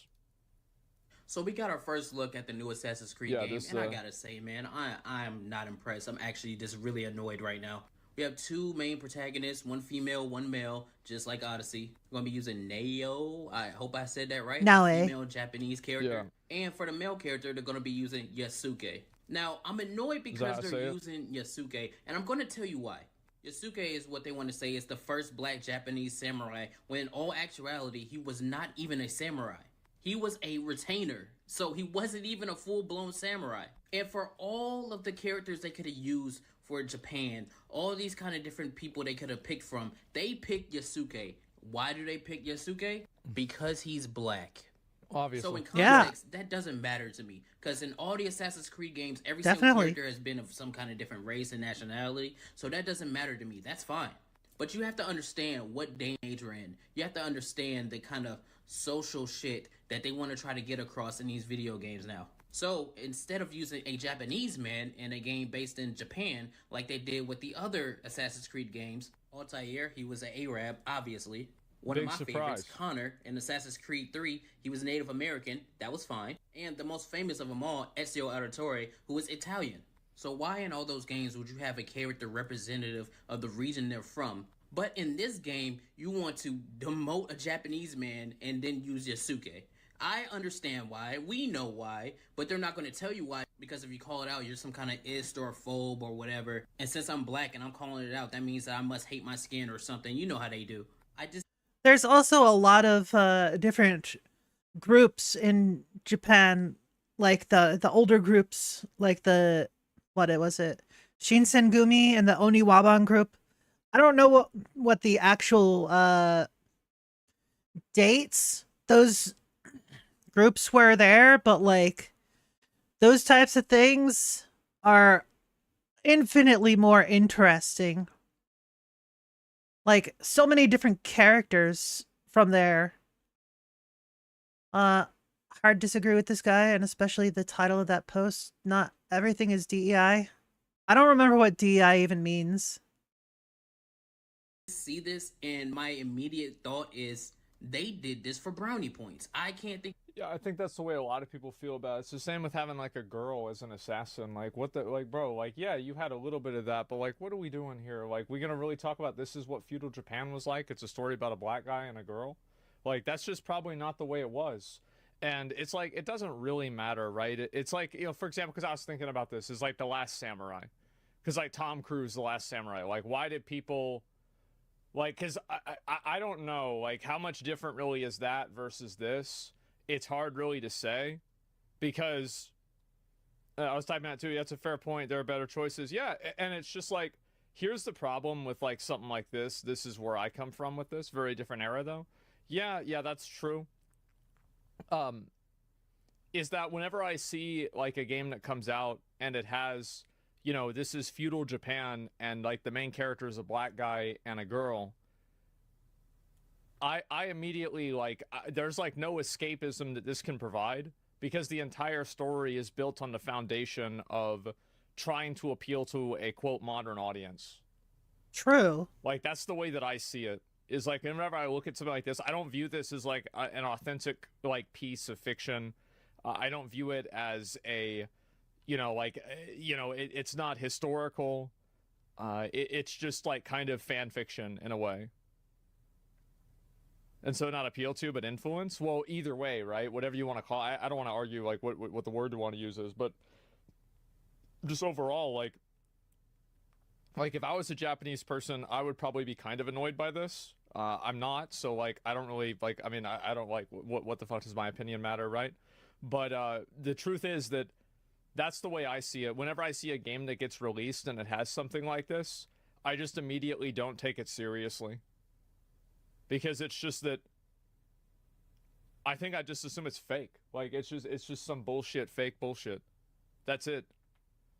I mean, you should care about appeal and influence because the idea is to indeed influence. Yeah, but everybody also has the right to influence people how they choose because everybody has the right to expression, even if you disagree with them.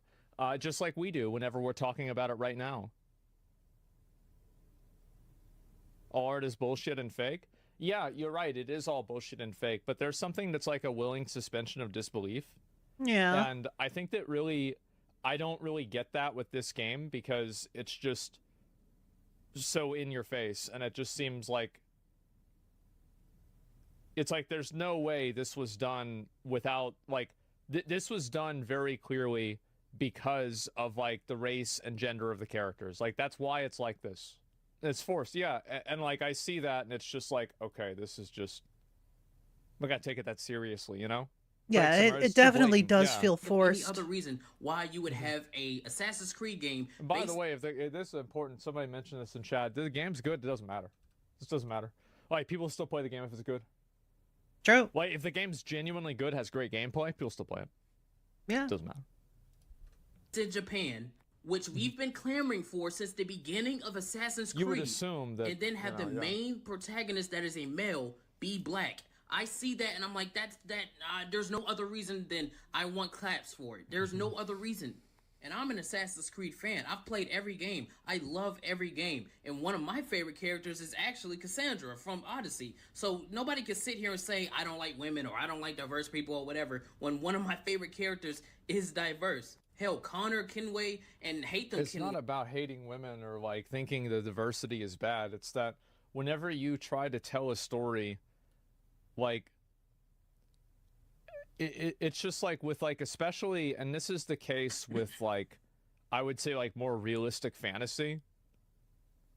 There's not a real situation where like a woman is going to be able to like beat 3 guys as an assassin. It's just not real. Everybody knows it's not real. And so it just seems silly. And like it makes sense in games like WoW because you have like magic or like, you know, she's an archer or something like that, for sure. But like if you're talking about actually like physical hand-to-hand like prowess in combat, there's no way. Anti-women settings, yeah, come on. Like what are we talking about here? Wait, those are some of my favorite characters from Assassin's Creed. Yeah. So before the idiots want to start, that's not the reason. The reason is I see straight through this bullshit, and I know exactly why they picked this character. It's annoying. That's like if Ghost of Tsushima, instead of using Jin, they use a white dude. People would be like, that doesn't make any sense. No, it doesn't. This doesn't make any sense to me. It's stupid. I know exactly why they're doing it. I see straight through it. It's annoying. It's pandering. It doesn't do anything for me but piss me off. People say Lara Croft, yeah. A lot of people that use like examples of other characters, like they have things like Lara Croft is shooting people with a gun. Do you see kind of like what the difference is? So, like, that's the way it makes sense. But, like, I'm saying in, like, physical combat. In physical combat, there's not a realistic situation where, you know, any guy who's, like, even partially trained at all to be, like, a fighter is going to lose to some girl. Like, it's just probably not going to happen. Like, let's be honest here. To be fair, the dudes in the trailer were wearing armor, and that armor makes it a lot harder to move around in. So, in that specific scenario, she most definitely could murk those dudes. And so, whenever I see this happen in games and it's done this way, those were just common seems foot like soldiers, bullshit to me. basically. I think obviously this character and the game exists as a way to spread some sort of, you know, like diversity message, something like that. I can see why Assassin's Creed fans would be annoyed by it. It does seem kind of patronizing in a way, especially whenever the character like the Yasuke is like, there's so much contention. Right? Even if, like, you think that he's, like, a samurai or whatever, there's a tremendous amount of contention about whether it's true or not. People saying El-Take, live in La La Land? Well, it's just, yeah, that's... I mean, look, it's just biology, right? I mean, I'm not... Look, I didn't... go complain to God. Like, I didn't make it this way. I'm not... Look, I'm not fighting... I'm not trying to say this is the way it should be. Like, this is just the way it is. I mean, I don't know what to say. Anyway, most heroic thing about this trailer is they left the comments open. That's true. Always remember the best part of the Ubisoft game is usually the trailers. Piracy isn't stealing if buying is not owning. It has nothing to do with it. After seeing this trailer, I'm excited to play Ghost of Tsushima. In the eyes of Ubisoft execs, this is a $70 plus rental. Remember, never pre-order. It's impossible for me to play a samurai game after Ghost of... Dude, every single one of these comments are bad. Oh my god. Asking for pre-orders without gameplay is wild. Where's the pre-order thing? Available November. What is this? Oh my god. Yeah. They're doing it again. Who cares about the main character? The game's $130. This is insane. Yeah. It's fucking, are you kidding me? It's $130 for the game. And you get 3, oh my god. So the base game, guys, this is the 3 base days game. early It's access. $70. You don't take into account weapon mastery? Women can easily win if they're better with a sword or a dagger? I implore you, please, please, please. Learn your biology, man. Learn your biology. I get what you're saying, but let's be honest. Let's be real. Come on, stop it. Just stop it. Anyway, the standard edition is $70. The gold edition is $110. Oh my god. Somebody's using the example of Joan of Arc. How many times are you going to type that? You're so dumb. What are you doing? What are you... That's like a terrible example. That's an awful fucking example. Joan of Arc was a leader, not a warrior. Yeah, she was a religious zealot. She thought God was talking to her. They burned her alive. Yeah, this is not a warrior. What, because she found a sword? After she helped them? Yeah, sure. I mean, I know they're assholes for doing that. But, like, all I'm saying is, like, that's just not what it was. In this situation, you're the one in the wrong. It has nothing to do with biology, slit someone's throat. It does. Like, I understand that. Oh, God. I would just implore you, please look into biology and how people are going to react to things. Just come on. Like, it's just the culture and the time back then. It's just completely unrealistic. It's completely unrealistic. I'm sorry. And I think that how many of you guys, how many normal, rational people do we have in here that see how obviously fucking unrealistic and ridiculous this is? I mean, everybody. It's outrageous. What are you even talking about? What are we even talking about? It's not even close. It's fucking dumb. Yeah, I'm sorry, guys, but anybody arguing this is just fucking delusional. I don't even know. Why are we still talking about this? Look at this here. True, Dragono. $130 for the game. This is exactly what they did with Star Wars. They're doing it again. Everybody's mad about the character. Maybe this is their strategy. You know what? Maybe this is the new Ubisoft strategy. To be fair, Asmund doesn't know about, like, culture outside of the US. Like, there's a lot of culture in Asian culture that's, like, for women specifically, the, what is it, the courtesan stuff? Do you guys know what I'm talking about? Like, a courtesan is basically a prostitute, but they usually get trained to, like, do more than just chat up a guy. They'll also be trained in, like, well, effectively assassination techniques. So that kind of makes sense from that aspect. Like, being trained in poisons and how to detect them, and usually the method, I believe, was needles that had poison on them, or just putting poison in the alcohol. So you got to do drunk and assassinate them. That's basically how it was done. And female assassins are not a new thing. Now, granted, there's usually a lot less combat training than, like, the actual, like, stealth part of it, right? So, if theoretically it was fully combat trained samurai foot soldier type guys versus a, like, trained assassin, well, that would have to be a damn good assassin to not get caught. Yeah. Especially since there was multiple dudes in that trailer. It's one thing to be, like, extremely quick, but you also have to have the reflexes, the experience, the know-how to get into that situation and out of it without losing limbs, let alone your life. So, yeah.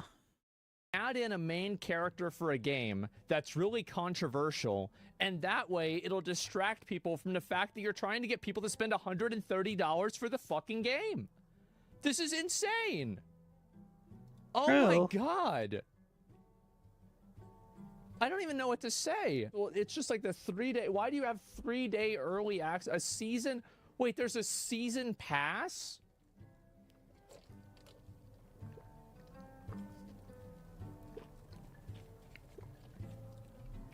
Are you kidding me? Why is there a season pass?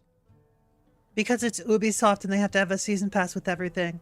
Well, let me see if I can. It's just more figure money this for out. them. All right, so it's a season pass, includes a bonus quest on day 1 with additional unlockable content, as well as 2 upcoming expansions.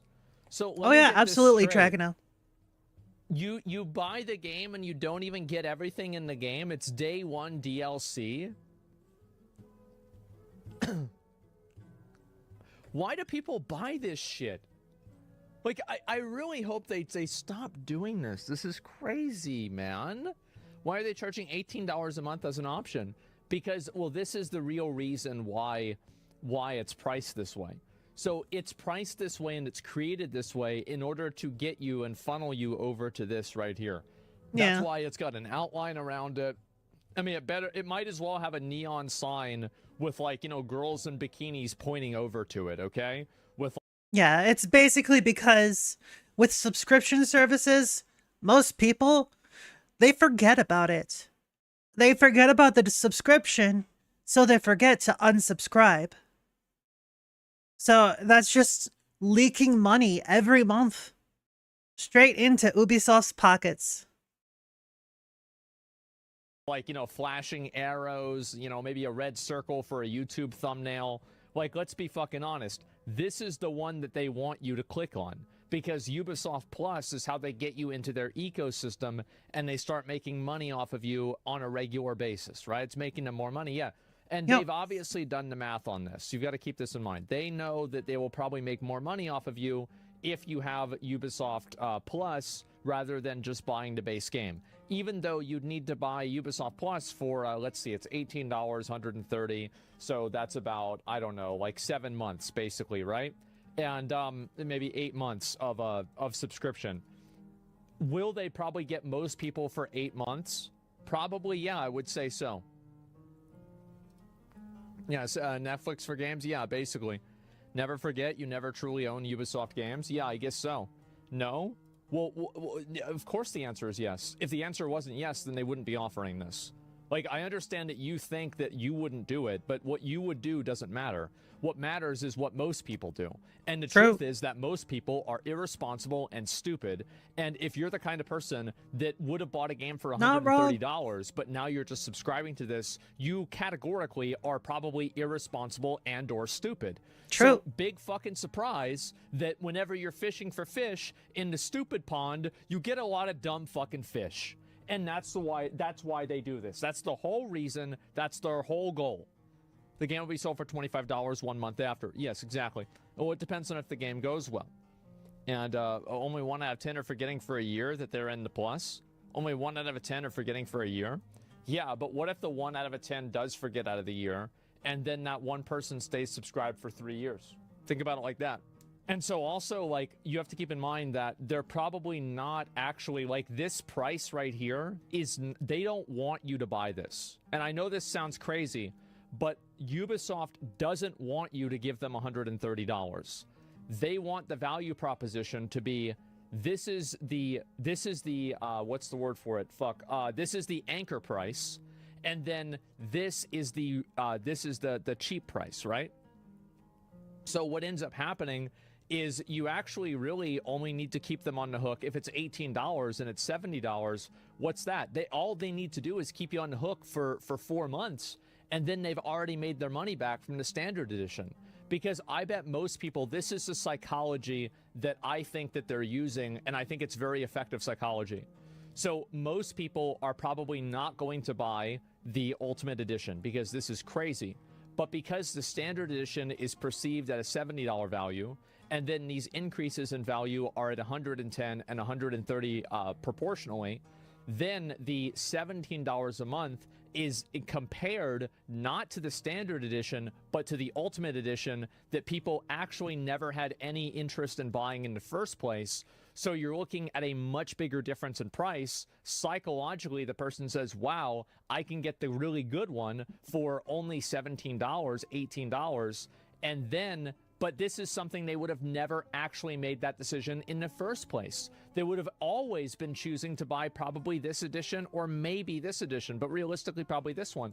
So psychologically, you get them in with this price, you upsell them to this price, you discount it down to this price, and then you get them thinking they're getting a good deal on this price whenever they came to the store, they were only looking for this price. That's what I think they're doing, and I think it's a brilliant strategy, and I bet it's working. I do. I bet it's completely working. That's what I think they're doing. And I think it's a great idea. Spot on. Yeah, of course, right? Like, as I said, like, I know a lot about this, right? And so that's how I would do it. And that's a very good idea. This PhD psychologist who can study consumer behavior, I know that. I've read some of this stuff. That's how I know about this. This is very, very effective. And so let's go ahead and do the math. So if it's $70 and it's $18, 18 times 2 is 36, and then 36 times 2 is 72, right? So $72. That means all they need to do is keep you on the hook for 4 months, and they're already, on average, making more money off of you than they would have made off of the person who only bought this edition. Because again, this was never in the picture. This was never actually intended as the sales price. This is only going to be for like super fans and super idiots. And other than that, usually the same thing even. Other than that, they are upselling you for this to create, again, the difference. Where are the prices next to each other? This price is next to this price. So whenever you look at your eyes, like you're looking right in here, right? you're not thinking about this $69 anymore because you're looking over here. So you're comparing these two prices, which comparatively makes this price cheaper. And again, this is clearly going in ascending order. This is the cheapest, the second cheapest, and the most expensive. So logically, based off of the way that this is presented, this actually should be over here. But it's not over here because putting it over here creates a larger comparative psychological difference pretty shy, and innit? causes more people to buy the Pretty Ubisoft shy. Plus. And I bet it's working because again, let's go ahead and look at this. Look at this a little bit more, right? So let's say you have, how many people do you think keep their subscription? They just are subscribed to Ubisoft Plus. Ubisoft just wants like, to give let's you say the Ubi for 2 shaft. years, for 1.5 years. 1 out of 5? Okay, so 1 out of 5. All right.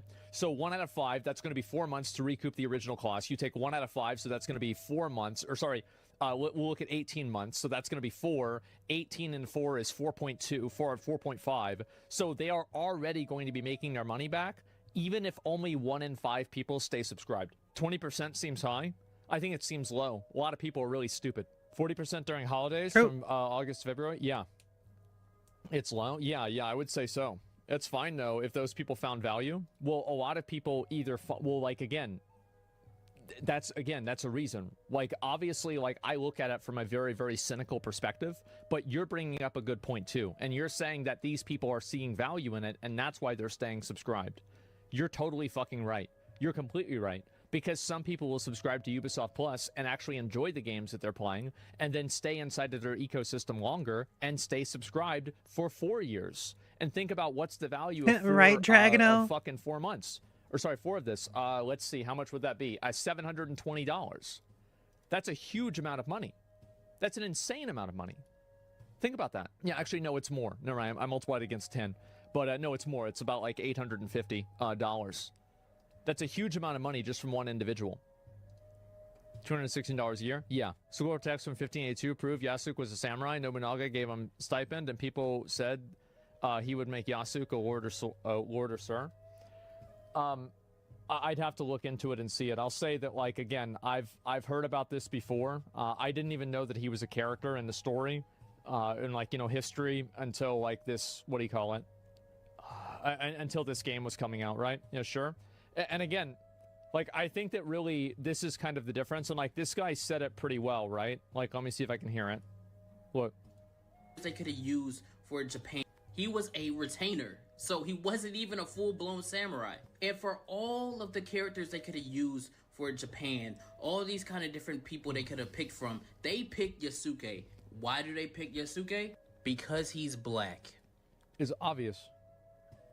It's obvious. Everybody knows it. And that's the difference. Everybody knows it. So obvious, yeah, and that's the reason. They were fucking stupid. They didn't know what it means to be a samurai. They didn't even know what a samurai was. They just think it's some kind of Japanese warrior. Yeah, all I'm saying is that this is I think a lot worse. Like, I don't really care if they want to butcher like Japanese history. This is not my problem, right? I mean, I'm pretty sure a lot of the Assassin's Creed games are not super historically accurate. It doesn't really matter that much. If the game is good and it plays well, then I would play it. I think most people would play it. It's a little bit weird that they went with this decision, and it does seem like it's quite obviously politically motivated, or, you know, like socio-politically motivated. 100% it is. But if the game is good, it doesn't. None of this matters. None of it matters. But this is a problem. $130 for a fucking game. That is nuts. The goal is to make you think your way, make you think the way that you're doing right now, so you're not calculating in buying the game or the price of the game for it. Yeah, exactly. If I get the Ultimate Edition, can I play as a samurai furry? They should let you do that. The fact that you're saying everyone knows it and you're right shows me a pendulum is swinging the other way. Everyone's getting tired. The big companies will respond eventually as such. Well, that's up to them, right? All I'm saying is that this is a it's another Ubisoft game. It's the same as the what do you call it? The Star Wars game, the Star Wars Outlaws game. Like, I will say this, I am infinitely more excited about Assassin's Creed Shadows than I am about the Star Wars game. Like, this at least seems cool. Like, the Star Wars game, there's nothing cool about that. It's just fucking cringe garbage. Honestly, had a female Spartan warrior historically accurate is a joke in these games. Yeah, but I can see how people would be kind of annoyed if they're taking like one individual character and like acting like, oh, it was like this all along. You know, it's like kind of an insult to people's intelligence to a certain degree. Why can't we just have a normal Japanese person as samurai? Like, please, yeah, exactly. Japanese people aren't black, so it's not very DI efficient. I don't know. It depends on, like, I don't know how Japanese people feel about this. I'd be very curious to see what they think. Sweet Baby. I don't know why people are bringing up Sweet Baby. I don't know if they have anything to do with this at all. I feel like, again, I've never really been that interested in, what do you call it, in Assassin's Creed. I always thought, like, assassin, like, stealth games were kind of boring, personally. But, you know, maybe if it's good, I might try it out. Assassin's Creed is never made for Japan, to be honest. No, the game's set in feudal Japan. Yeah, and has non-Japanese looking protagonist. Yeah, I mean, you could see how that's kind of weird. One more game added to the wait for sales game. Well, I feel like every game should be added to the wait for sales list. You should always do that. Like, if you're sitting around, like, and you're making decisions about playing a game without even having the game be released and being able to see a review about it or see gameplay, you are making a very bad decision. You're making a terrible decision. Also, like, and here's another really big component to this, is that if you have day one with Ubisoft Plus, you will have people that start subscribing today. When does Assassin's Creed come out? November. So if it's coming out in November 15th, 2024, if you subscribe today, they will make almost more money off of you if you just stay subscribed until the game comes out than they would if they sold almost any of the other editions. You see how this works? Why would you sub today?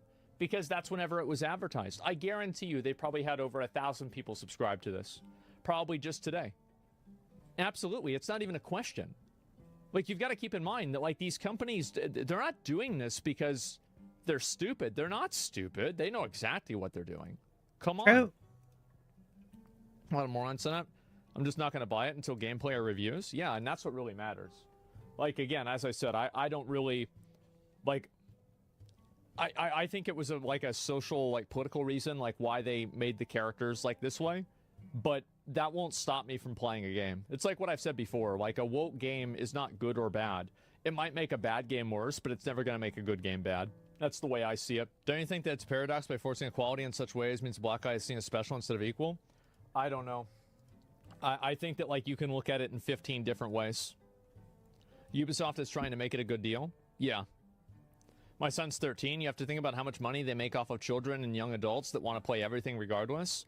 They don't have that experience we have with games in the history. Most games still cater towards the younger generation. I think that a lot of people that are like, because you think about it, there's a lot of people that are broke, but there's a lot of people that aren't broke. You know, these people make, like, you know, $80,000 a year. You know, they have, like, a decent house. They're able to, like, take care of themselves. And all of those people can just sign up for Ubisoft Plus and just keep it on their card and never think about it, really. That's what happens with a lot of people.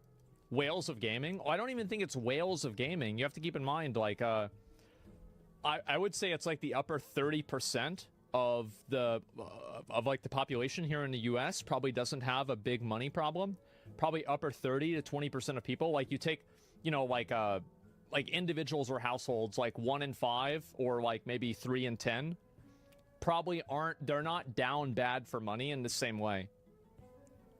Disposable income. Yeah, exactly. They have more disposable income to where this isn't a direct problem.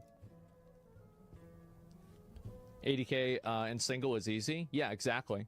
And also it depends on where you're living, right? I mean, I know in some places 80K is like nothing, but in some places it is a lot more. Oh my god.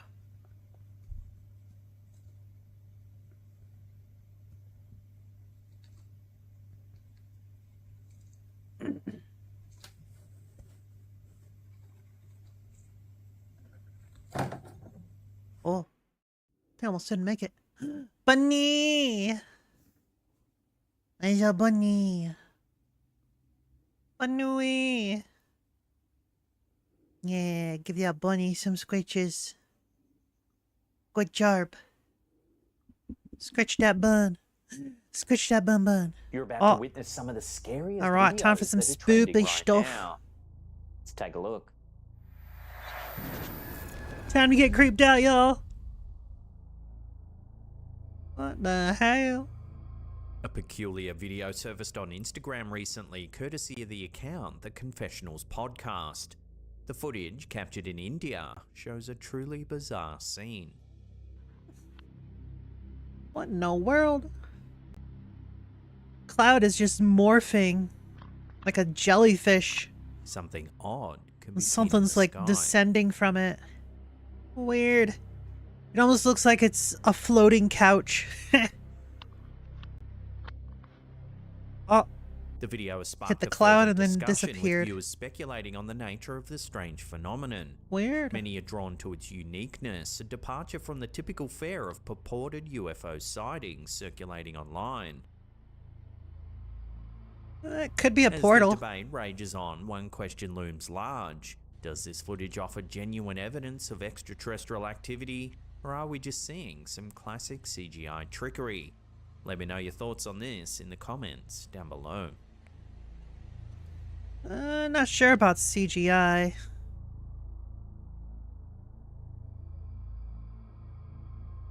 In 2015, a homeowner in San Jose, California, Bikram Singh, discovered that his home had been broken into. Some valuables were stolen and the incident left a haunting impression. Detectives suggested that the family install a home security system to protect from further incidents. Then, on May 8th of that same year, the newly installed security system captured a harrowing break-in. At 10:55 a.m., two unidentified men are seen entering the property.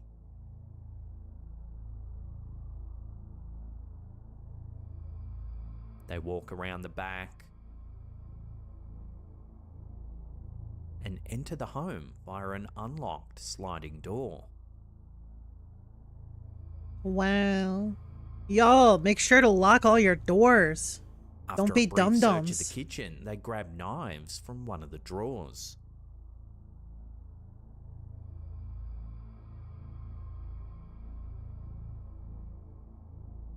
One of the men can even be seen disconnecting the phone line.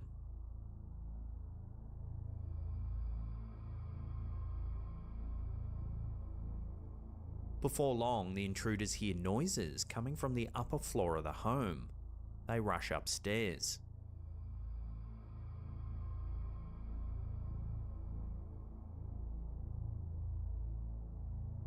The homeowner's sister-in-law, mother, and their child have barricaded themselves in the bedroom after hearing the men break into the home.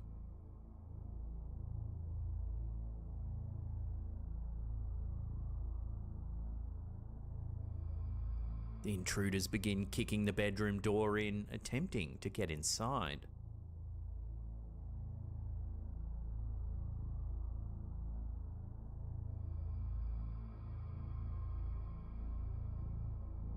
The women and child retreat further into the bathroom, once again locking the door. They shout that the police have been called, and this appears to be enough to scare the intruders away.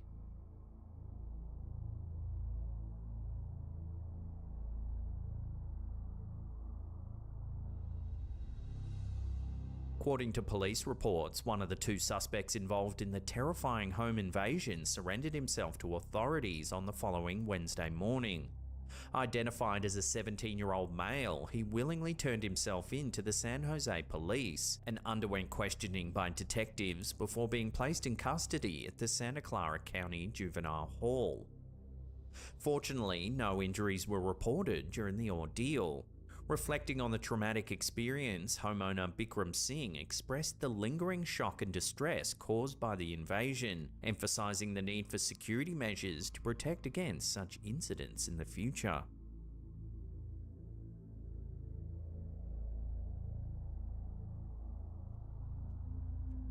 The eerie world of old photographs never ceases to intrigue and occasionally send shivers down our spines. Recently, a particularly unsettling image surfaced on social media. Uploaded by the account Sharpay App on Facebook, the photo transports us back to 1917 Russia, featuring a seemingly ordinary boy posing in his home. At first glance, it appears like any other relic from the past, a glimpse into a bygone era. However, closer inspection reveals a chilling anomaly.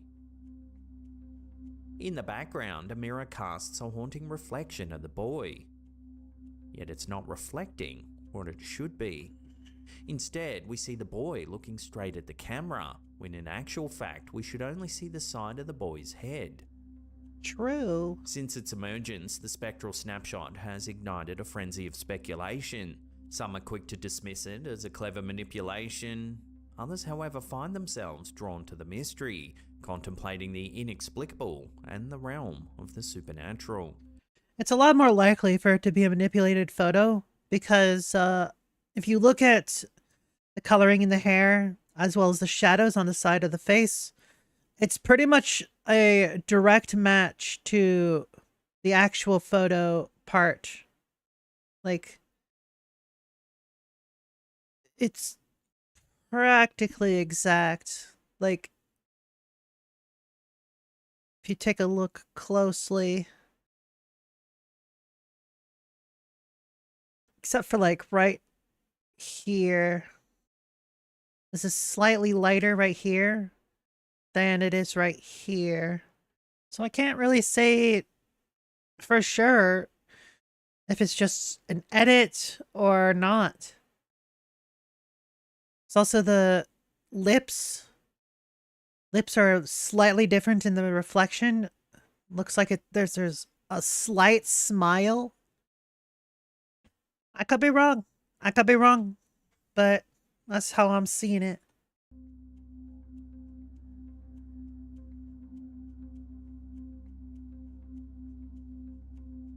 TikTok is buzzing with speculation after a chilling video surfaced There, shared by user ticky-tacky. DGP 2021. Take a look.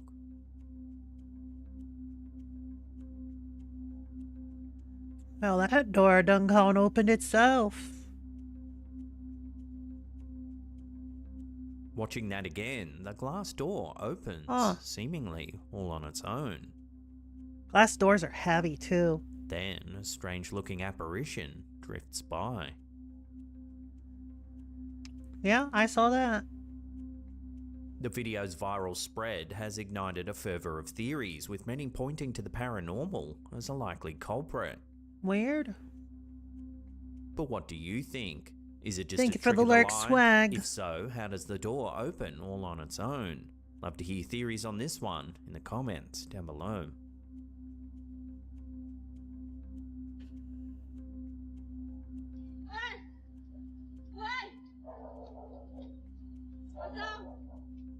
This is a strange and eerie little clip uploaded by user Ramahajan41. I wish thee luck. It's after 2 AM when a security camera films an unsettling scene. Take a look.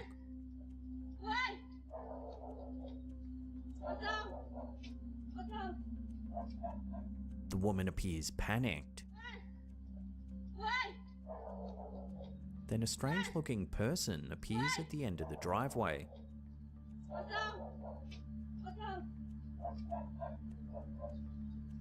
Oh. It's clear that the woman is being followed, but by who or what? Keen-eyed viewers have noticed that the person appears to materialize out of nowhere. Yeah. That's creepy. Admittedly, this could just be an anomaly caused by the low compression rate of the security camera, but it still leaves the all-too-real and distressed state of the woman. Whatever way you look at this strange footage, it's eerie.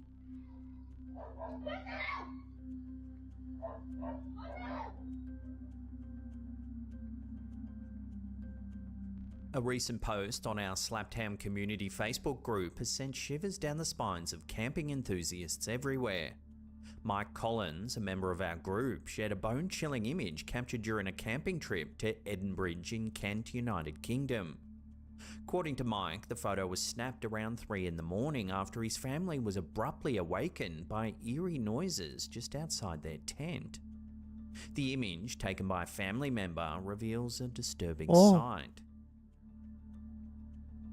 A tall, ghastly-looking figure amidst the tree branches just above their campsite. In an attempt to shed more light on the unnerving encounter, Mike also shared an enhanced version of the photo, intensifying the brightness to offer a clearer view of the mysterious entity. The post quickly went viral, reaching over 700,000 people in just a few days.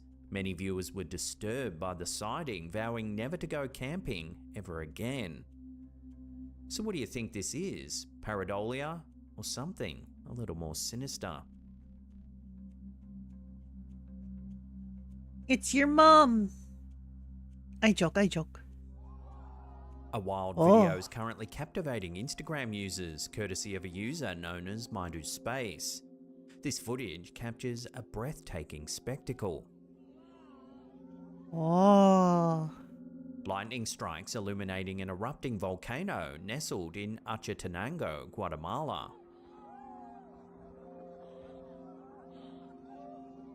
Lightning bolts repeatedly pierce the volcanic plumes.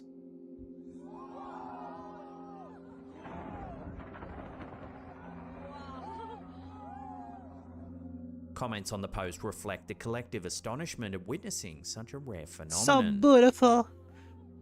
Just like y'all in chat. Very beautiful.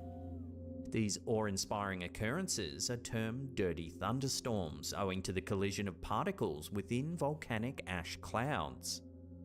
Another stunning example, shared by Al Jazeera, shows a similar event unfolding in Indonesia.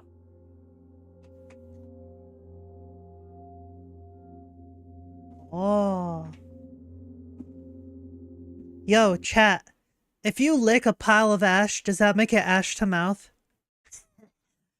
Anyways. Volcanic lightning, triggered by moist convection currents and ice production, defies conventional thunderstorm dynamics. Unlike regular thunderstorms, volcanic lightning can occur even in the absence of ice crystals within the ash cloud. Historical accounts dating back to Pliny the Younger's description of Mount Vesuvius's eruption in 79 AD provide early observations of volcanic lightning. Luigi Palmieri furthered these investigations at Mount Vesuvius in the 19th century, noting the frequent presence of lightning during eruptions. The enduring fascination with this natural wonder continues to captivate audiences worldwide. Indeed, experiencing such a phenomenon firsthand would undoubtedly leave a lasting impression. Before we take a look at a peculiar phenomenon about scary and creepy videos. Meow.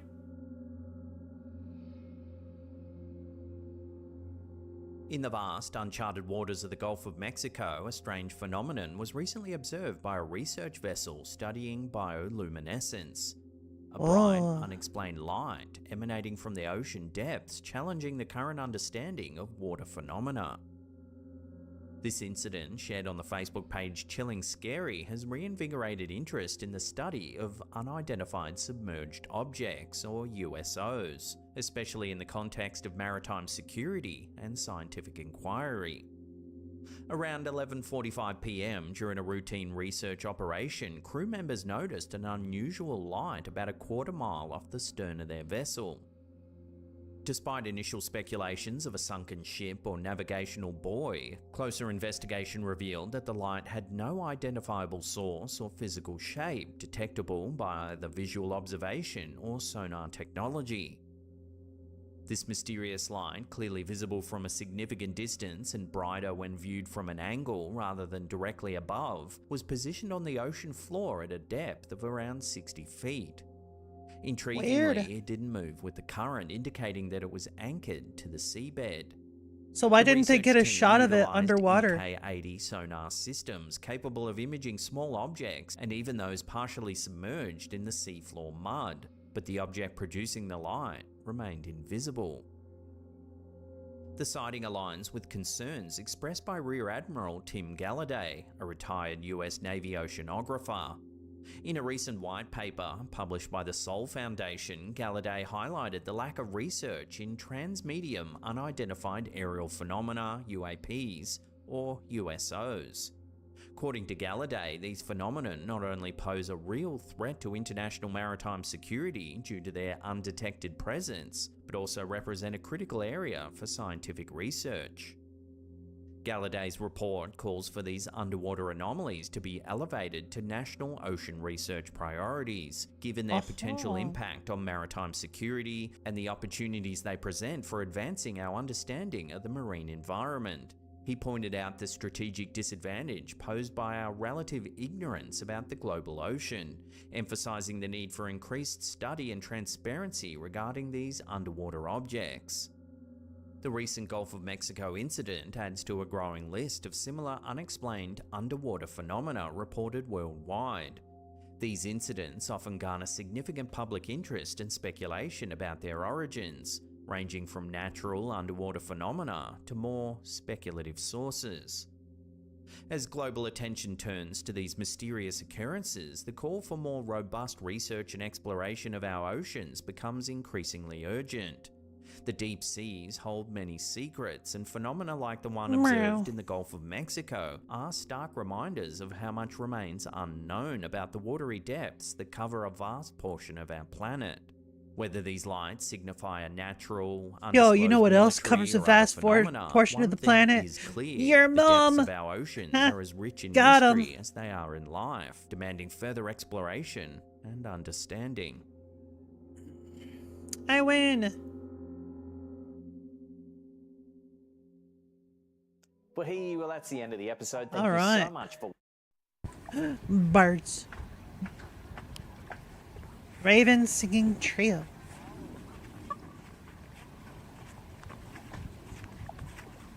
Where's the singing? I don't see any singing.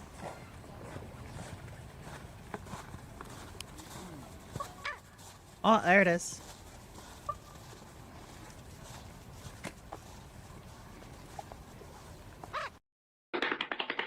Oh.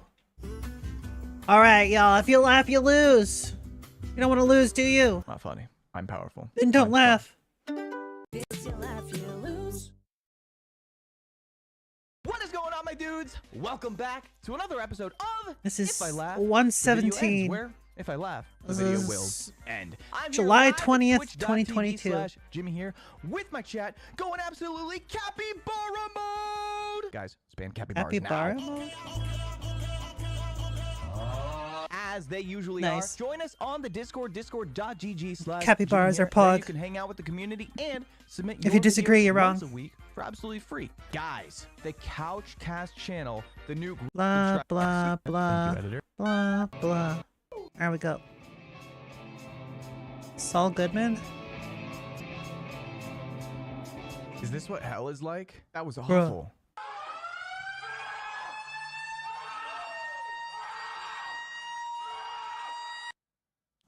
Okay, so I used to the work out heck? at Planet Fitness, and they literally have a thing called the lunk alarm. And if you drop weights too heavy or you scream too much, they put that thing on. I mean, I literally just walked in the doors and the lunk alarm went off. Like, I don't know what happened.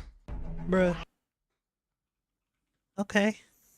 Editor, don't put that one in the video. Mom is so stupid. She thought Twitter was social media. Right. There's no like anti-punchline. It's just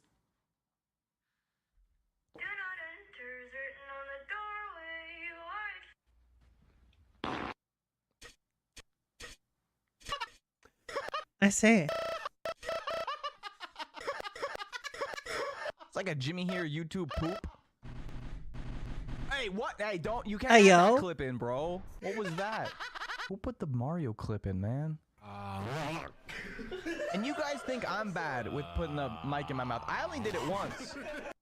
He goes crazy with it. Markiplier goes after that thing. Hi, this is DoorDash connecting you to your Dasher for updates about your order. Bruh. The order's ruined.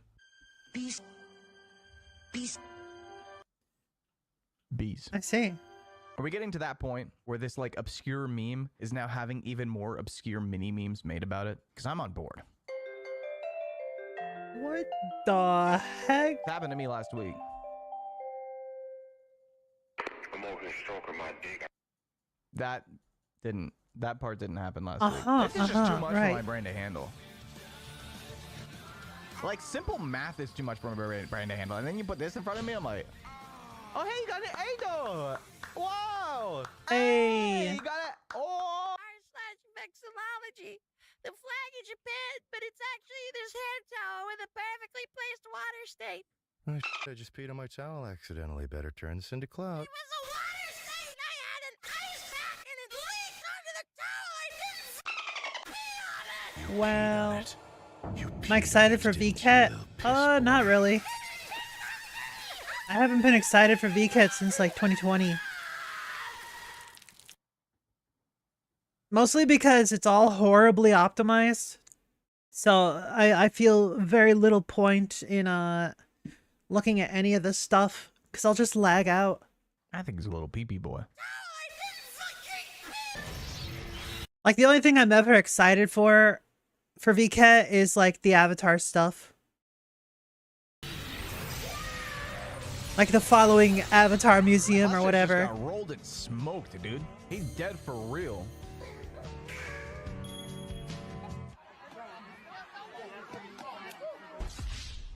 Why is this at the end? I don't even understand why that clip was at the end, but it's such a good clip. I That say. was dumb. Not funny. Not funny. Farts couldn't be me laughing at farts. No. Uh-huh. There is no Easter Bunny. There is no Tooth Fairy. And I miss that noise. I miss my Nintendo DS. Damn, this Blastoise is crazy, like Giga Chad.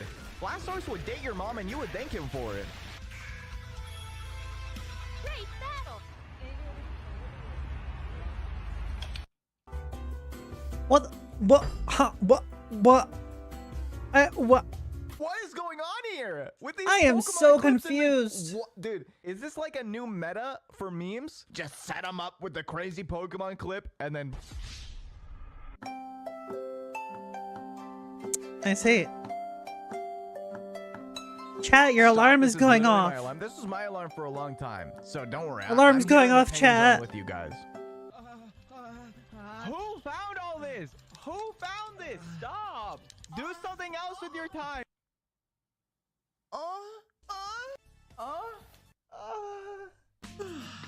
I need to stop making noise.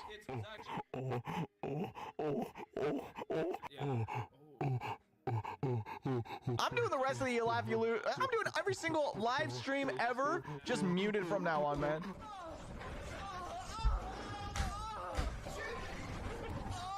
That wasn't even me, man. That wasn't even me. That's fake. That's not real. Bro. That wasn't Bro. I did not make that noise. True! Dude, okay, at least we end with some facts. I've never moaned in my life. It was all That was fake. some funny shit. CD. Please welcome Jimmy Eat World. What?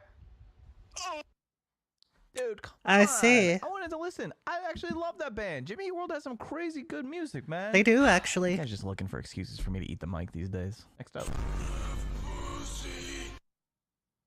Don't show Zach. Do not show Zach. Okay. Bro. I've been watching this for... Oh, it just happened! Oh, I didn't know what's gonna happen right there. Alright, sweet. Thank you for sharing that. Congratulations, whoever that was. Big congrats. pie. Why does he say it like that? He It was says like he pie. loves it. He's in love with the pie. Dude, what the fuck? I see. That's messed up. Is this Bakugan? I see. Love Bakugan, dude. We need a leap! We need a leap! That's a burrito. I hate that video. America is a nation that can be defined in a single word. Please, I mean, have mercy on me. Kitty. Better call Dingus. Arguing with a cat boy! Go to your scratching post. I don't like the direction this video is going.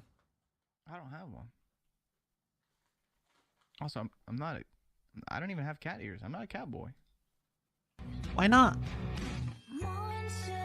Okay, dude. Yo! Drawing me as a furry, even though I look great. Cats. I'm a kitty cat. And I dance, dance, dance, and I dance, dance, dance. Cute. Stop bringing Xbox Live back. Put it away. No more Xbox Live. No. Don't. Use the dispenser. No, use... Oh, the good ending. He didn't even like rub it on his hand. What? What's that? What? Ah, what's that noise at the end? That was awful. Today is Monday, which means that Gandalf gets to lick a graham cracker. It is her favorite activity. I see.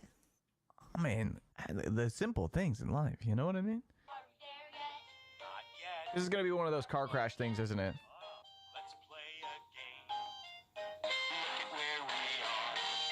I see. You guys are too easy to read sometimes.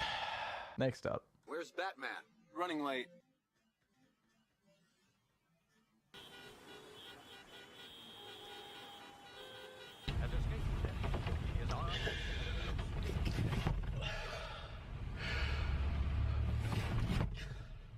Doesn't Batman have like a bat jet or something, man? What's the point of being based on a bat if you can't fly around? My dog absolutely terrorized my room. Dog, don't be happy.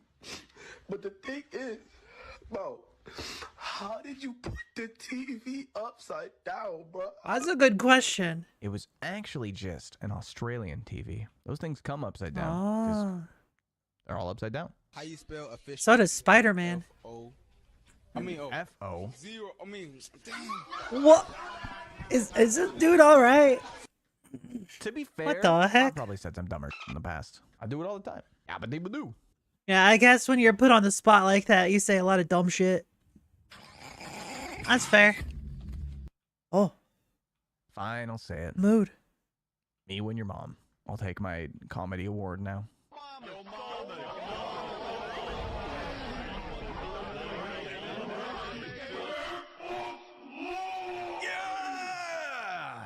Dude, I kind of miss playing PUBG.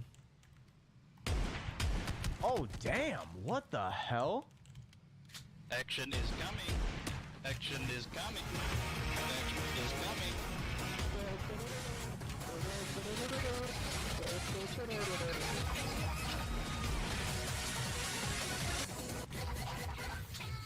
Dude, he's going crazy. Damn. How many people are stream sniping him?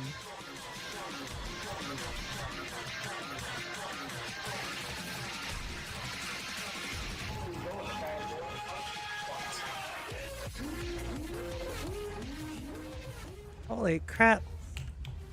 Games with proximity mics are great. They need this in Fall Guys.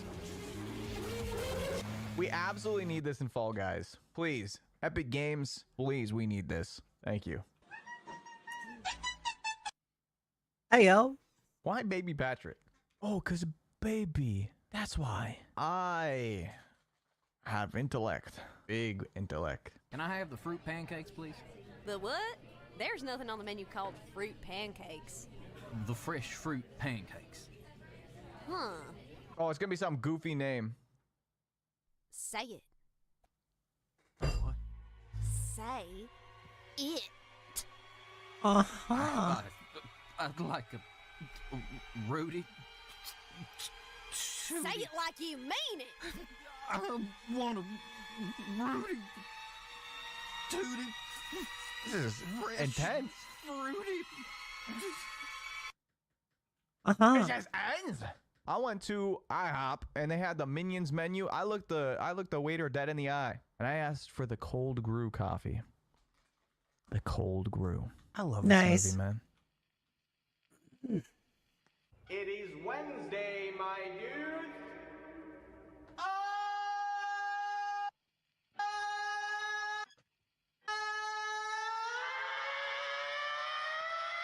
I need to find another tunnel. I need to go do that in another giant tunnel. This shit bussin', sheesh. Bobby, what did I tell you about making me say nonsense? You're doing it wrong, Hank. Hank, all you gotta do is go, sheesh! That's all you gotta do. Good. Go. No. Hamburger, cheeseburger, Big Mac, Whopper. Hamburger, cheeseburger, Big Mac, Whopper. Yo! Cheeseburger, Big Mac, Whopper. Big Mac, Whopper. Big Mac, Whopper. Oh, the beat was about to drop. Come on. Hello, Mr. Treat. I don't know. He went by running. Oh, God. He went, I'll run away, and then he just... Damn, Markiplier. Bro. What the hell? That was brutal. I am a pious man. No temptation can stray me from the path of God. There is an extra thick gypsy girl outside with no shoes on. It was down. Okay, bad that's more. kind of Rice funny. Or that guy. The answer should be obvious. Good job, chat. Good job. Dude, I think this THX logo thing.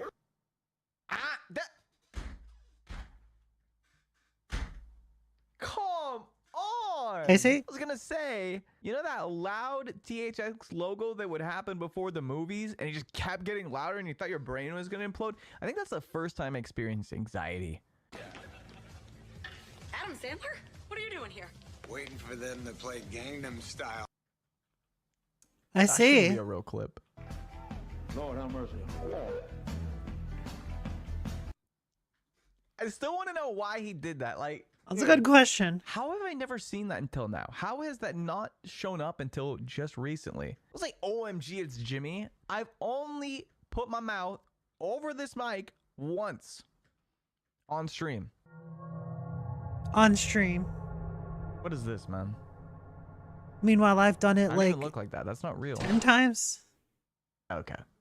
Hi, Sadra. How you Available doing? on PC, Android, iOS, and PlayStation 4 and 5. Step into a vast magical world. Why did you put my Genshin ad read over that? Whoa. Don't laugh at that. Don't do it, Jimmy. I hate that sound effect, dude.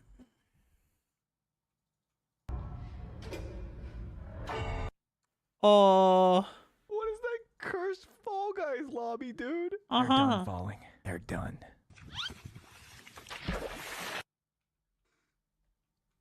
Bruh. Splash.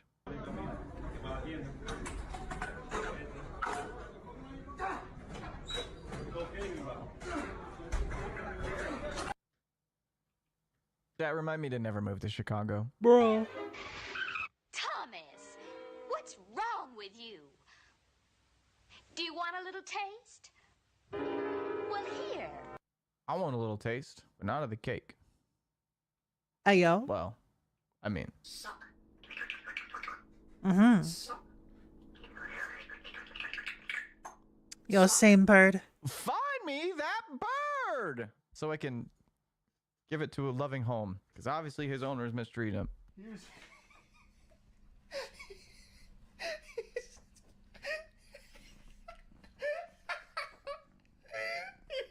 Why is he so long? I'm sure you can immediately tell who this Longer is. parlayer. It goes without saying. I don't even need to tell you who this is. This is my dad. Uh-huh. That wasn't a yippee. Woo! Yippee. Is that a bear? Oh. Ah. Ah. Half expecting the weird oh as hell, sound. Monkey! Monkey! Hell yeah. Needs more monkey. I'm sorry. I will next I don't know what that means. Kitty, no. No audio, no context, just Zingus. I wouldn't have it any other way. A potato flew around my room before you came. Bro.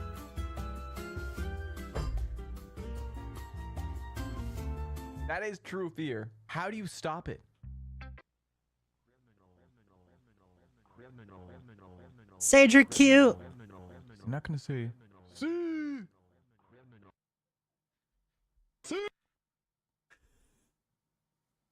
He still jumped.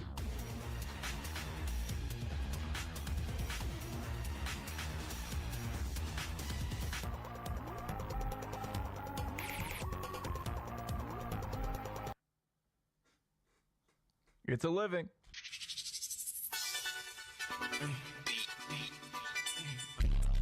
Yeah, that's pretty accurate. You guys know the struggle.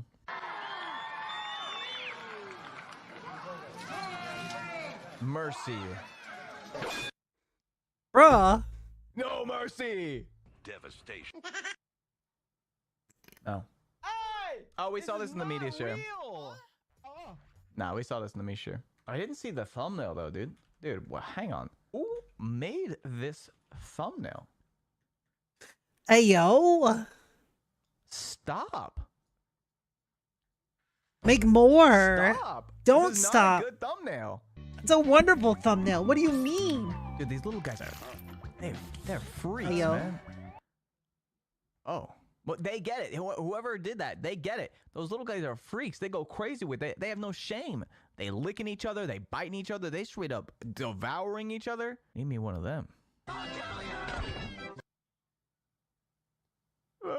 Yeah, I've killed that penguin before. Everyone's done it. Everyone that's played Super Mario 64 has thrown the penguin off the edge, whether they meant to or not. I We're haven't. all guilty. Because I've never gotten that We're far. all guilty. What do you think is going through that horse's head? The horse is probably like, hey, hey, hey. Get it? Because horses think of hay. Nah, I think what's about to go through that horse's head is probably like a branch or two, because like it's just being suspended by a helicopter.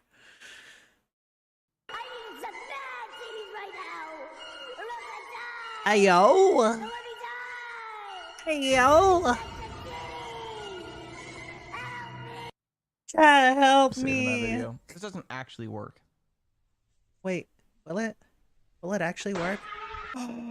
See, I'm a smart Bro. guy. The odds of getting hit by a cinder block while lounging in the pool are Slim, but Wait, never is that the zero. Nice. Revenge, dude! It's the revenge arc. Let's go. Jimmy jumps. Oh. There's no way. There's no way somebody drew me as the Quaker Oats guy. Don't say ah in the chat like you're Oh. scared. I'm telling you, first you gotta unlock this. Gotta unlock this thing. DJ, come. Water. What? I love that one. Huh? Shark, Pog. That's a classic. We love Yay. to see it. I see. Same, kitty. Same. Not funny. I'm powerful. I'm strong. That is one of the coolest chairs I've ever seen. What the? What? Where What? was that? Was that even a chair? Every brain aneurysm has its own unique set of causes due to the structure of the brain's arterial wall. All the factors that cause blockage in arteries can cause a stroke. When blood clots break Is this a loose meme and format? travel to the arteries in the brain, You know what Are else we can just cause a learning stroke? today? interrupted. Your Bleeding mum. in the brain can cause a hematoma, Got 'em. which damages brain cells, which can also cause increased pressure that can damage brain cell function. I already have a All this set brain. up just for that classic clip. Wonderful. Not when I shift into maximum overdrive. Hi-ya! What the heck? That was me on the Matterhorn when I was moaning.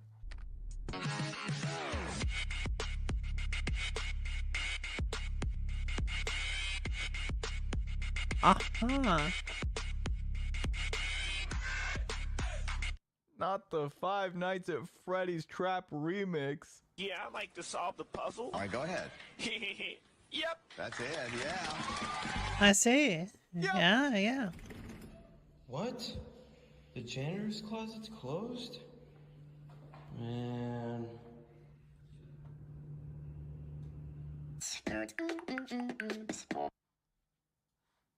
Okay. I don't understand, but I agree. Oh shit, twin, he trying to fight you. What the fuck you finna do? Man, beat his ass, twin. What the hell, twin? This ain't no goddamn Fortnite. This ain't. I see. Uh-huh. I see.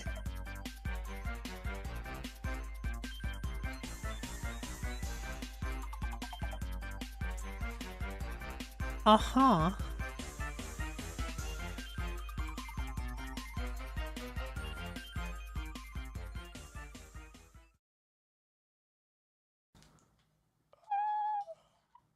Mood. Oh my god, Banui. Kitty! Whoa, that's a good cat. That cat is so loud. Loud cat is loud. Oh my god. Such a loud purrer. Oh my goodness.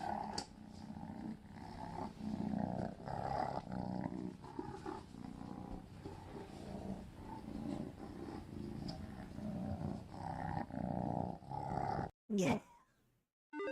Alright. Every so often, there are 10 things that unfair end up in things video games that forced we just onto don't gamers. like. Here are 10 lame things that have been Okay. forced into video games. Starting off with number 10, let's acknowledge the most recent debacle. It's the whole PSN thing for Helldivers 2. Oh yeah. If you weren't following the news on this one, essentially, Helldivers 2 has been a big smash hit multiplayer game people have been loving on PlayStation and also the PC version, which you can access on Steam, and people have been playing along with that, having a great time until suddenly Sony announced that moving forward, in order to access the game, you're going to have to log into PSN on your PC in order to access and continue playing Helldivers 2. And if you didn't have a PSN account, you were going to have to sign up and create one for this. True. There was going to be a little bit of a grace period if you were currently playing, but either way, this really came out of left field for most people and they were taken by surprise. Even with Sony saying that this was originally the plan all along, they just couldn't get it at launch, it doesn't make a difference. The fact that players bought into this game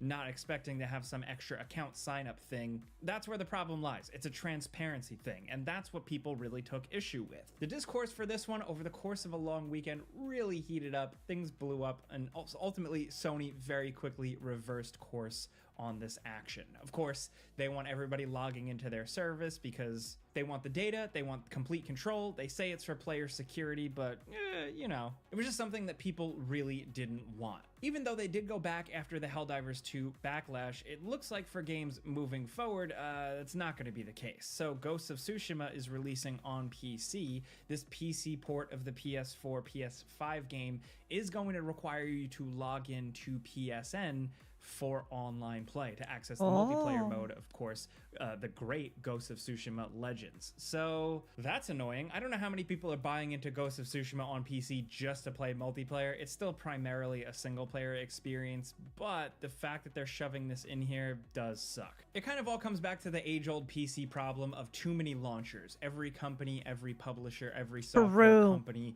wants to have their own proprietary launcher that you log into with yet another account in order to access their stuff. And it just gets so old after a while. Oh my god, can we stop this already?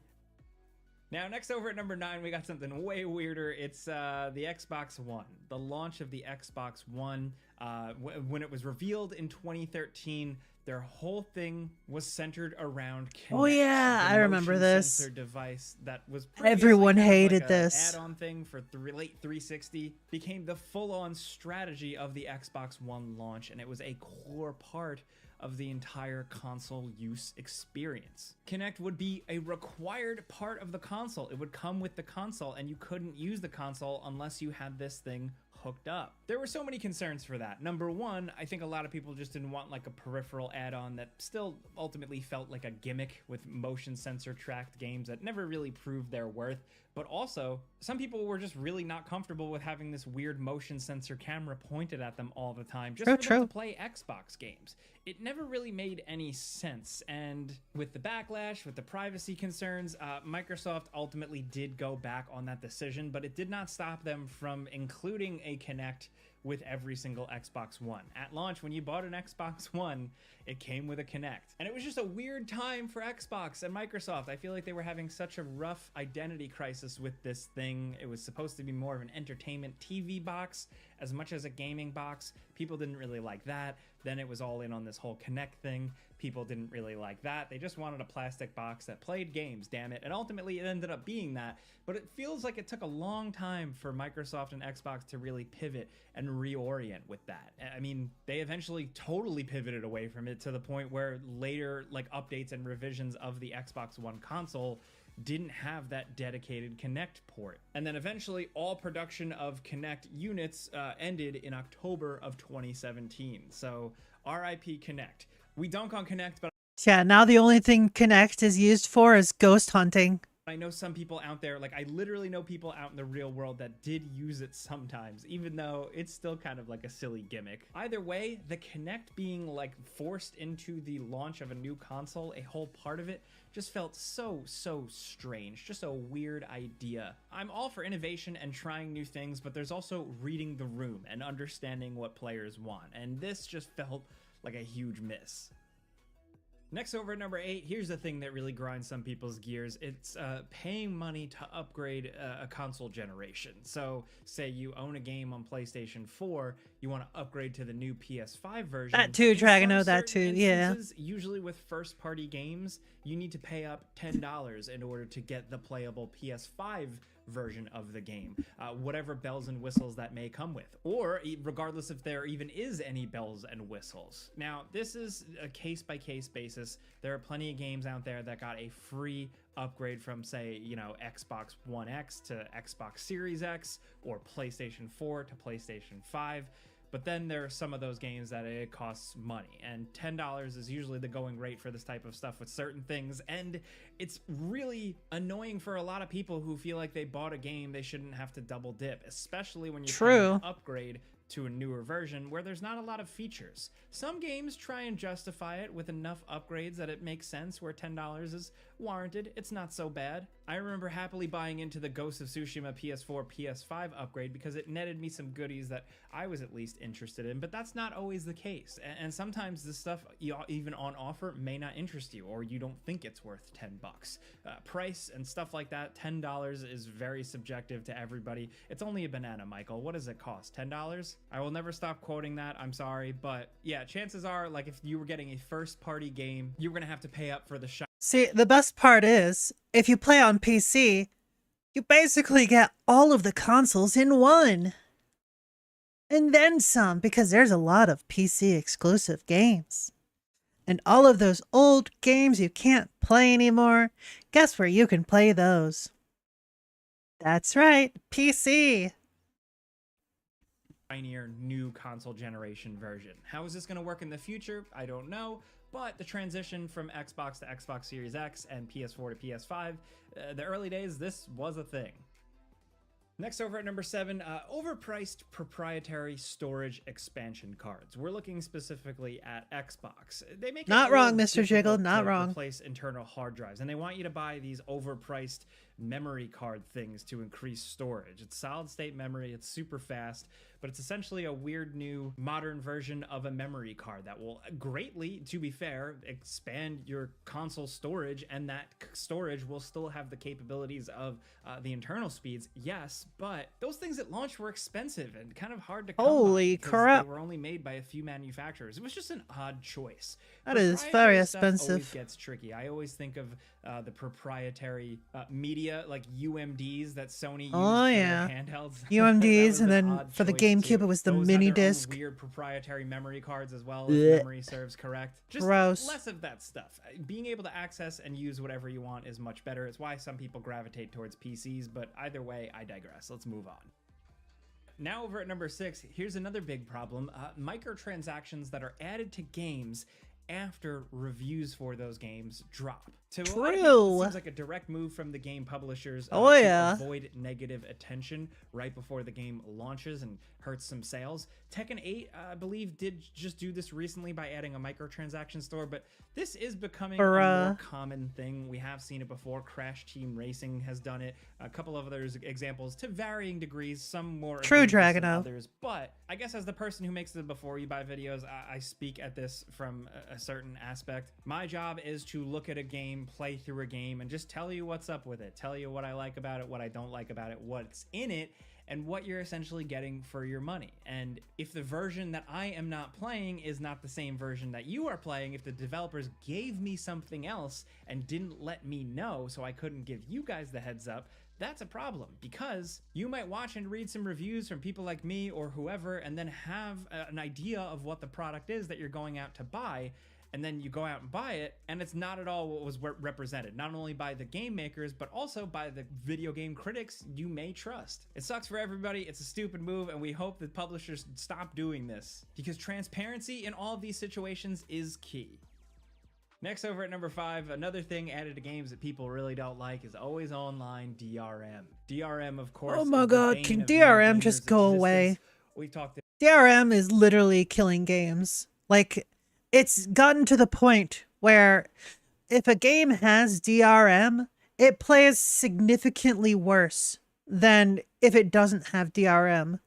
Literally, like if you play basically any current generation game, like a cracked version, it'll go from 30 FPS to 60 almost instantly.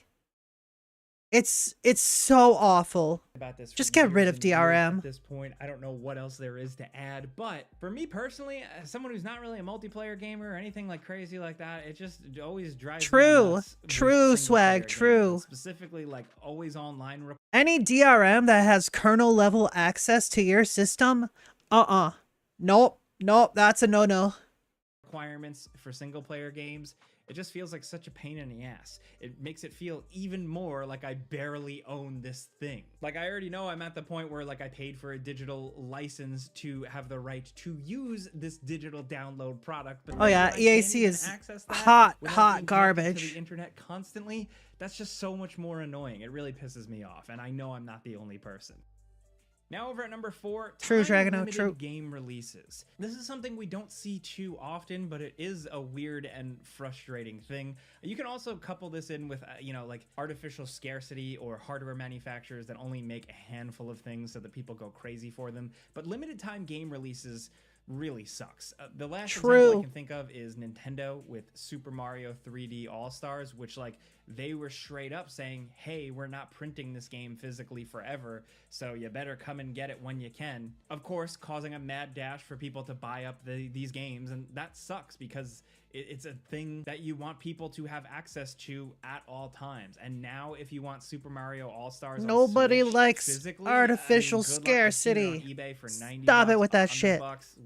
And Nintendo games are already expensive. You know they never go on sale, so this is just making it even worse. Why did they do this? I don't know. I love a special collector's edition type of thing as much as the next guy, but when it comes to just an actual video game launch, it should be available and accessible for everybody for as long as humanly possible. Obviously, they can't print and manufacture a video game forever, but it irks us more when they play games with that like limited quick release, you know? Next, over at number 3 is on-disc DLC. You don't see this as much now in the digital age, but I remember you Street Fighter 4. I remember this shit. The rise of DLC, because people were realizing that a lot of paid DLC actually on the disc for the game DLC. So it was already there. Shame It was on already you. On that physical thing you bought, then you just had to go and pay an additional fee to access more of that content. Like if you want to access that stuff on the disc you bought, you have to pay extra for some of it, even though it's like right there. I recall Mass Effect 3 locked a playable character behind on-disc DLC. That's like one example off the top of my head, but like it was a thing for a little while. I'm glad it's not anymore, because frankly, it just felt super weird. Now over at number 2, we're going big picture here, but it's paying for extra subscriptions just to play online games on consoles. Now, on PC, you just plug your PC to the internet and you're online. That's it. But with consoles, if you want to get online, you have to pay a fee. This is something that like we've all just accepted at this point, in this day and age. We pay for PSN, we pay for Xbox Live or whatever it's called. It's cool outside now, so I can open my windows. Xbox and Switch all force you to use like a subscription service to play most online multiplayer games. And follow you think about do it. You're paying for that on top of paying your internet service provider. You're paying for internet fees. So it really adds up. Gaming, especially online multiplayer gaming, is not cheap. Again, I think some of those subscriptions do stuff to justify the price. Like there are reasons behind some of it, and you do get some value, but we would all still love the just good old-fashioned option of plugging a cable into the back of your console and you're online and that's it. But the times, they are a-changing. Now down at number 1, this is a weird one. Better versions of games end up being replaced Thank you for the with head pat. worse versions of those games. Warcraft 3 is probably the poster child for this. A lot of people point to that. Extremely Warcraft 3 shoddy reforged, ports. Removed classic Warcraft. So Warcraft 3 classic owners were forced to download Reforged instead, and a lot of people really didn't like how Reforged turned out. It was not as good of a representation of Warcraft 3 classic that people were hoping for. And we got 8 more and we got Essentially, Cyberpunk. in your digital library, like they replaced people's copies of the original game with the overall Wow. worst remaster. And that's just something How about dare that you, doesn't feel Dragano. great. I mean, Overwatch How 2 heckin' also dare you. replaced Overwatch 1. And that's even worse because like there's no going back with this one. Another example that really bothered me personally was the GTA remastered trilogy. You don't have to do any of those support things.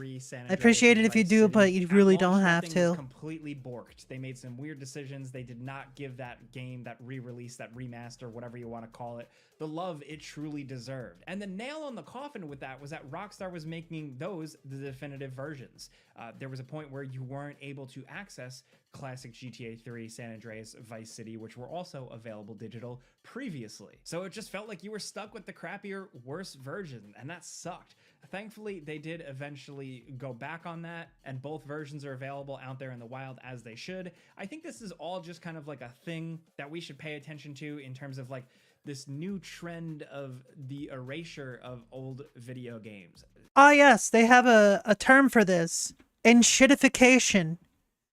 Making everything shittier than it used to be. Specifically by the big publishers. It feels like in them always moving forward, always seeking profit, they will happily burn down old things that, number one, you paid for and maybe rightfully own or just really love, and also that a bunch of people worked really hard to make. Some publishers are just so quick to cast that stuff aside in favor of the new thing, where sometimes it just doesn't feel quite right. So these are 10 unfair, lame things forced into games that we wanted to talk about today. We know there are plenty of other examples out there. We've complained about a lot of them before, I'm not gonna lie. So just let us know in the comments what you think and what we should include for another list.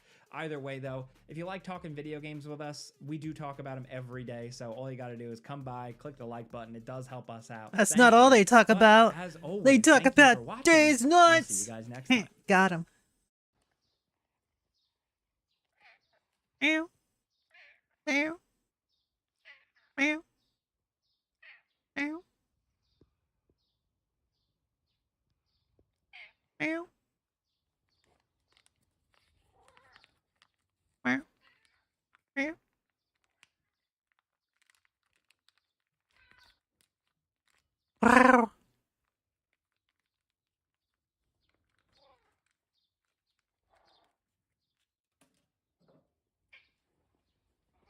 Meow. Yeah. Oh yeah, give that wet food. Y'all, don't forget to give your cat wet food every now and then. Do not only feed your cats dry food. That's actually bad for them, because if they only have dry food, guess what'll happen? There'll become like this crystallization in their bladder, and they'll have to get like this rock in them removed. It's very bad for them. Hi, Pilehead. I have a bowl of corn pops. Oh, nice. All right, we got cheese garlic flatbread. Garlic cheese flatbread, let's go. Heck yeah. Haven't had pops in forever. I've got something you can have. That's right, the joy of giving me head pats. Just put your hand right on top of my head. You will have the joy of giving me a head pat. Don't you want joy?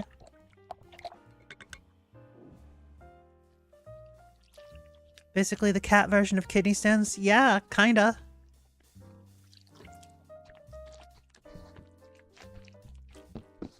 grandparents decided to buy some recently. Oh. Dragano. No. Bad.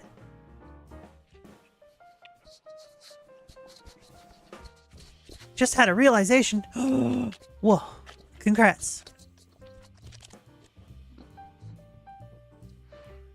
Last 15 minutes. 80 grams of melted butter.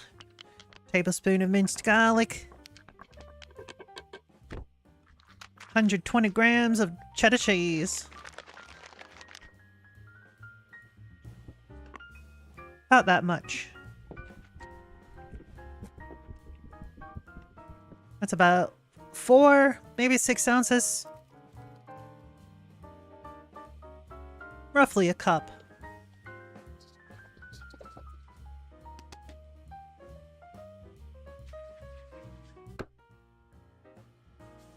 F it, just F it? F what?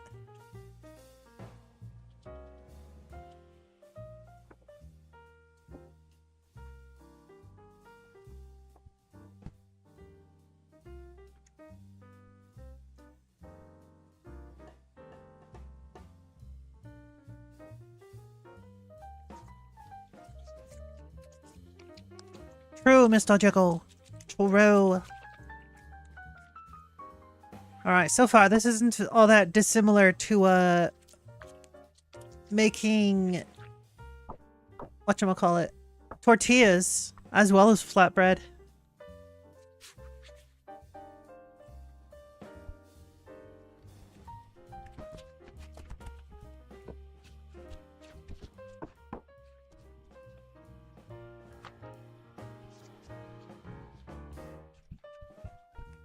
Whoa.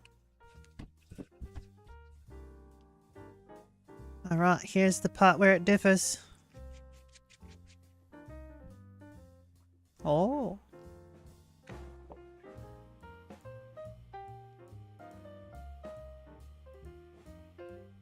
Flatbreads tend to be thicker. Yeah, just like your mom. Ah, got him. Oh. Oh. Ayo. Hey, yo. Catch the top and bottom and make it round. Sprinkle a little bit of flour and press it. How impressive.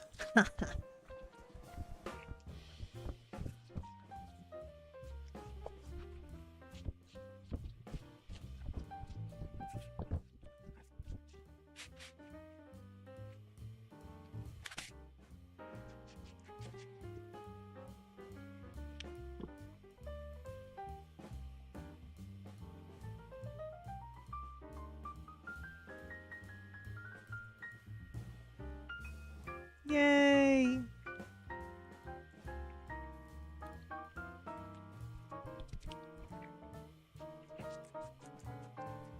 Apply garlic, don't cut. Apply cheese all over. Roll from one side.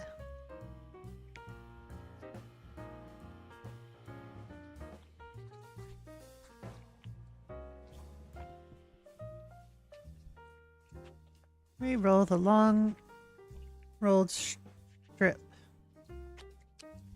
And just like that. It works. Rest 10 to 15 minutes in the fridge. Meanwhile, make a garlic mayo. All those ingredients. It's a sweet garlic mayo. You can eat with nacho cheese or just honey instead of garlic mayo sauce. Sorry to hear that, Firehead.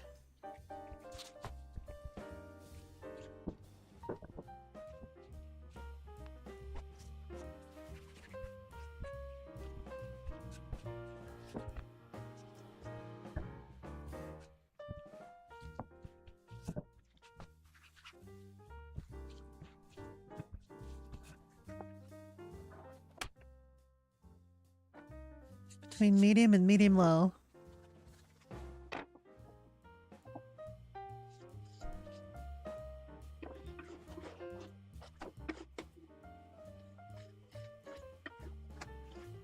pops up little by little. That's basically a tortilla. Except a little thicker.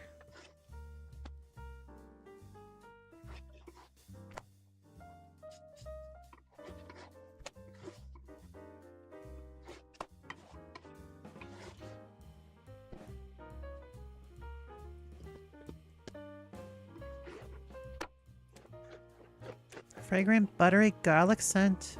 Ooh woo.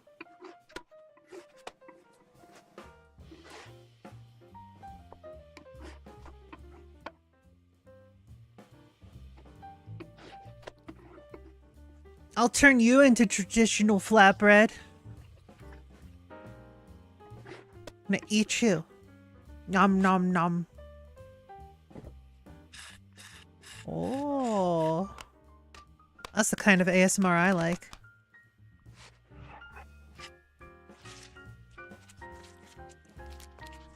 Oh my lord. That's some good looking stuff. Yeah.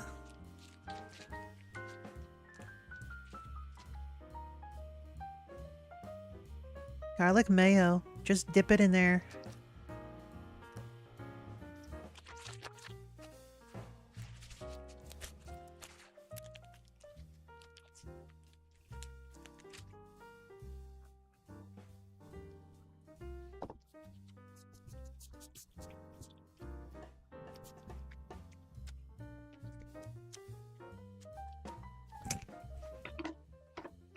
Failure to control power.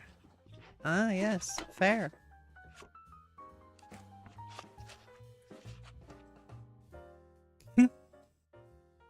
Cooking Haru is great. Oh my god. It's Asti. Little chunky kitty. Yeah. Squish the chunky kitty. Yeah.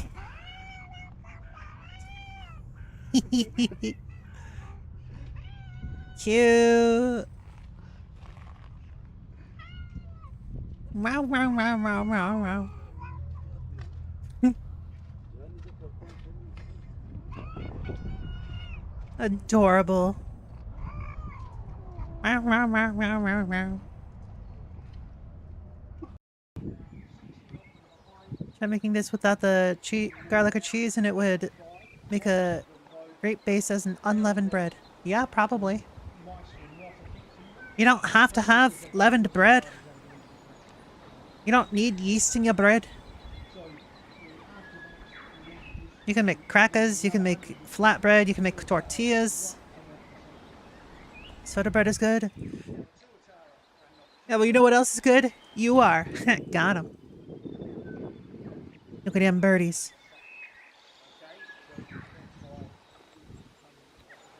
Bird, I don't bird. know if I'm gonna play this or not. Oh. Maybe I'll try it. And Alright, before we continue, I need to take a break. It's break time. It's break time, y'all. Break time.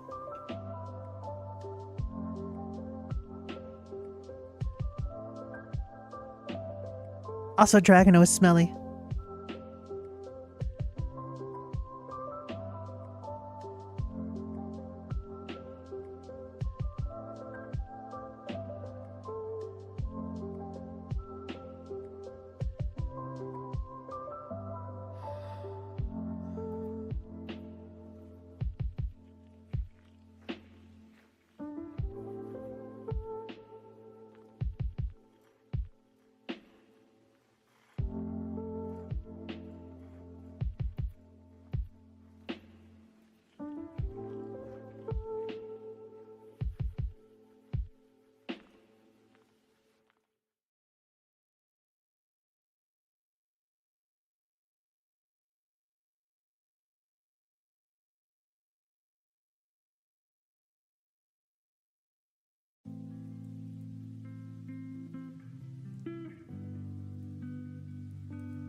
Chat, why didn't you tell me? That chair's so stinky. Ew. Chat, so stinky.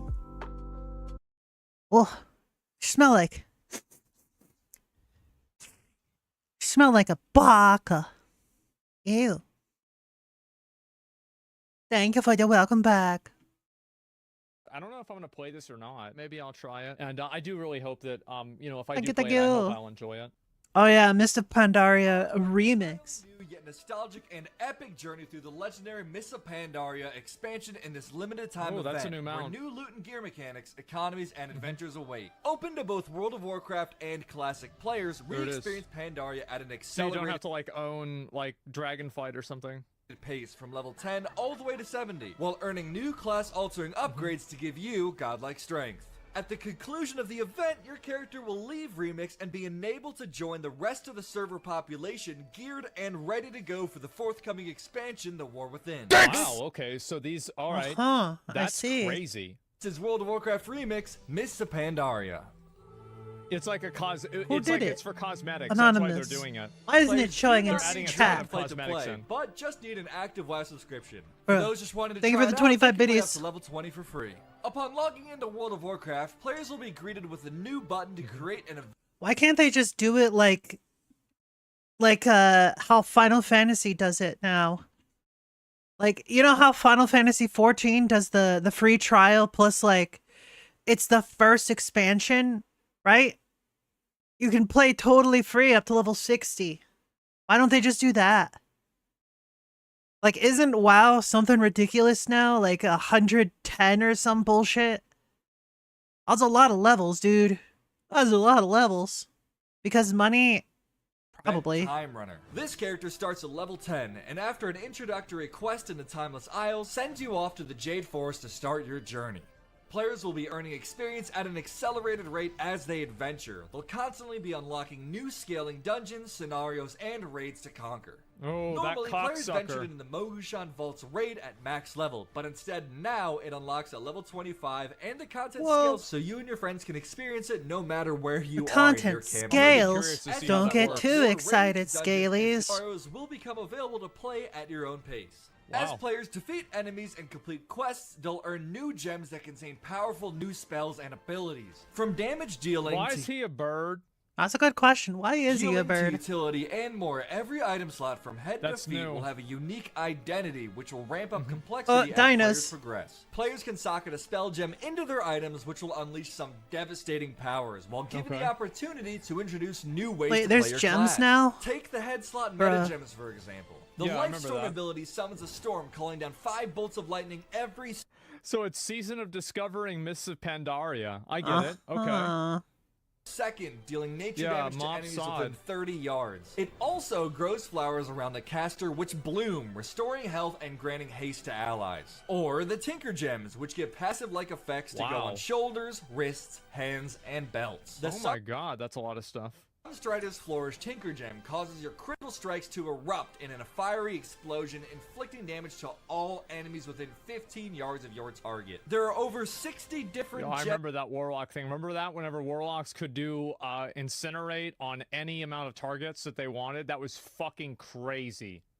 gems to discover and choose Oh from, my leveraging God. players to play however they please. While souped It up was like gems Kill and Jaden spells are some pretty shit. cool, let's talk about power. Insanely high power. The Cloak of the Infinite Potential is a dynamic cloak that continually scales in its strength. As you slay mobs and experience the wonders of Pandaria, your cloak Yeah. will gain a consistent stream of permanent bonus stats. The Okay. more you complete heroic deeds throughout your escapades, the stronger you become. The Cloak Cool. of the Infinite Potential changes its appearance over time as players become stronger and stronger, and will eventually take on the appearance of the legendary cloaks of the original Mists of Pandaria. That's In cool. addition, power you earn on your cloak's strongest character is also shared with alternative characters created for the event, making Wow.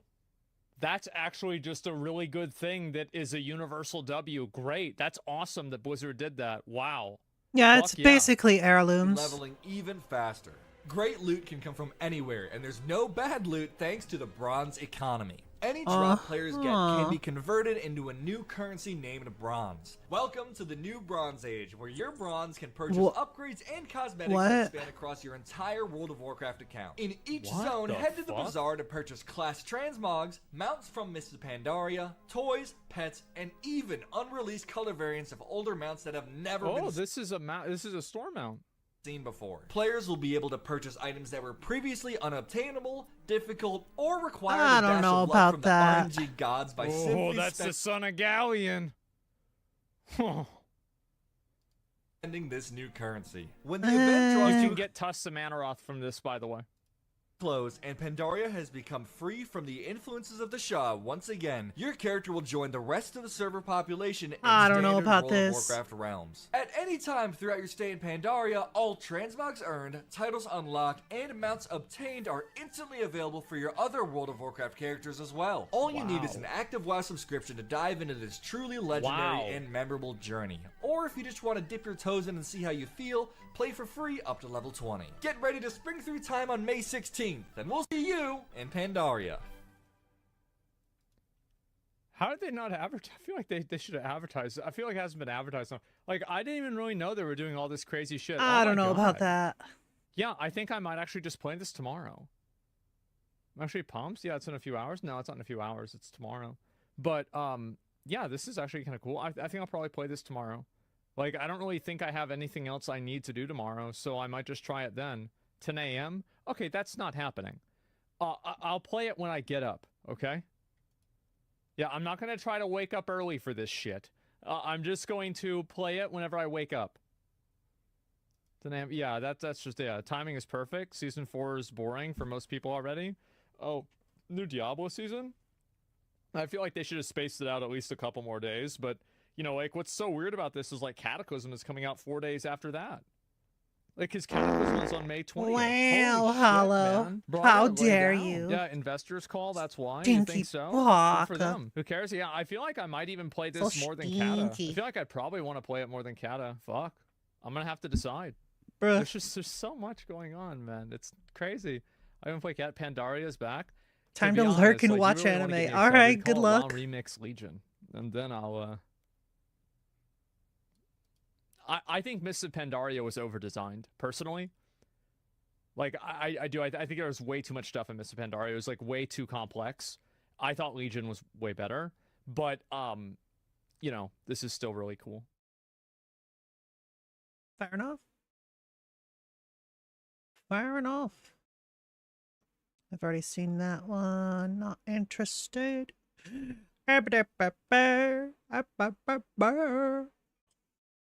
All right. Oh, got lots of videos.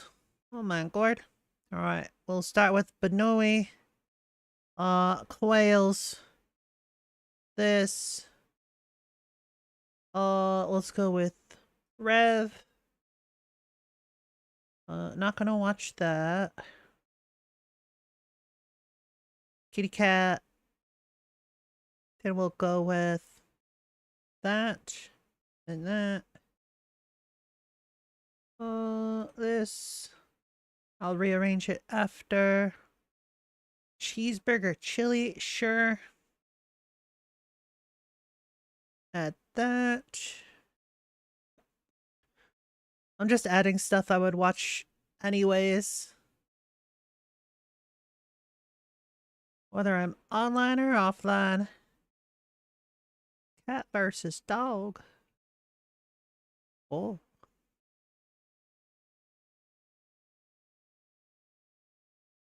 I'm a cat.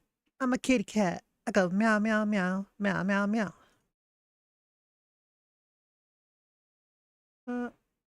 But don't mind me. Let's remove the ones we already watched. All right. Put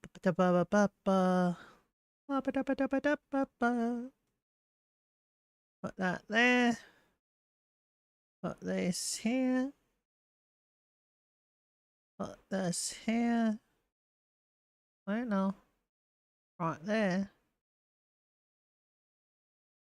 Rearrange, damn it. Stinky butthole. Alright, and then that. Wait. Right there. There we go. Alright. Oh, that was the wrong button. Ah. Well, before we get to that, let's watch this. Dog vs cat, cat vs dog. Who will win and who will lose? Always up for a jog. Dog loves to get a pat. Dog ignores me all day and then fights his friends outside my bedroom window. Cat helps me Heck get yeah. Dog boil until the end. Dog waits for you to die so I can sit on your chest and eat your face. It's a cat. Dog vs cat, cat vs dog. Dog. I got you a dead Clearly, bird. cats Thanks so are much. superior. What'd you say? Meow. What'd you say? Meow. It's true. Cats are best.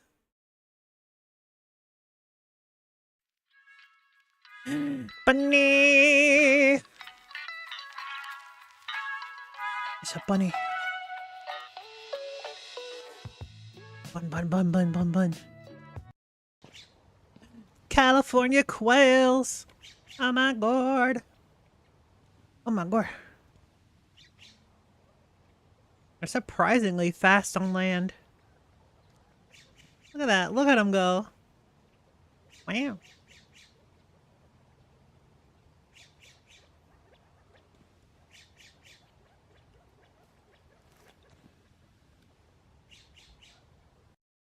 Sean Black says someone needs to kill Destiny? Someone needs to kill Destiny. What do you mean? What's Heck?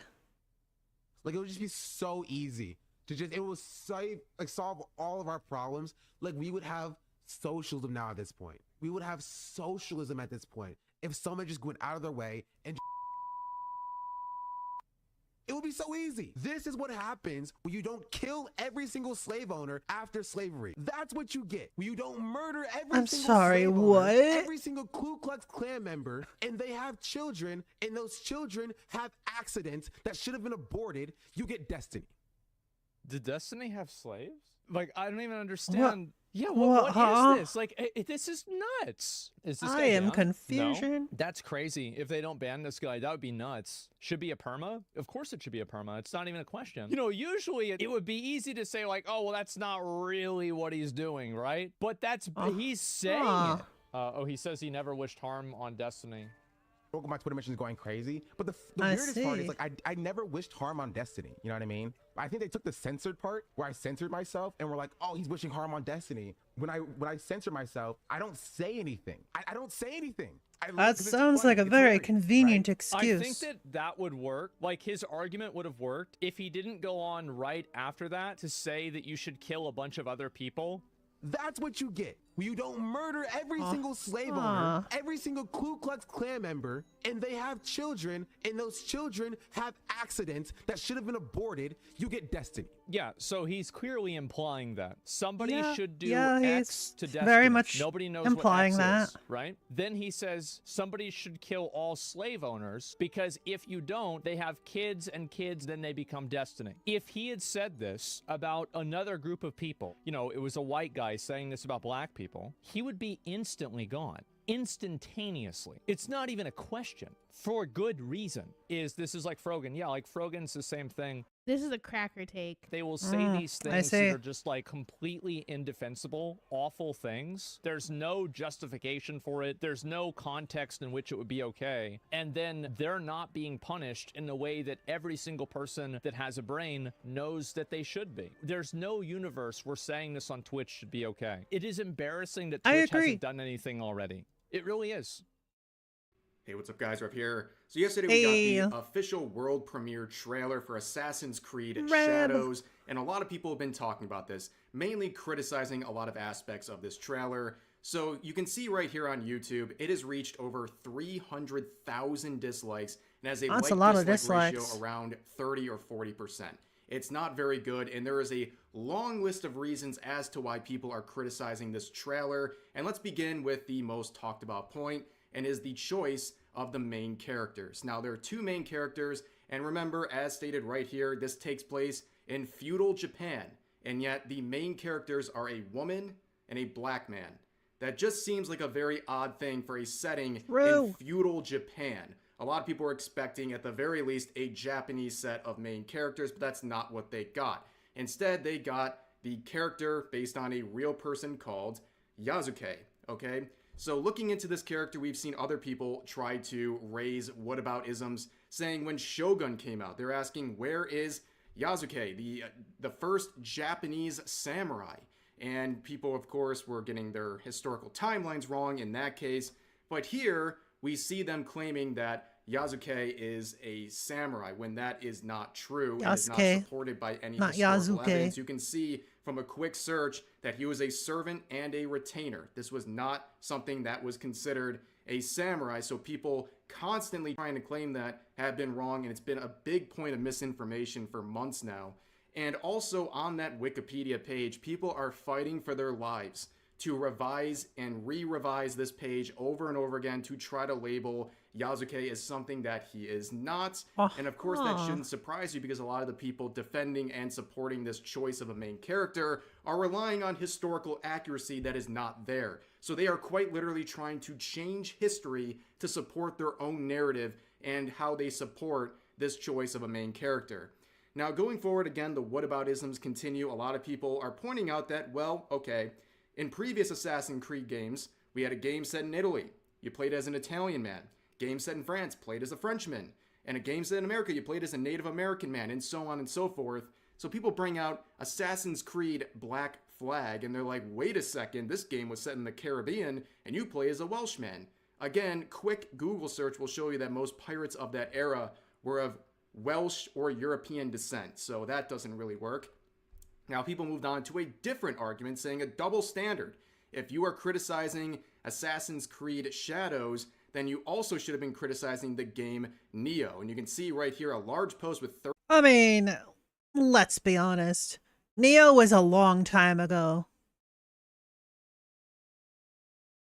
That was a long time ago. Of course people aren't going to criticize it, because people didn't care about this social justice bullshit back then.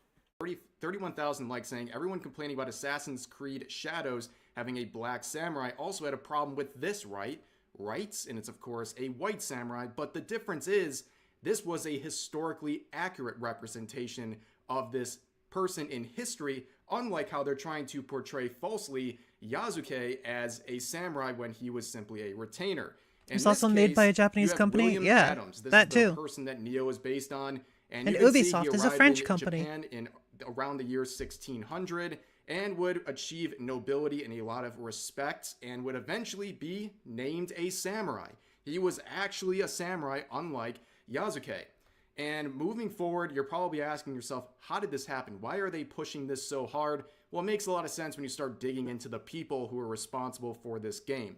So here you have an individual named Alyssa. They are always named Alyssa for some reason, saying, I'm beaming with pride and so excited for our team to debut Naoe and Yasuke into the world. So let's see who this is. This is the lead writer for Assassin's Creed Shadows, a white woman trying to rewrite Japanese history here. Very surprising. And if you look at the accounts that she's following, oh, what do we have here? Sweet Baby Inc. It always comes back to Sweet Baby Inc., the woke consulting firm that is responsible for trashing countless games at this point. And if you look at their list of clients on their website, ding, ding, ding, here you go, you got Ubisoft, and that is the company behind Assassin's Creed. So what a twist. Be too surprising what's going on here. And just like any other product of Sweet Baby Inc., it's getting the defense of game journalists like these from The Gamer, writing this article saying Assassin's Creed Shadows is already being called woke and disrespectful. So reading the article, they say this: that means Assassin's Creed Shadows will center around a woman and a black man, and some people on social media have reacted with exactly the kind of behavior we have come to expect nowadays when a protagonist isn't a straight white man. Of course, in other Assassin's Creed games, people were celebrating an Arab man and a Native American man and so on and so forth, but they are just completely missing the point, and that is entirely intentional. The reason people are upset about this choice, this set of main characters for this game, is that it feels like pandering. It feels like pandering to anyone who's looking at this objectively, okay? And you see a lot of people making posts, on other comments dealing with MEOW here, where this individual says, Assassin's Creed Shadows is pure pandering. Yasuke was never a samurai, and it's disrespectful that every single AC game had characters that culturally fit, but as soon as we get to Japan, you gotta make it about a black man and his experience. Stop it. And of course, this was a post made by a black man. And we would see more black men make comments like this saying, Connor is Native American. We loved his story, and he's one of my favorites. It's almost like there's a actual reason people are upset, but you know, internet is gonna internet. And now we're gonna listen to a bit of this clip right here coming from Keita. This is a very good clip talking about what's going on here and what they're trying to accomplish by having Yasuke as the main character of this game. And it's pretty obvious what it is. It's pandering. All these kind of different people they could have picked from. They picked Yasuke. Why do they pick Yasuke? Because he's black. So in context, that doesn't matter to me. Because in all the Assassin's Creed games, every single character has been of some kind of different race and nationality. So that doesn't matter to me. That's fine. But you have to understand what day and age we're in. You have to understand the kind of social shit that they want to try to get across in these video games now. So instead of using a Japanese man in a game based in Japan, like they did with the other Assassin's Creed games, Altair, he was an Arab, obviously. One of my favorites, Connor, in Assassin's Creed 3, he was Native American, that was fine. And the most famous of them all, Ezio Auditore, who was Italian. So why in all those games would you have a character representative of the region they're from? But in this game, you want to demote a Japanese man and then use Yasuke. I understand why, we know why, but they're not going to tell you why, because if you call it out, you're some kind of ist or phobe or whatever. And since I'm black and I'm calling it out, that means that I must hate my skin or something. You know how they do. I just see this and my immediate thought is they did this for brownie points. I can't think of any other reason Absolutely. why you would have a Assassin's Creed game based in Japan, which we've been clamoring for since the beginning of Assassin's Creed, and then have the main protagonist that is a male be black. I see that and I'm like, there's no other reason than I want claps for it. There's no other reason. This doesn't make any sense to me. It's stupid. I know exactly why they're doing it. I see straight through it. It's annoying. It's pandering. It doesn't do anything for me but piss me off. So as expected with Twitter and the progressive people on there, when they saw a black man criticizing the choice of Yasuke as one of the main characters and the labeling of him as a samurai, they were up to their usual nonsense, attacking him and saying all kinds of terrible things in the replies. But overall, a lot of people are supporting his message, and I think it's a very good one. But you might be asking yourself too, what is the reaction of people from Japan? How are they viewing this situation? Well, as pointed out by many people, they are quite confused. A lot of the comments and the reviews and reactions of people from Japan are that of confusion. They don't understand these choices for the main characters. And here's some comments on the trailer released in Japan. You can see comments translated, of course, saying this. Up until now, the main characters have been the original local races and ethnic groups, but why do they become different races when it comes to Japan?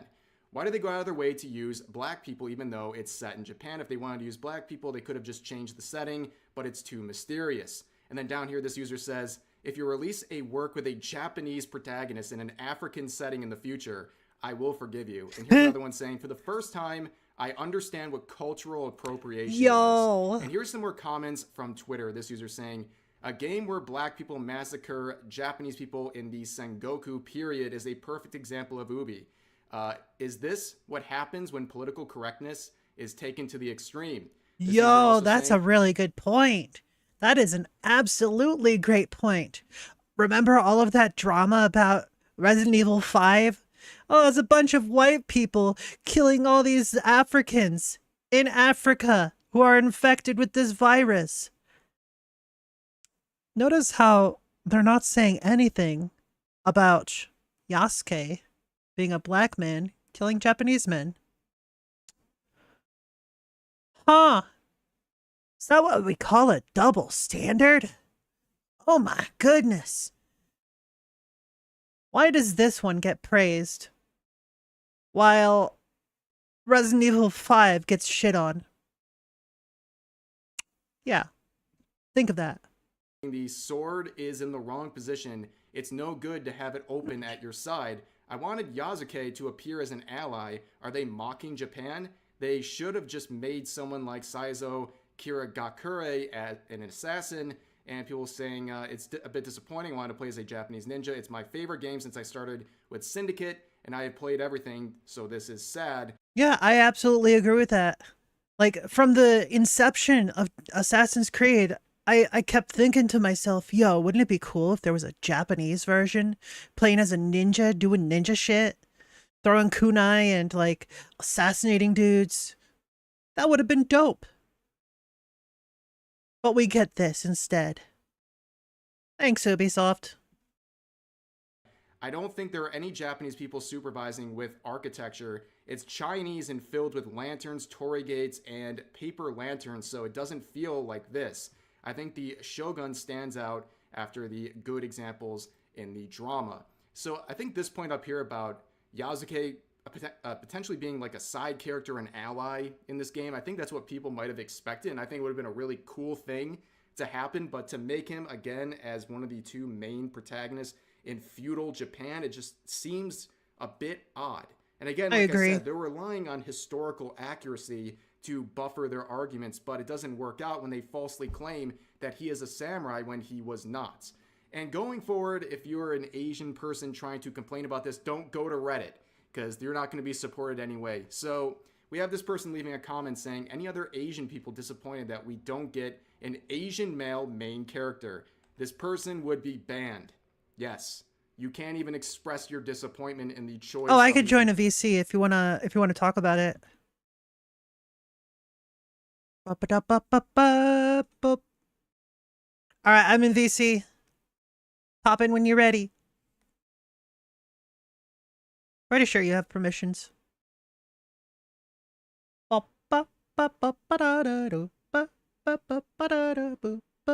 there. Hello there. Hey. Hello. Hey, Oda. All right. I do have permission, as you can see. Yeah. So, my personal thoughts on this whole thing. Okay.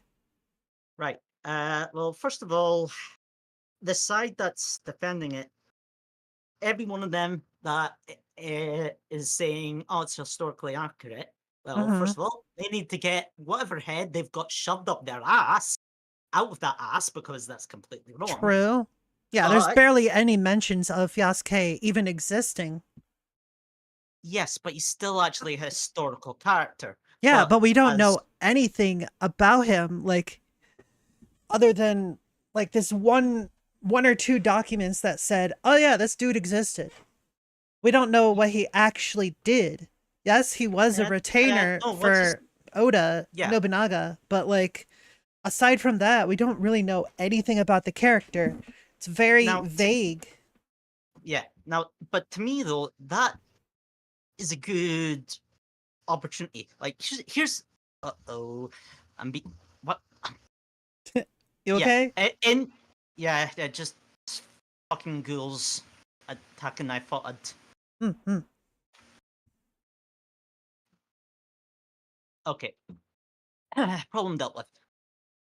Yeah. So basically, because of how little we know about him, we know he was in service. We know he'd be, as far as we aware, he wasn't like a slave in Japan. He was a slave brought over. Yeah, an escaped slave. No, I don't think that's what the case. The story I heard is that when the traders were doing their stuff, what's his face, the Japanese lord, whatever, saw him and was fascinated, because they'd never seen a black guy before, and was like, right, I'll buy him off him, and apparently did kind of give him freedom, but obviously working for him. And I think that's like a good blank slate, so I can understand why they did it, but I do understand the argument of everybody's been wanting a Japanese game. For every game, barring the Caribbean, but that's a pirate game, it's always been local people, so why the F have you done it here? But as I understand it, there's two protagonists. You've got him, and you've got, so hopefully the other one is actually fucking Japanese. But I did people, both sides that are claiming the historical accuracy I've already complained about one. The other ones who are saying it's not, well, you can't exactly make that argument in fucking Assassin's Creed. In the Assassin's Creed lore, Churchill and Hitler were working for the same side. So you I can't. mean, to be fair, I wouldn't be surprised if that was a real thing, given politics.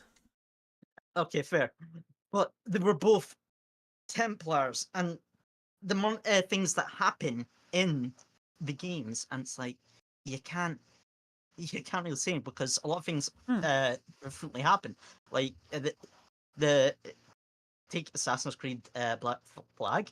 The story of what happens to Blackbeard is completely different from reality and all that. So you can't exactly. And another thing I'm going to say, wait until see what the story is. Like maybe they go on. Maybe they give some justification. Yes, it is clearly pandering, but I think there's a difference between a good pandering, which it explains, it gives a reason, compared to, oh, yeah, this dude who is clearly not meant to be in this time period, or area, like, a perfect example is the Beauty and the Beast live action remake, where it had Right. bumfuck no, were French village peasants, and some of the villagers were black, like it was somewhere in, like it was a very miniature version of a Jordanian New York. No, but like the thing that got me to change on my stance, because otherwise I would have been a bit pissed, but learning about the black guy, I'd have been like, I can see they're just expanding a bit, is what happened with Finn in Star Wars. Like, for about, when I first saw the Force Awakens trailer and he took off his helmet and showed, oh, it's a black stormtrooper. For about 10 seconds, I was angry because I was like, eh? A black stormtrooper?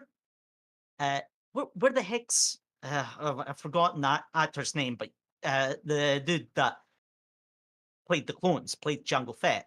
Then I Right. remembered, oh, even though they got rid of the lore at the time, in the OG Star Wars Battlefront game, it actually explained how they stopped the cloning and all that and used conscription. And, well, in the new lore, it's the same thing, but we also got an explanation in Star Wars. He was kidnapped as a child. These weren't clone stormtrooper. These weren't stormtroopers that were cloned from Jango Fett. These were all kids taking a shroud, so that was okay. To my mind, when you have an explanation of why this person that is clearly different in an area, if you explain why, as long it's not like a case of, oh, this is clearly a multicultural thing, like people don't complain about that in the Elder Scrolls because of the whole empire thing. When there's empires, people will move about. So when you've got the X race that's going to be in this area, suddenly in cold bumfuck nowhere Skyrim, Right. you don't question it. Whereas when it's the real world, you kind of, and especially old, when you go back in time, you do question it. But like, if there was a game set in Roman Britain and it had a black guy, I wouldn't question it because they did move soldiers about. And though if it was British, I would, because it'd be like, they probably didn't exactly. But yeah, I feel like we should wait and see, and if they give a good explanation, oh yes, this is him. He was brought over as a slave. Dude took interest in him, and that, and he met up with some assassins took interest in him. Blah blah. Whatever the story is, hopefully it's not a bad pandering. Hopefully it's a slightly good pandering, and I hope I've made absolute sense because all So I'll say is me yapping works in my mind, but it probably doesn't for others. No, you're fine. Huh. Yeah, Anything. hopefully it is good, but even if it is good, I feel like there's still going to be a lot of people that have an issue with it. Well, that's the sad thing. I mean, like, I could, like, if I was to see the story and to me, oh, they give an explanation of why black dude didn't, but we only kind of slightly because it's based on a historical character, but they explain because we know so little about him. If they do the story good for why he's here now, then hopefully. But if it's a case of, oh yeah, he just dude took interest in him, was black, and was like, "You're a samurai now." No, that is beyond stupid. Yeah. But because he is a black guy, you're still going to get people that are racist, and that's one thing that annoys me when it comes to these arguments. Is you've got obviously folks that are what you get one side, any criticism, no matter how nuanced you make it, they're like blah blah blah blah, yeah, racist. The other side, well, the other side does have some racists in it. Yeah, for most arguments, especially on the internet, they don't take like any facts into account. They just start mudslinging immediately. Anytime there's any sort of criticism, they say, "Oh, stop harassing me." Bruh, it wasn't harassment, it's criticism. Why can't you understand that? Mm-hmm. People are like so weird. I feel like it's just gotten worse, especially like over the years with Twitter, ever since Musk, you know. Yes. Yeah. Anyways, back to the video. Main characters. Now, going forward, all of this drama, Now all of this these is what we complaints should, about this folks should game, be and outraged here's the about. price. Oh yeah. As was said earlier in Asmon's video, it's all like they get you talking about the main characters, so you don't pay attention to this. To the bullshit. Yeah, Yes, the real bullshit. the pricing bullshit. Yeah. If they do it where they say the dude was always a samurai, I'm gonna flip my shit because it's an insult to the actual history of the dude and of the Sengoku period Oda clan. Yeah, I wouldn't be surprised if they did it. Yeah. Ubisoft exactly. doesn't care about anything but money. The standard edition, of course, being $70, but the ultimate edition, a cool $130. Yup. Ladies and gentlemen, are you ready to shill out $130 to play this ultimate edition? You might have also noticed there is 4 choices here. Bruh, if I'm paying $130 for a game, I better be getting the fucking system to play it with it. Which one do you think they are trying to lean you towards? Which one, do you have any idea which one they want you to pick out of those 4 options? Or maybe it's the one with the giant blue border around it, directing you to pay a monthly payment instead of an upfront cost, like with the other bundles. So yeah, that's what they're trying to do to milk extra money out of you. Yeah, it's for Ubisoft Plus. You get access to the entire Ubisoft game library for $18 a month. Yeah. Yes, that's right. It's another subscription service with another launcher. Hold on, I'm sure I've actually secretly got a gun in my room. not really Twitch. I'm Scottish in the UK. We don't get guns. Yeah, at best you'll have like a pocket knife. If I'm paying $130 for a game, I better be getting a damn figurine or collectible themed item, right? Physical. It's gotta be a physical item. No digital bullshit. I've paid more than $130 for a game, but that was always for a collector's edition, so I got a cool statue and other shit with it. Yeah. Exactly. But that's not surprising. And what's also not surprising is oh, the hey, crash. look at that. So Ubisoft stock Huh. has crashed as the European markets have opened. A big drop. This is like an any What a color twist. stock kind of drop right here. But you know what? Uh-huh. You reap what you sow. This has been a terrible set of looks for Ubisoft here, and it's not too surprising that it's Is anyone actually surprised by this? Not exactly, no. Yeah, exactly. having repercussions. Again, people speak with your wallets, speak with your choices to support various games and companies, and we have to start weeding out more of this stuff and allowing these companies to see the consequences of these ridiculous decisions involving their games. Oh no, the consequences of our actions. Oh, how horrible. That's going to do it for now. I hope you guys enjoyed the video. As always, feel free to share your thoughts about today's topics in the comment section down below, and I'll see you guys next time. Kitty! Look at that little fluff ball. Another fluff ball! Oh my god. Hello. Hello, Kitty. Yo.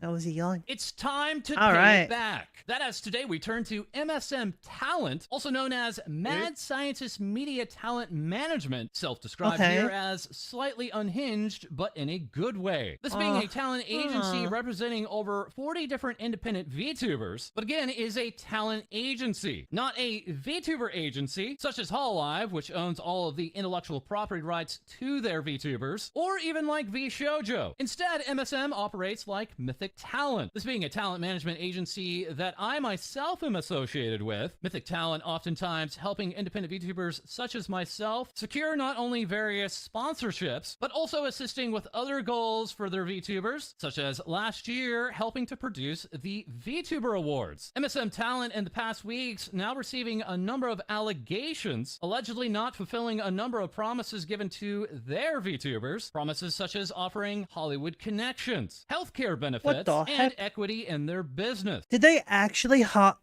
offer Hollywood connections? Bruh, that is messed up. No way in hell. Yeah. No way. Ain't no one gonna believe that shit.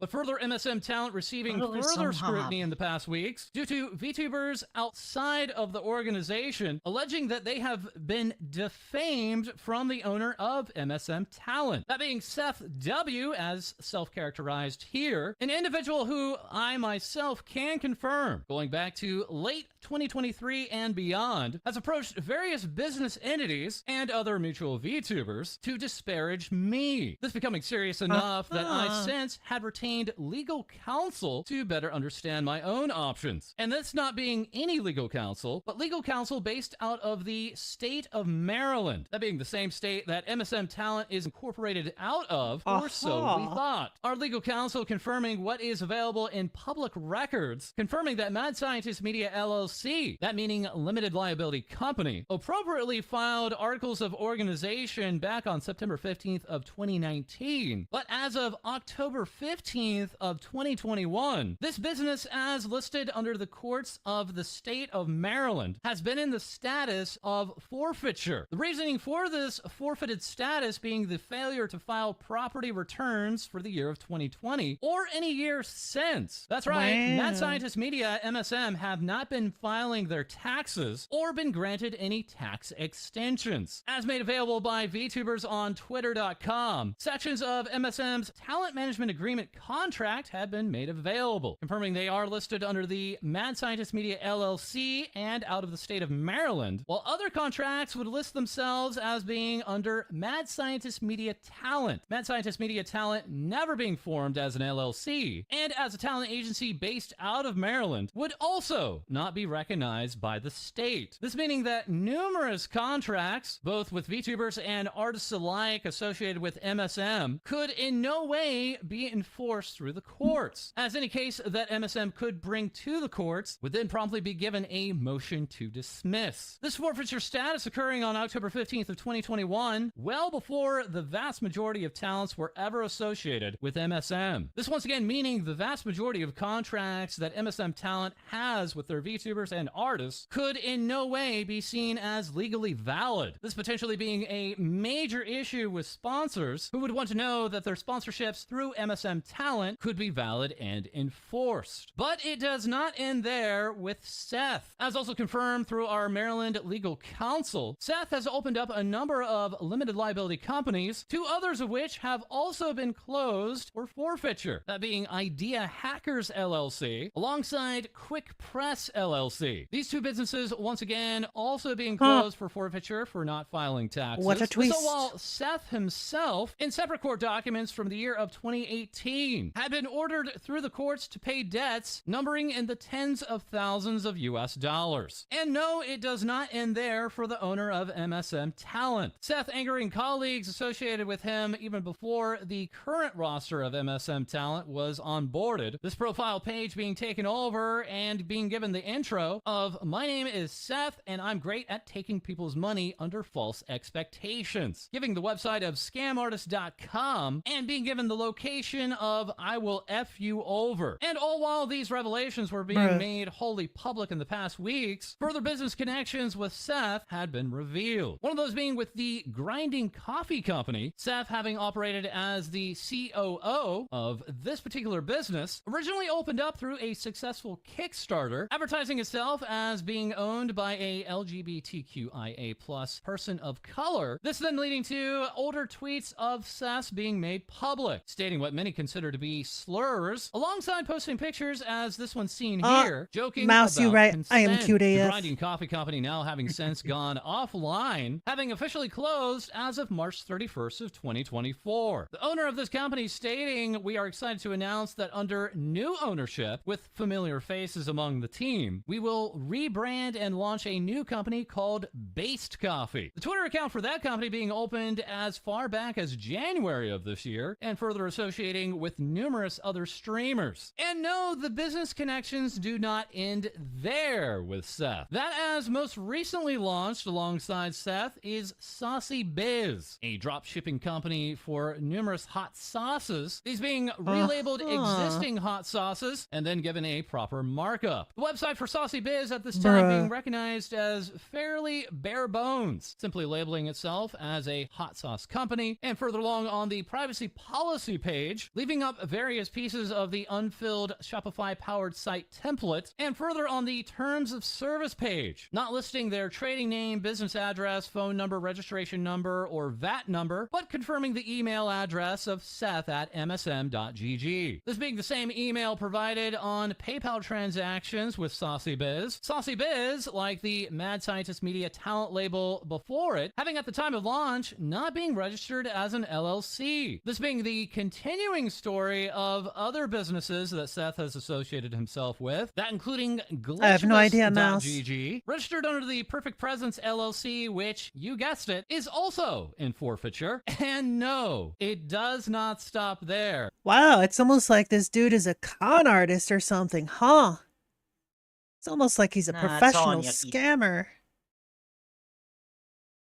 As Seth has also been running Spite Engine, a VTuber design guild offering up 3D models, live 2D models, streaming assets, and live 2D animations, which has been surrounded by enough first-hand allegations that have been given to TBS that it could be the subject of its very own episode. And so we have a closed coffee company, with another soon set to open, a hot sauce company, which we cannot yet confirm has been yet registered as an LLC, alongside potentially other businesses on the way, all while MSM Talent is running as a business with unenforceable contracts, as any contract signed by a VTuber or artist after the date of October 15th of 2021 could not be recognized in the court of law, taxes having never been filed, tens of thousands of dollars potentially owed, and on top of all of this, Seth being called to court from a credit management agency, himself not showing to court for a February 2nd court date, or later for a more recent May 3rd court date. And so now, what is next for Seth? Well, Seth was set to make an appearance on an MSM management podcast, an ongoing series of Twitch streams in which Seth would talk on how to run a talent management agency. The most recent scheduled appearance of May 14th seemingly not occurring. We'll potentially have more on MSM Talent as this story develops. TVS receiving numerous interpersonal stories from VTubers inside and outside of MSM, them. As next with Things VTubers Say, we turn to our co-host, Lady. Thanks, Falls. Imp Clown VTuber Camilla teases their new model by swaying their hips. That being the debut of their spring That's bunny pretty outfit, hip. with the new design being done by Sin, as this imp would thank everyone for coming to their debut. Only for Camilla to be banned not even a day later, giving this imp another reason to cry. Though it's okay because they are so back. Cute cosmic dragon girl Why was she Vienna banned? teases their new model, as I am very much so looking respectfully for each tease. Yo, and though the shiny. new debut for this new look comes out, Vienna posts a warning, that being of an imposter on Discord, scamming users into sending $1,000 for their league What account. the I mean, it's so heck? tragic. She's heart stuck Diamond 1. Though all is well, as Vienna continues to just hang around with their friends on the Noomcraft server, belonging to half demon, half swag VTuber Noomi, who launches their Noomcraft server with their friends, giving out a major thank you for Tofu Tunes for the mod pack that will also now be available on Noomi's Patreon. Though that's not all, as Noomi's little mascot, the Noombalicious, have now come to life in an interactive mascot, as they are 50% swag, 50% cheek, and 100% Noobalicious. That as Noomi also releases a brand new cover featuring Lucy Pyre, that being a cover of Daisy, as the Riz is strong with this one, with Noomi's continuous date nights recently featuring Buff Up. The Best Crow VTuber, Issa, announces their 2.0 debut, absolutely rocking their new look. Posting, thank you all for coming to my debut. I'm so grateful to all of you who came to support me today, my friends in chat. This is my 3rd year streaming, and I've never felt more like this is what I should be doing. With the full reference sheet and design shown here, that as That's a Issa good design. releases a brand new cover, Black Sheep,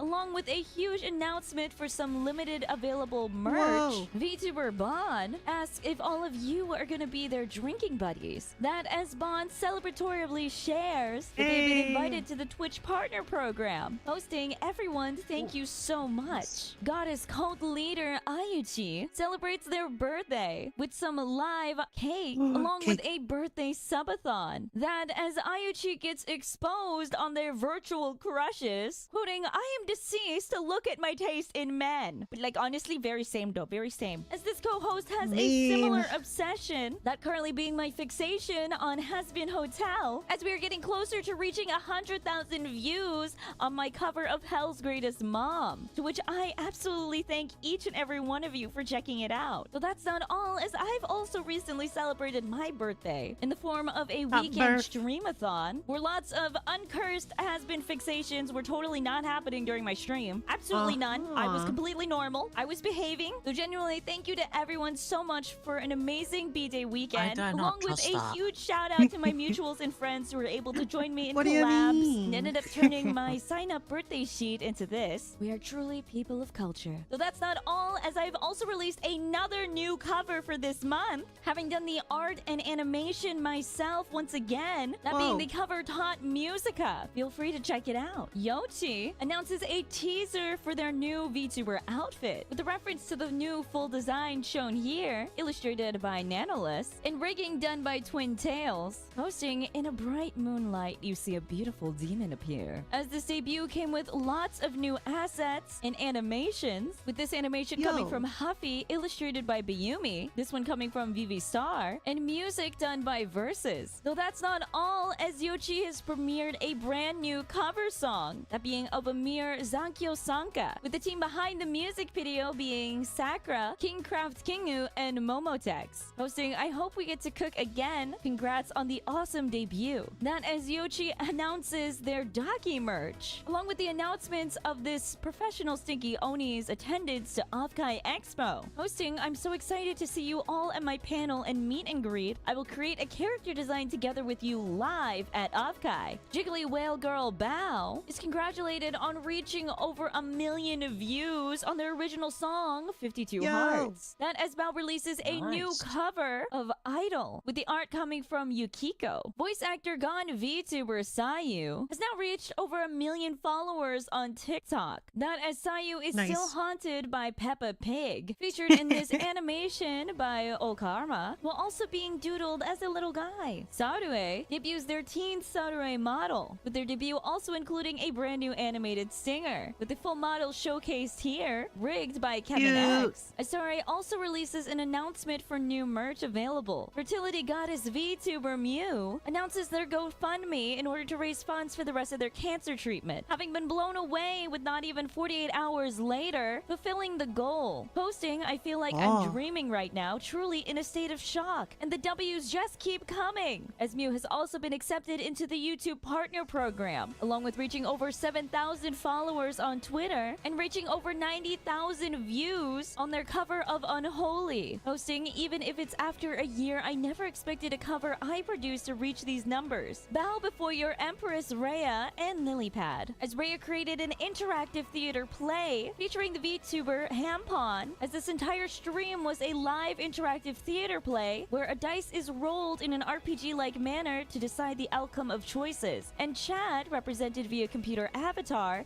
can vote on their actions. VTuber Void hosting, it's time for the new me and the new IEBTV, broadcasting directly to you, as they also obtain a cryptid form capable with their full body tracking, as they utilize the app Motion, allowing them to broadcast on Twitch with a unique and interactive space. With this interactive setup not just limited to their own 3D model, but also allowing multiplayer, as they can use other people's tracking in the same space. Hosting, you can slap each other until you ragdoll. Vex the Sun Eater returns from their hiatus with an invitation to not only their spring outfit debut, but also a birthday party. Teasing some of the features on their model, Vex would go out to thank everyone for all the support on their spring outfit reveal and birthday celebration. Bear Girl VTuber Seniursa showcases not only a new model, but also celebrating their birthday, alongside new emotes and assets such as the starting screen illustrated by Claro Art and animated by this co-host. As they also go out to tease their thighs. Sleepy Wolf VTuber Soleil hops on the face train, that while also announcing not only their 1-year anniversary, but also a 3D debut, sharing their growth as a VTuber on how it started to how it's going. With their 3D model done by Putizu, that Soleil would like to remind you that no matter how hard the situation is, they believe in you. Fox entertainer Vixen showcases some juicy thighs and tummy, that as they debut their new model, with their full design shown here. Though that's not all, as they also begin their debut-thon, as they secretly hope that you don't make them eat scorpion. Silly artist Soda Snap celebrates reaching over 9,000 followers on Twitch. That as they also announce the beginning of creators big and small participating on Game on Cancer, an organization specifically raising funds to cure cancer in Australia, having now recently reached over $12,000, receiving acknowledgement from Game on Cancer themselves. And speaking of charities, we have Gamers Outreach, a charity that brings video games to kids and families in hospitals, invites VTubers for their VTuber Summer Slam, while also announcing their collaboration with VTube Studio, as VTube Studio would go out to quote, "Last year's event was massive, with VTubers raising over $400,000 during their streams to bring mobile gaming stations to kids in hospitals. Maybe we can even break 500K this year." Hellhound Wolf VTuber Cinder announces the launch of their very own U2's figurine, alongside a giveaway. Chaotic Space Traveler Onsta shows you their colorful spark, alongside their obsession with Majima. That as they celebrate reaching over 19,000 followers on Twitch, hosting, "I never thought we'd get this close to 20K on Twitch. Thank you." Weird Bug on the internet, Bug, might actually be an arachnid, as they debut as the cutest and creepiest VTuber, which I can confirm is cute and creepy. Very with their full adorbs. design shown here. Bug would go out to post, "I did not expect so much support today for a silly spider. Thank you." Followed by a bigger thank you for coming to their debut, along with a Goodness. greeting for any new stink bugs. Waffle in a Toaster, Soggy Waffles, gives you nightmares at 3 Funky a.m. while waffles. announcing their graduation, thanking everyone for the support for the past 3.5 years. Posting, "I have achieved so much to reach so many goals that I never thought I would reach when I started, and I will always be grateful for that. I am graduating because I am trying to reach bigger goals, reach different opportunities, and realize my passions like cooking and baking. Thank you all so much for the support. Please tell and me they won't memories. show I up will at never Niji. forget them." As Waffle will be holding a graduation stream from May 13th to May 18th. Aussie Cryptid with Riz, Emma Lama, would like to go out and say that they love you, while also asking if you would still like them in their human form. Yes,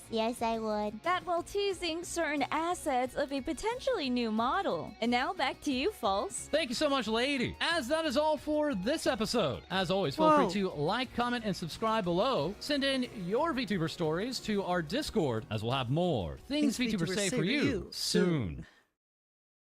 With Rhea thanking everyone for the restart. Wait, I actually don't know. Is this actually, wait, hold on. Wait, is this Vienna's actual Discord? I actually don't know. Because now I see this. I now see this. Is this? I feel fooled and ashamed.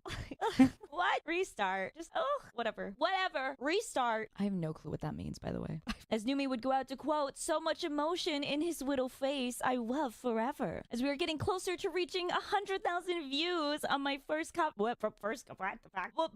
restart. As we are reaching restart. I don't like talking about myself. Every time I talk about myself, I go anyway. Restart. As a restart. Though genuinely, I truly want to thank each and every one of you who came to support the Bite. I guess. Restart. I'm so sorry. Restart. Though genuinely, I want to thank each and every one of you who was able to come God, and I'm just gonna read the tweet. I can't. Restart. I get flustered. I'm sorry. Restart. Yeah, I also get flustered. Restart. You With the don't team understand. behind the restart. Debuts their teen Saturday. Restart. For a unique and quite restart. Do I sense a VTuber? Wait, restart. TVS slapping contest went and animated by your co-host. Me. Alongside new emotes and at restart. Wait, I forgot to say restart. Restart. Silly artist and VTube restart. Reset. Restart. Restart. That as they can restart is partnering with VTube Studio. Reset. Restart. Why did I say reset? I don't like that. Restart celebrates reaching over 350,000 subscribers on their restart. Is known to have a colorful spark. Colorful. I don't know why my R's turned into L. L and colorful. Restart. Shows you their colorful smart. Restart. Bug, restart. Bug would go out to post. I do not expect so much support. Restart. While also asking if you would still like them in their restart. Kitty! Oh, those purrs. Oh, that's a happy cat. That is one happy pussy. Cat. God damn it, Aura. What? What's wrong?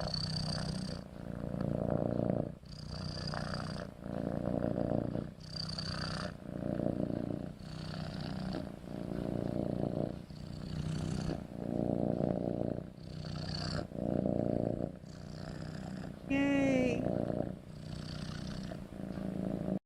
Capybara Land is a place in Japan where you can quite literally hang out with capybaras and see them chilling in hot springs. Boys, I'm going to Japan. It was great.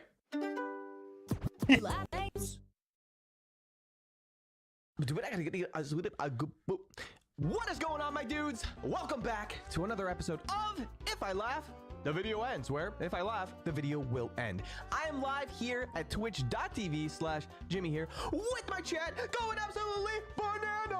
Sponsor. As they usually are. You can join us also on the Discord. Let's get right into the funny internet videos. Woo! That is the Ultimate Fighter. True. I would never want to face him in the ring. That guy's playing with lag in real life. Is that a monkey?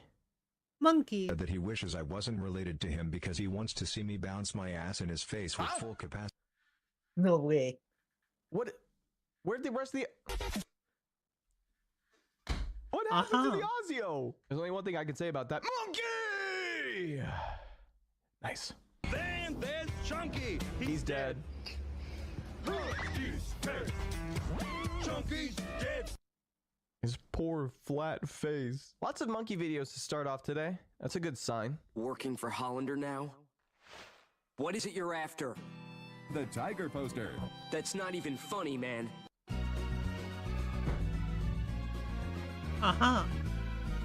Wait, what's the commercial? Yeah, that's from Zoo Books. The tiger poster.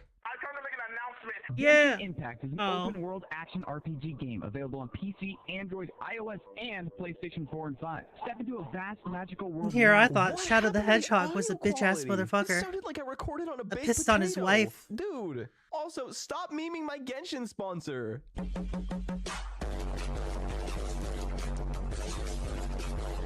Oh, look at them go. I love that. You know what I also love? Damn. Banana bread. Banana bread. He has banana bread, motherfucker. Hang on, let me finish my banana bread. Oh, fuck him. Personally, I prefer banana nut bread, which is the same thing but also with nuts. Hang on. That's very tasty. Bro, who the are People you? trip on the crack in the sidewalk and be like, damn the planets, thwarting me again. There is no Easter Bunny. There is no Tooth Fairy. What are you guys recording? I miss that noise. I miss my Nintendo DS. Yo! Watching Jimmy here on the Nintendo DS? Yo! Walter, put your dick away, Walter. I'm not having sex with you right now, Walter. Walter a freak, not gonna lie. Put it back! I'm gonna starve!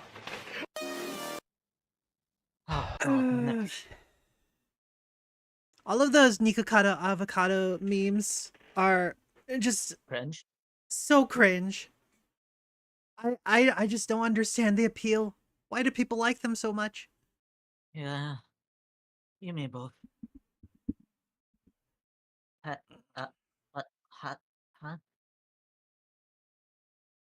He's losing weight at Hey, least. Links in the description. Get on in there. Yeah. You know you want to.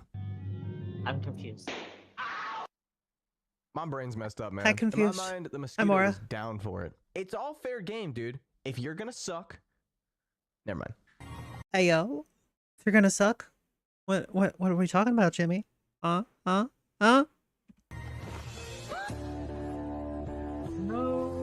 Pony White. That's not real, right?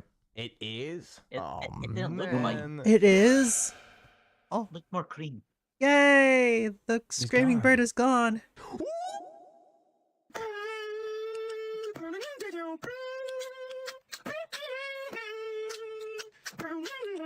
I feel like I'm pretty much obligated to watch these shows now. There's Breaking Bad, Better Call Saul. I still Is haven't there watched another Breaking one? Bad. Is there another show that starts with a B I should Same. know about? Morbius doesn't start with a B.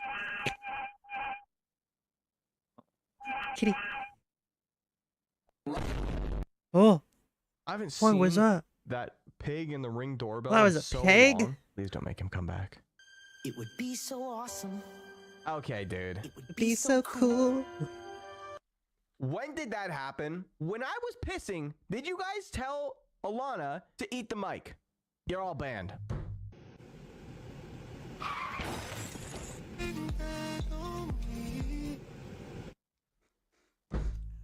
I haven't Yeah, heard that's it. fair. Is that bad? Soda! I love soda. Super Idol 的笑容。 So many days. Sometimes I watch something. Larry. The cucumber. I don't know anything about rolling down in the deep. I don't know anything You guys either. keep asking me. I don't know anything about rolling down in the deep. There's only one place that I roll deep. You know. The guy that said in my mom. Yes. My name is Björk, and your television is just about to explode. Editor, put boom, boom, boom, boom, boom, boom, boom, cool explode. Our clan should be led by someone who knows what it's like to scrape by. To fight, tooth and nail to survive. And I'm guessing that someone is you? I've lived in the... Yep, it's him. This is Kermit the Frog, and I'm here to tell you the story about Emmett Otter's... Bruh. Mood. IPS. Oh. I Listen, see. It's not funny that Markiplier was in the hospital because he couldn't fart. Okay? Hold up, what? That's not funny. Breakfast to go. You're gonna love my nuts. Yeah, he's still in prison. Wait, all what? by yourself, handsome? What? Huh? You just said, yeah, he's still in prison. You can't just not elaborate on that. So, the dude that did the commercial for Slap Chop and ShamWow, he's in prison. Oh. Yeah, turns out he's not such a great guy. Yeah, you guys really have to stop putting ussy at the end of everything.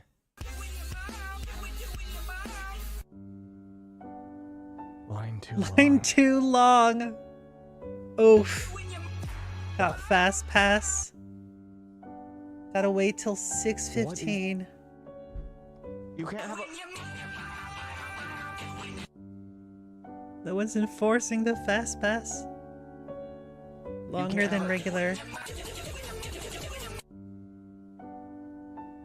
You can't have a fast pass to do my mom.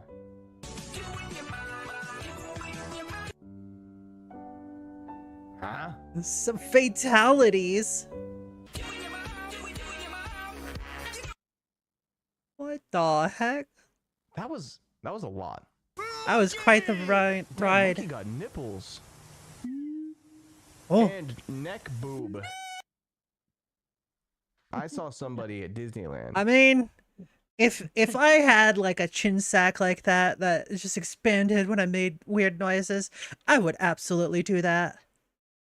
100%. With a neck boob. But then it turned out you're injured in the Grand Canyon. This is how they gently and safely transport you up the canyon. Yes, gently. Wait, that's kind of cool, but wouldn't that hurt your... Bruh.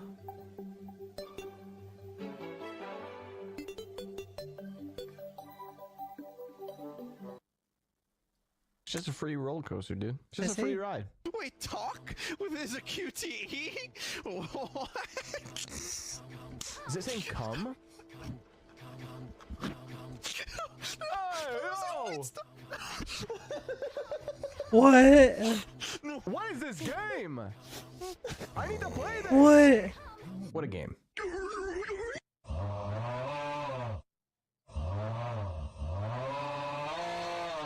I see. That's okay, take your time. You can do it. I see. I feel like they're having a conversation. Or maybe an argument. Who's winning? Thank God, it's over. Junk food. Yoda's favorite. Let me just pause real quick. Someone sits at home with Yoda on their hand, and they make these videos. That's true. They do that. Giga Chad. Also, I would just like to say, this Hershey's Cookies and Cream pretzel bites in the middle, that looks absolutely divine to me right now. I would eat that entire bag right now if I had one. Absolute Giga Chad. Never mind, I take it back. What is this person okay?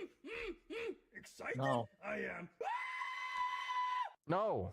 Oh my gosh, guys, we're gonna go inside this car wash without a car. It's gonna be so epic. That sounds actually fun. Oh my gosh. That's not a good idea.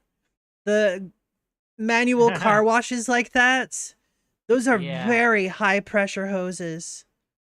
You can actually injure yourself on those. And if there's no warning signs up about that, well, guess who can sue? You. What is that?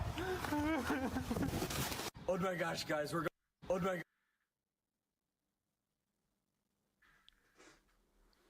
Bruh. Not them struggling to stop the screen recording at the end, dude. I can't. Peter, the horse is...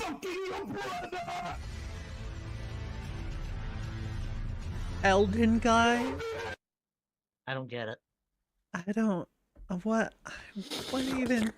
No! Stop! That's not funny. I am confusion. Number 14, the Matterhorn.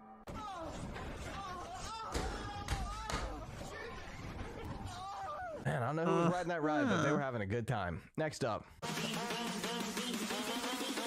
Loading. Yo, that was actually kind of sick. The worst intro to any channel I've ever... They had a channel intro for that. The D's Nuts channel intro, dude. Editor, we're stealing that channel intro. Play the clip.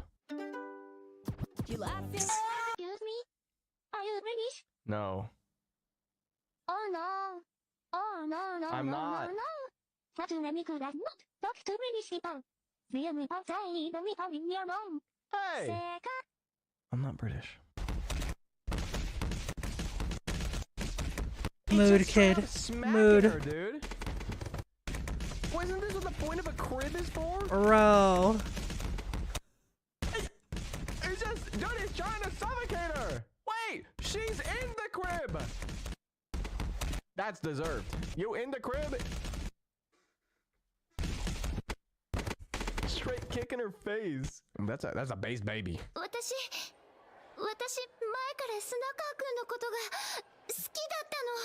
This Disney DVD is enhanced with Disney's Fast Play. Bruh. Your movie and a selection of bonus features will begin automatically. I really wasn't expecting that. I'm not gonna lie. I don't know how I could have expected that, but I really wasn't. True. Epic rap battles of history. Uh-huh. Walter White.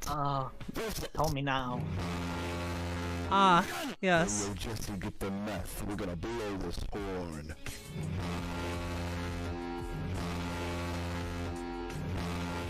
I see. Well, I think we know who won. Yeah, no one. That was a good movie, man. That was a good I love movie. Goofy movie.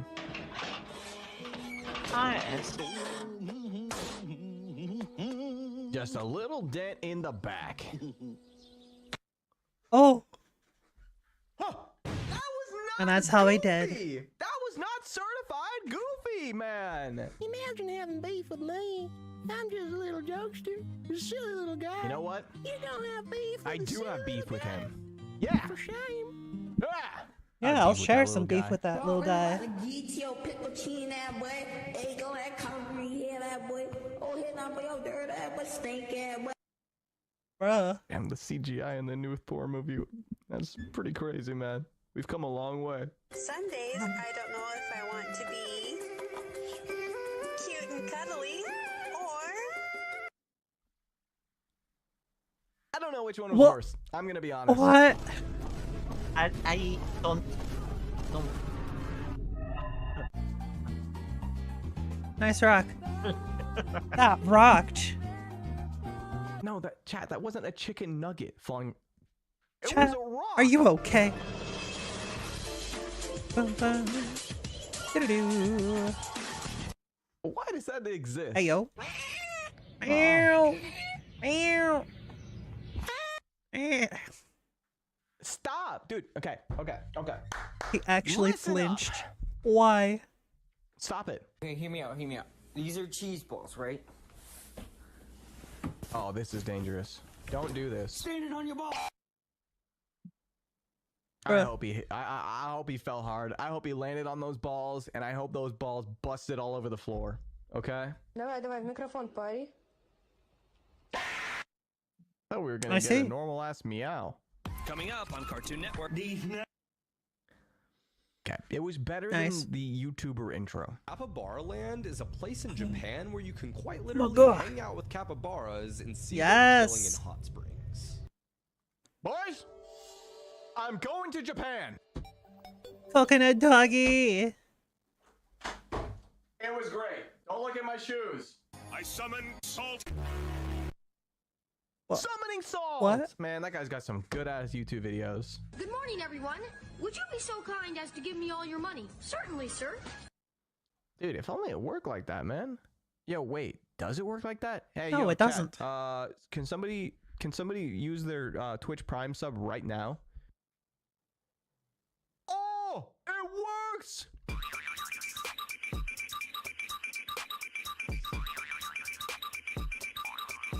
How do you even move like that? I need to learn how to do these things, man.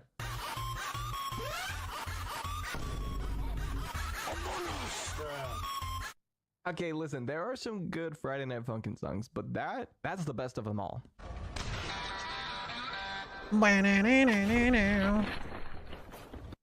Give Hey, yo. me that gun! Somebody in the chat just say broke his head bone? You mean skull, right? Head bone. Seuraavalla kerralla luemmekin Mika Valtarin kiekua ja kaivoa. How is it even... How does that happen? Can I touch that dog doll fool? Why is it auto-tune? Good question. Oh! Yeah!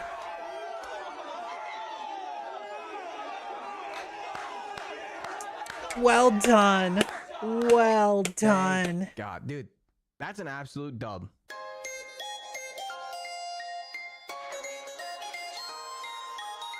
Classic Satan activities. Dude looks a little bit sus. The original vent. Who did it first? Who was the original imposter? Maybe it was the dudes in the horse. You know? The guys. The when they dudes went in the inside, horse. They got inside the horse.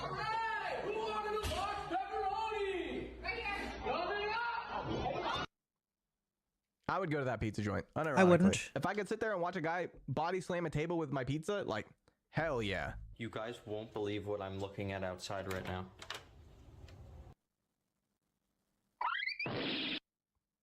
Oh my god, I hope Whoa, everyone involved incredible. in that absolute catastrophe is okay. Thoughts and prayers, boys. Thoughts and prayers. Hey kid, what you doing watching this stupid film?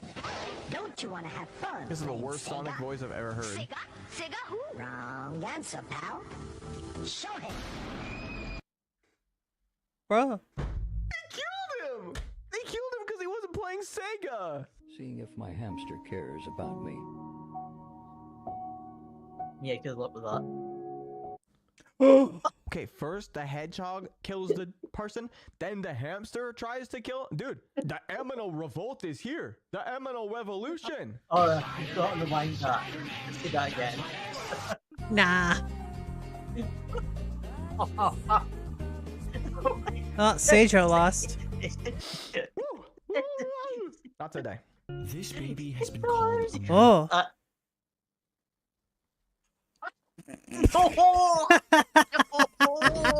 No! We're going to hell. We're going Oh, to hell. fuck. We're going I to lost. hell. We're going to hell. Yo, if We I'm are so going to fucking- hell, at least I can stand Satan. What's up, big man? How you doing? Quick walk. Needed to stretch out my buns. It's dedicated to the bit, you can tell. Wait, everyone start, like, look like you're laughing real quick.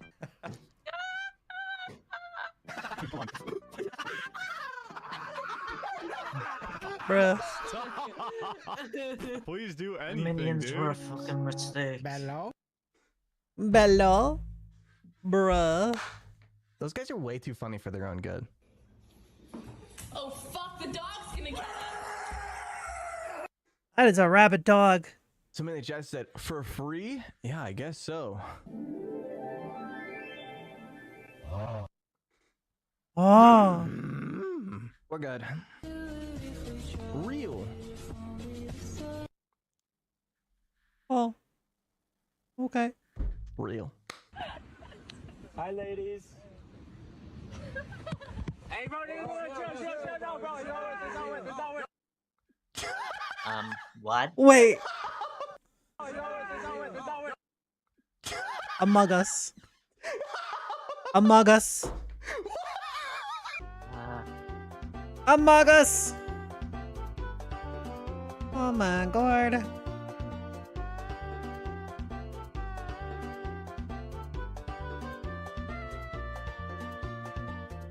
You are Pog Champ.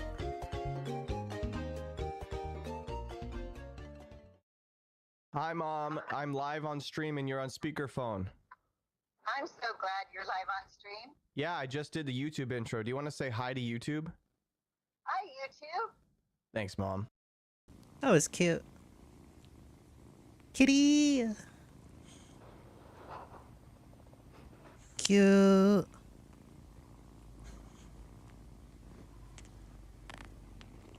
Yeah, bites. The white cat was all like, I'm gonna lick you, clean you, lick, lick, lick. And the orange cat's just like, it's time to fight. Nom nom. Cute. Get him. Get him, kitty. Get him.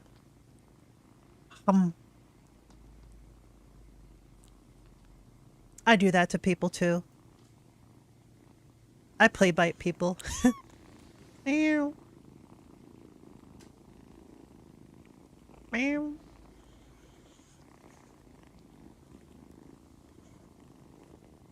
Look at those little pink beans. Cute. 11 months ago, I talked to. All right. Before we get into this, it is break time, my dudes. Break time, y'all. Break, break, Alright, break, break, break, see you when you get back, Connor. break. Ah.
Hello.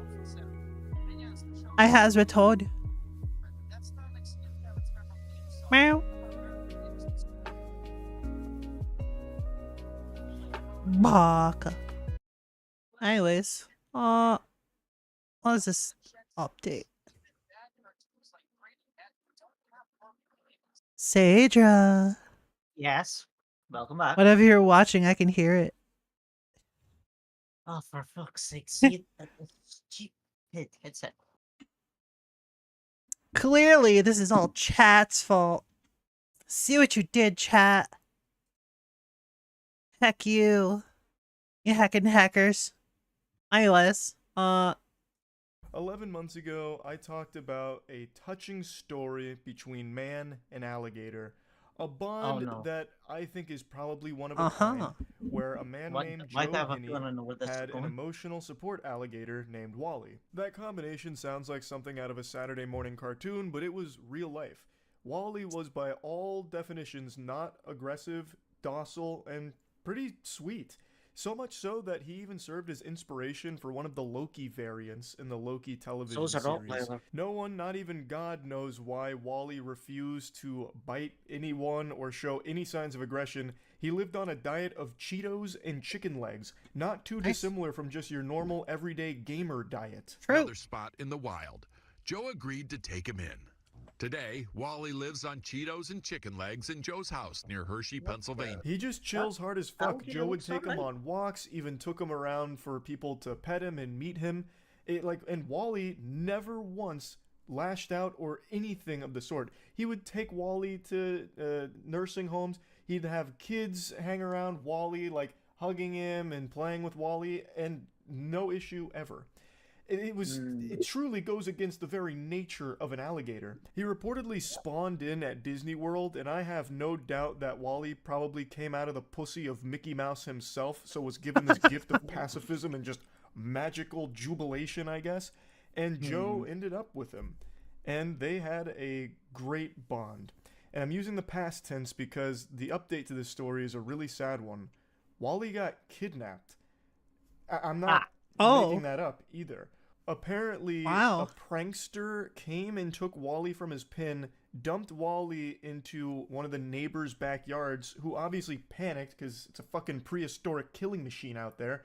So they called a trapper to come get Wally, who obviously isn't going to be able to identify Wally. It's not like you could eyeball it and be like, oh, that's this celebrity household alligator pet right there. Prankster, I'm Wally making was his traveling name. around with his bodyguards or had like makeup and wardrobe with him. He had no idea to distinguish Wally from a normal alligator, so the trapper did his job, got Wally, and relocated Wally to a swamp that had like 20 other alligators in it, and he hasn't been seen since. Hello. I'm Joe Henney. I'm Wally's dad. We're still trying to find Wally. We've not had any luck finding him. We do know who relocated him, but he's not giving up any information, and legally he doesn't have to.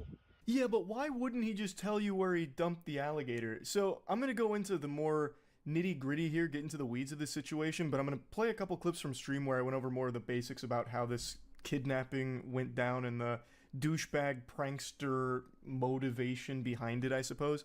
But this update from Joe was really eyebrow-raising for me, because why would the trapper not just share that? He's protecting it like it's the fucking Krabby Patty secret formula. Why not just say where you dumped the alligator? Like, you did your job already. You did a fine job, as Joe says in this video. He doesn't blame the trapper. How was he supposed to know? But why not just tell him where you dumped the alligator? Like, he shouldn't like, the way Joe's talking about it makes it sound like this guy is expecting to be tortured for the information, like it's a scene out of 24 with Jack Bauer putting the jumper cables on his nipples to figure out what swamp he dumped Wally off on. Like, it shouldn't be that big of a deal to the trapper. Just say, like, hey, sorry about the confusion here. This is where I dumped Wally. Like, I mean, they have the records. The trapper knows what alligator is being discussed here. Why not just say it? Like, it just, to me, it doesn't seem like it should be that big of an issue that he's going to be fighting tooth and nail to keep it a secret. That just is miserable for Joe, who clearly cares a lot about Wally. I covered a lot more of their relationship in my first video, but Wally is a pet that means a lot to Joe. And he really seems to want him back, obviously. So why not just give like that little bit of information to help? But anyway, here's more of the basics around what happened with the Wally abduction. The alligator you made a video on is lost in Georgia. I hate to say it, but Wally's absolutely dead. It's a shame. This is actually a super sad story. I made a video on this, I think it was like a year ago. The emotional support alligator, his name's Wally. And I didn't know this at the time, but he was actually in Loki. He was one of the Loki variants, the alligator one. And a week ago, Wally was taken from his home. And the owner believes it was part of a prank, but after investigating, they've deduced that the alligator was dumped into a pond nearby, which had like 20 other alligators, and Wally still hasn't been found, so it's very likely that he's been killed and eaten. Wally was a completely domesticated, docile alligator, which there's nothing else like that. Oh, I just typed in alligator and expected that to come up. He is a federally licensed emotional support alligator. Actually, he is far so from a cute. typical alligator. We'll go have fun today. Right? Huh? Ooh, you like it, huh? I gotta tell. I don't. Wally just eats Cheetos and chills. It's so adorable. And the Who owner wouldn't here, want he to talks just a eat lot about Cheetos how and important chill? Wally is to him. Like, the owner went through a lot of hardship. He talks about how I have a theory. Okay. So apparently, right. Remember how he said earlier that this alligator just sort of showed up in Disney World? Yeah. What if it's actually a kid that's been polymorphed? Yo. Man, just change back. That's and that like, Disney "Oh, my magic God." for ya. Yeah.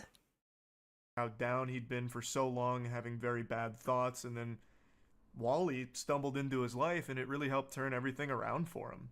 It's a heartwarming story, and some heartless, evil people stole Wally last week.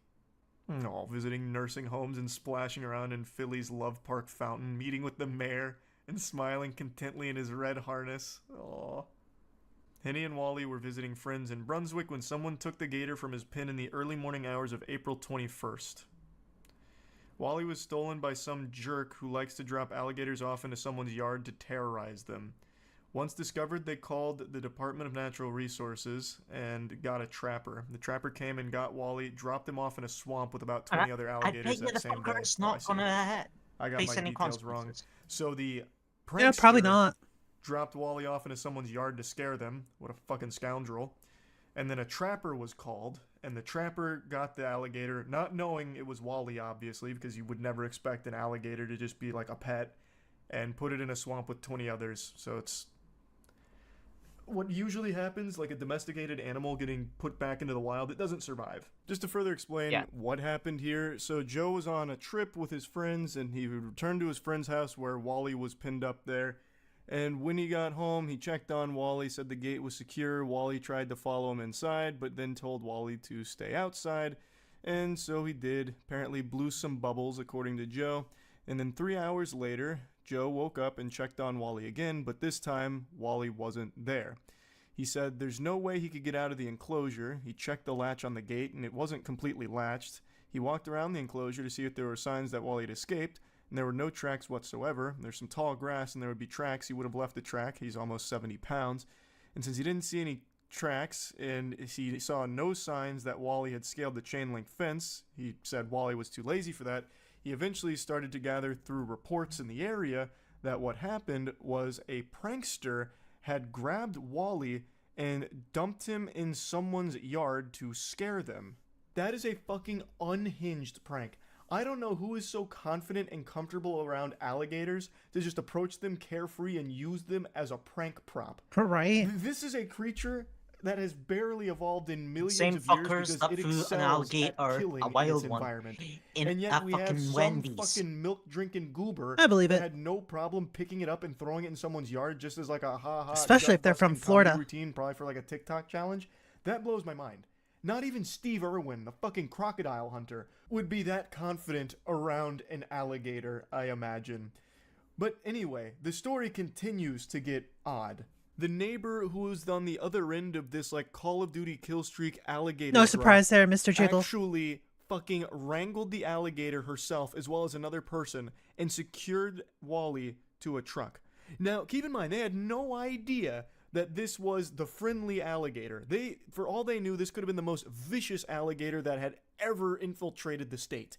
And they still went after it, secured him to a truck, and then met the trapper at a gas station and handed him over. I just can't believe that there's 3 people this comfortable around alligators already, outside of Joe. So anyway. What probably really happened is the neighbor got tired of seeing an alligator next door. So basically put a hit on it. That's probably what really happened. Neighbor probably just got sick of, oh, that stupid alligator. Stupid neighbor with the stupid alligator. You know what? Let's just get rid of it. Probably contacted like a friend or a family member, like a cousin or some shit. They got the pickup, take him out, you know. That's what I feel probably happened. Joe said that the trapper told him initially that They'll never Wally had admit been it. released into the Okefenokee National Wildlife Refuge. Okefenokee, I've never heard of before. That sounds like something Lucy would say in the Fallout television series. But anyway, this was initially where Wally was said to have been dumped, but then Hinney said that the trapper told him he released Wally into a swamp on private property. Now Hinney's saying that the trapper won't tell us where he released Wally. The DNR also confirms that protocol was followed correctly about the nuisance alligator call in the neighbor's backyard. All of it is properly documented, and it was reported that the trapper handled it appropriately, doing everything by the book, and they don't have any additional information about the reported stolen/missing alligator. And like I said, Joe doesn't fault the trapper or the DNR, saying that they did their job right. And on top of this shit cake sat this little cherry here, where the cyberspace started to turn on Joe and call him a scammer, speculating that the GoFundMe pages that were set up to raise money to fund the search and any legal expenses were a scam. So one of them, which was to pay legal bills, had raised $3,200 as of the week of the article, and another one was supposed to be for a search and reward for Wally's return. He suspended the second page until the situation is cleared up, according to his lawyer, and is denying the accusations and saying that they haven't supported it with any evidence, which he's right. There's no evidence of this being a scam. The internet also speculated that Wally was unhealthy and in poor care with Joe, which Joe obviously denies and says that he took Wally to the vet frequently, which I do believe, because it seems like Wally was Joe's entire world. Everything Joe did, Wally did with him. Joe had Wally merch, Wally everything. And people are saying that this is all some kind of fraudulent scam to get money, and it's not real, or Joe's behind it all. He's the evil puppet master behind this nefarious scheme. And this happens with every situation ever. No matter what it is, no matter how cut and dry a situation appears to be, the internet takes the stupid stance and always defaults to some kind of conspiratorial spin on it. So in this case, they think because of the GoFundMe raising money, that's the actual primary purpose, to get $3,200. Let me go ahead and break this down for you.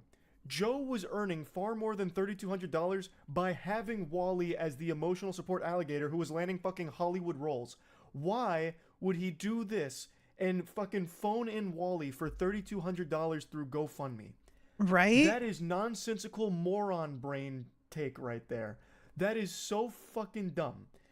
He stands to make significantly more doubloons by having Wally with him in good health and continuing to tour Wally around at nursing homes, at parties. People He was just be taking drinking Wally stupid to a juice. Phillies game, which fell through due to a misunderstanding, but like he was doing a lot with Wally that was lucrative for him.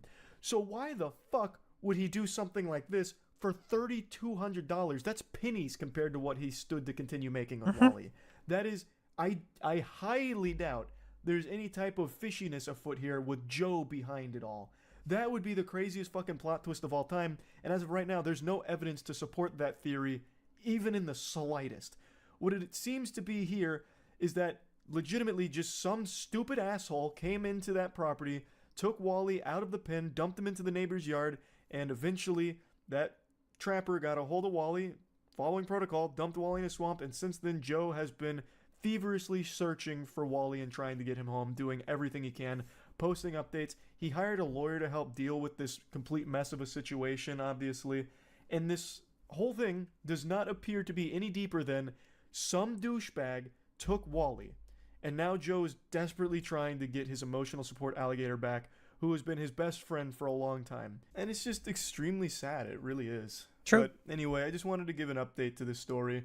I'm hoping I'm wrong about Wally being dead. Like, I just know what happens when a domesticated animal gets released back into the wild. Like, it usually just doesn't go well, and it's already been 2 weeks, and they still haven't been able to The find other Wally issue yet. is But him being, well, if he does survive, he might not be the same as he was before. True. I really do wish that Joe and Wally reunite, and Wally's totally fine. He goes back to eating Cheetos and being all happy again. And yeah, just that's really about it. Wishing the best there. See ya. Aww. Little bunnies. Little bunny kisses. Little bunny kisses. Yay. Bunny, bunny, bunny. Oh. Kitten is tired of sitting in a box. Meow. Meow. Meow. Meow. Meow. Meow.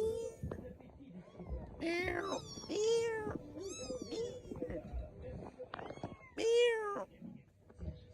Look at those tiny needle claws. Oh. Intro jump scare.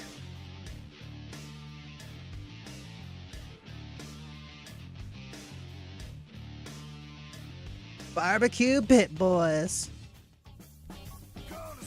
Cheeseburger chili versus the rest. Okay. Oh. Welcome to BarbecuePitBoys.com. Today we're cooking up some cheeseburger chili at the pit, and it's real easy to do. All right, now this is chili, so you're gonna need some peppers, and I got some chipotle peppers there. Oh well. And here I've got some dried habaneros. All right? Oh. I'll show you how to cook those up. And here we have a poblano, and we've got a nice chili pepper right there. All right. And for Okay. this recipe, you're going to need a red bell pepper. You're going to need a couple medium onions. You're going to need about 6 minced garlic cloves. And here I've got some cumin. You're going to need some coriander. You're going to need some chili powder, of course. Here I've got some oregano. And you're going to need some salt. All right? You're going to need a 28-ounce can of tomato puree and a 28-ounce can of diced tomatoes. And here we've got a couple 15-ounce cans of pinto beans. Hey. Now, here's the magic. See, the barbecue pit boys, they put beans in their chili like it should be. A third of a pound of smoked bacon. All right, let's put this together. In this bowl now, I make a I'm gonna nice blend mean 1/4 3-bean cup chili. powder. All right, there are a lot of chili powders out there. Choose your favorite chili powder. And to this, I'm going to add about 2 tablespoons of cumin. And here I've got some coriander, about 2 teaspoons of coriander going in there. I'm going to put about 1 tablespoon of oregano in there, all right? That's a lot more than a tablespoon, my dude. And we're going to hit it with about 1 teaspoon, maybe a little bit more salt.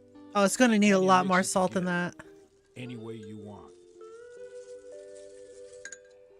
Yeah, that's the old type of Good enough. egg beater type thing. Whisk? I guess it's technically a kind of a whisk. Now, in the That's miracle whiskey of time, business. I chopped up all the veggies Ah. just so to get rid of the boring part. And what I have here I'm chopping is that jalapeno. Now, this is a big jalapeno, right? So you may need 2 or 3. get about this much in here. And I'm leaving the meat and the seeds in, all right? Because I want all this to go in the chili. Yeah. Oh, yeah. Now, here is that dried habanero. Now, what I'm going to do is roast it just a bit in this black iron pan that's been heating up. Maybe 2 or 3 minutes, all right? No oil, just the dried habanero. All right, a few minutes has gone by, and now I'm adding a couple tablespoons of cooking oil now because we're going to cook down the veggies. Oh, yeah. In goes the red pepper. One small chopped bell pepper going in. We like to use the red bell pepper to make it In look goes real the pretty. onion. Here we got some small chopped onions. Oh, and the jalapeno. There was about 2 onions in there. The poblano is going in there with all the white meat and the seed. And of course throwing in that jalapeno on steroids in there. And we're going to saute just for a minute or so. All right. What we want to do is release the fragrances of those veggies, right? All right. Now, in goes we're the gonna put in garlic. the garlic. About 6 cloves of minced garlic.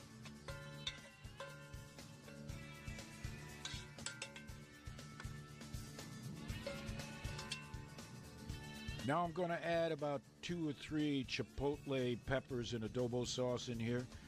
There's some serious heat in this, all right? But we're adding all I wouldn't types of say it's chili serious peppers in this. heat, You but it is choose your heat. favorite peppers to go into this because we want layers of flavor.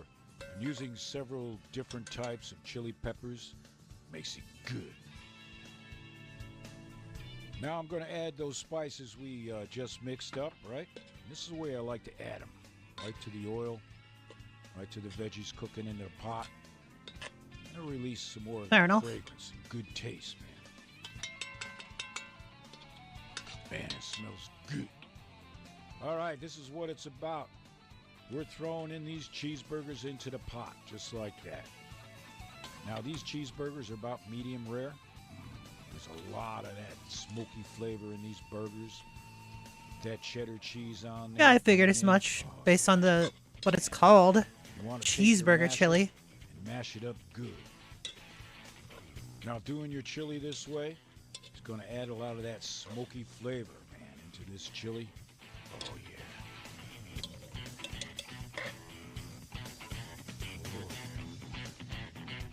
Personally, I wouldn't use that sort of masher. I feel like it would be better if you just used a metal spatula. Now, if you've never done cheeseburger chili before, Or he could have just used his definitely knife. gotta check this out. This is some good eating at the pit. Enough This said. is barely even separating the meat. It's just squishing it.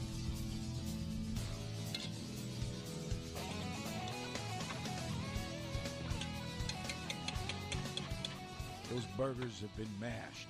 All right. In now, goes the stewed 1 tomatoes. can of diced tomatoes Diced. going in there. Diced about a tomatoes. 28-ounce can and 1 can of puree. There's the puree. Tomatoes, right? There's And the 2 cans, beans. 15-ounce cans. This is going to be a very thick chili. Some use kidney.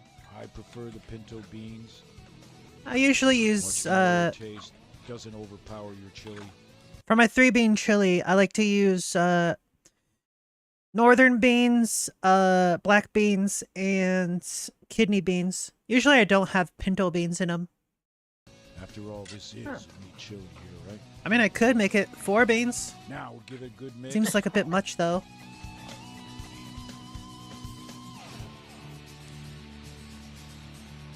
And now we're gonna bless the pot. And I'm using Is that about alcohol? 12 ounces of beer in here. God damn it. Why you gotta keep ruining shit with beer? Down Stop slow that. For a couple hours, so we're gonna bless it a little bit. Ugh. Beer tastes so gross. Stop adding All right. beer to perfectly good food. Now, here's a little thing we like to do here. Is we're gonna take some corn chips. This is a waste of corn chips. Smash Just them use up in cornmeal. here. Add that little masa flavor, little corn flavor Or to just this chili. add actual corn. I like to add a can of corn to my chili. All right. Now, nothing left to do now but cover the pot, and we're going to simmer it, right, for about an hour. You want to slow Yeah, that sounds about right. The reason why it's cooked for so long is because you want your beans to get nice and soft, right? Yeah, gotta get those beans Now, nice and about soft. Maybe 45 minutes has gone by. Take a look at this. Starting to come together. I would say probably taste it around 20, 30 minutes after. Make sure you stir each time you check it. Put the cover on. All right. About an hour's gone by.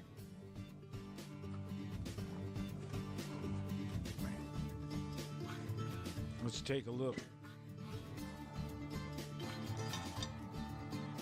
All right. Simmering nice. Give it a stir. It does look pretty good.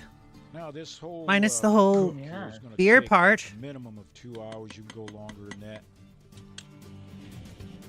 And now we're going to cook it for an hour without the cover on the pot.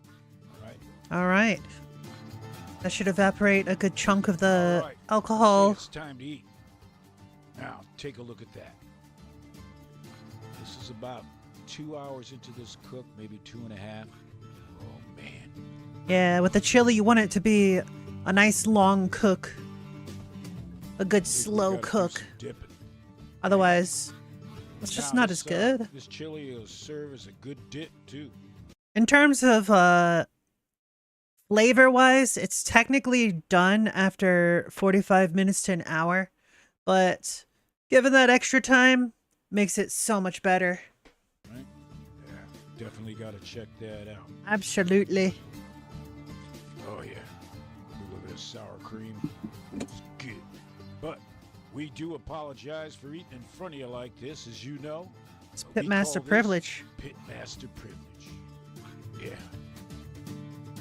Boomba.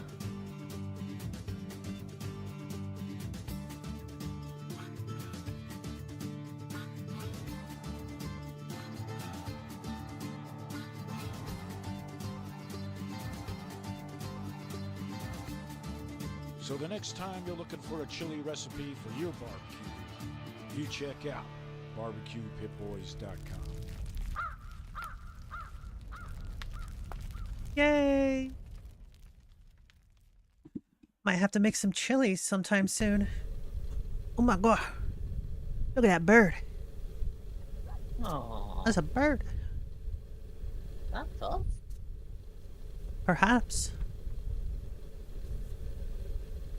You know what else it could be? What? Dinner.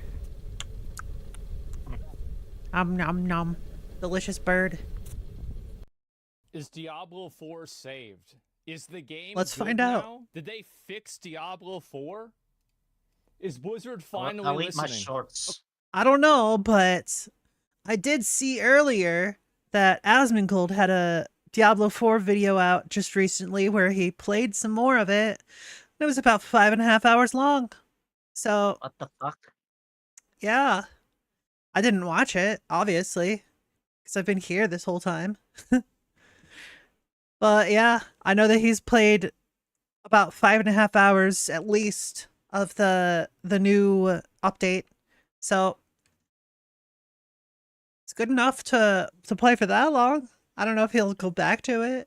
Okay, Diablo 4 Season 4. Is it fun? What do I think about it? It's been out for about 48 hours now. I've been playing it for about 2 days. 28 hours worth of That's a gameplay. long This is time. character number 2 because the first one died. So let's talk about my experience. The very first part, people are going to want... I will never understand why people enjoy hardcore mode. I don't enjoy like the challenge. I don't enjoy having to restart characters. Like ugh, it's stupid to me. It's just stupid.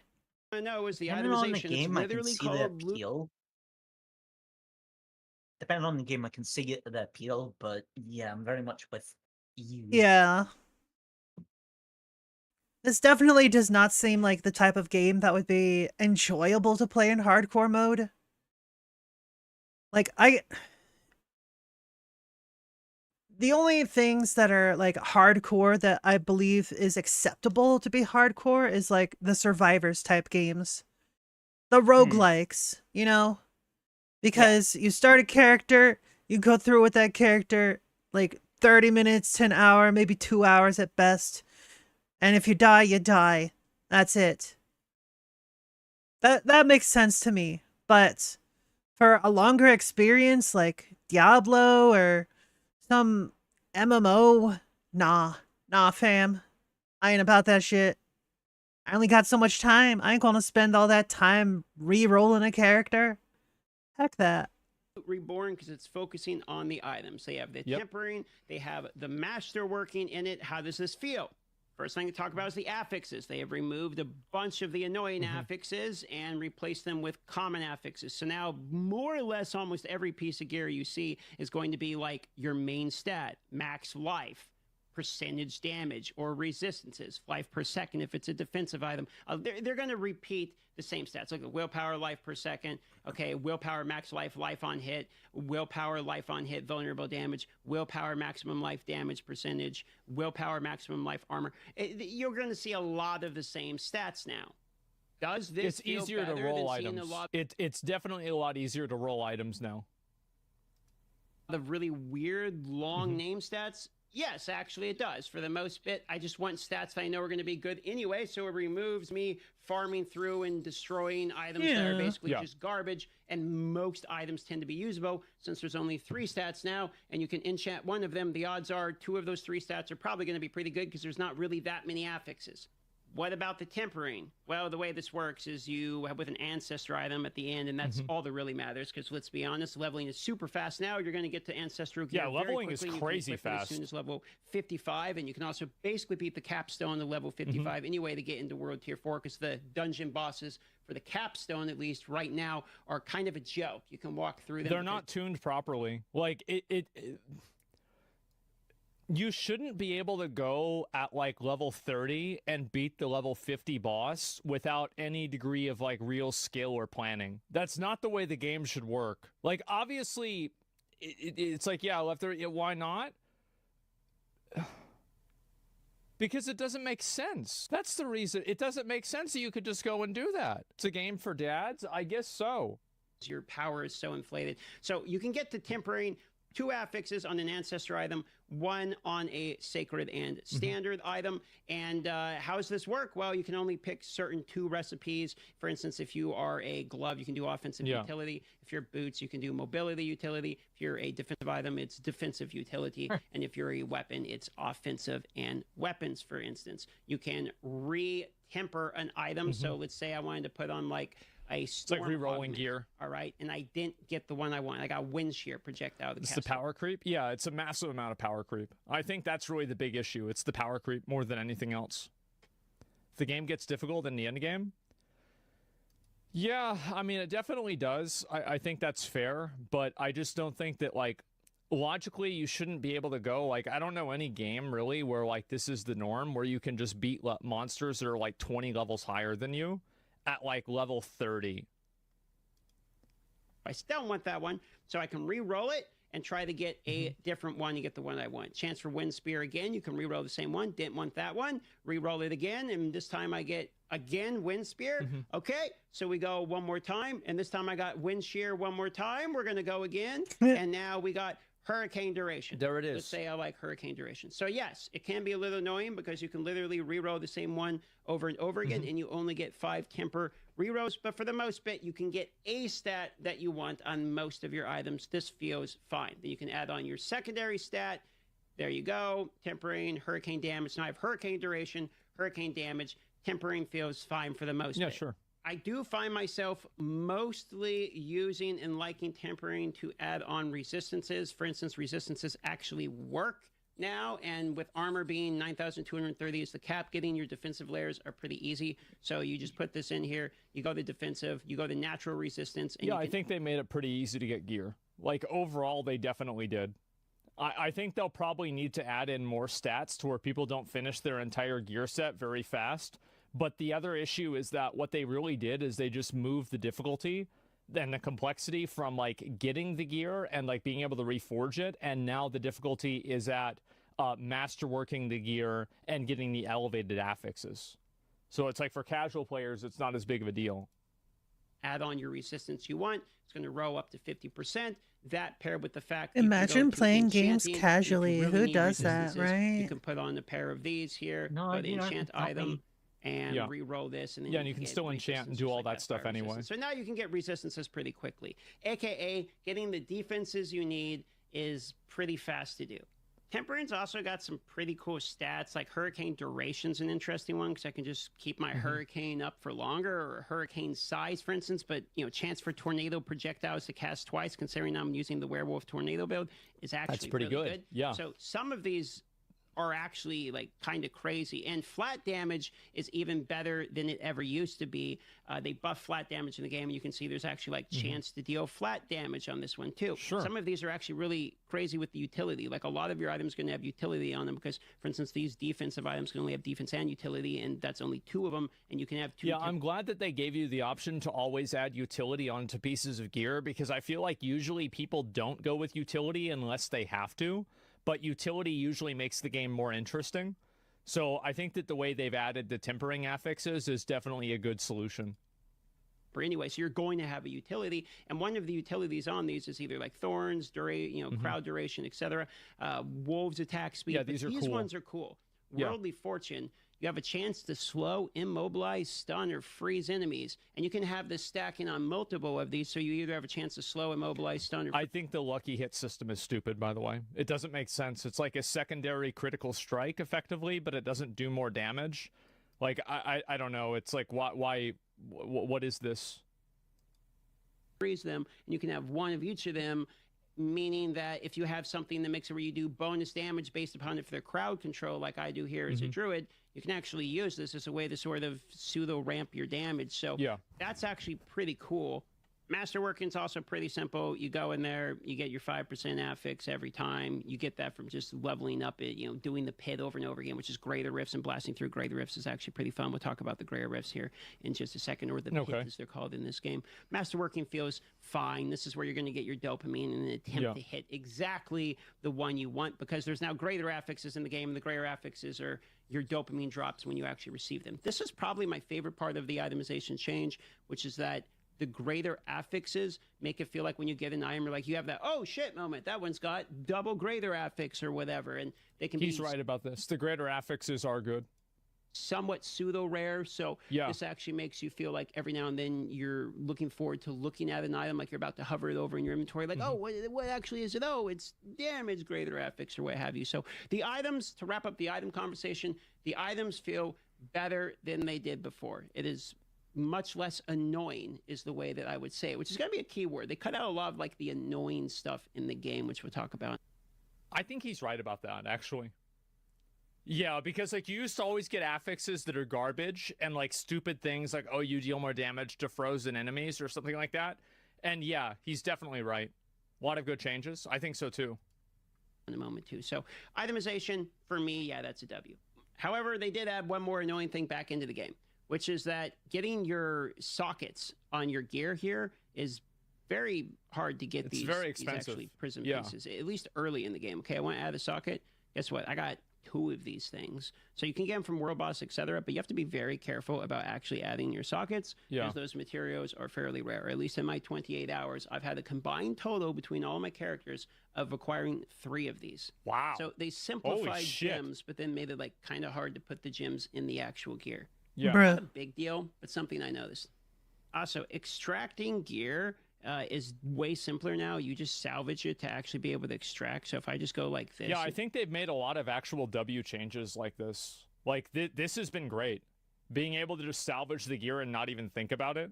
Click extract. Here, let me mark this so I don't extract that one. If I go like extract, you're going to see it's going to update my codex. And now my codex of power This here is a huge W? has Yeah, been it is. updated with whatever the highest tier roll of the gear I just added was. So this is a really good quality of life. Yep. This was done very, very well. And now, when you're either trying to actually extract gear, you can just do it through the salvage. And when you're actually trying to imprint gear, then it's a lot easier too, because you just go here and you click on codex, and you can like literally search for what you want. I immediately found myself using the codex power change. So this was one of the best quality of life changes in the season. And I think also it's a lot bigger than that, because that quality of life change made it to where you don't feel like you have to hold and like keep track of all these random items. Because like all the stash space problems that people had, like nobody's talking about stash space anymore.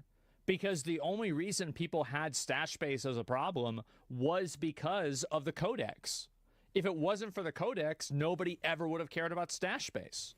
So it's like if you add in both of those, like this solution, actually it basically solved two problems at the same time. Okay, enough about like the items. How does the game actually play?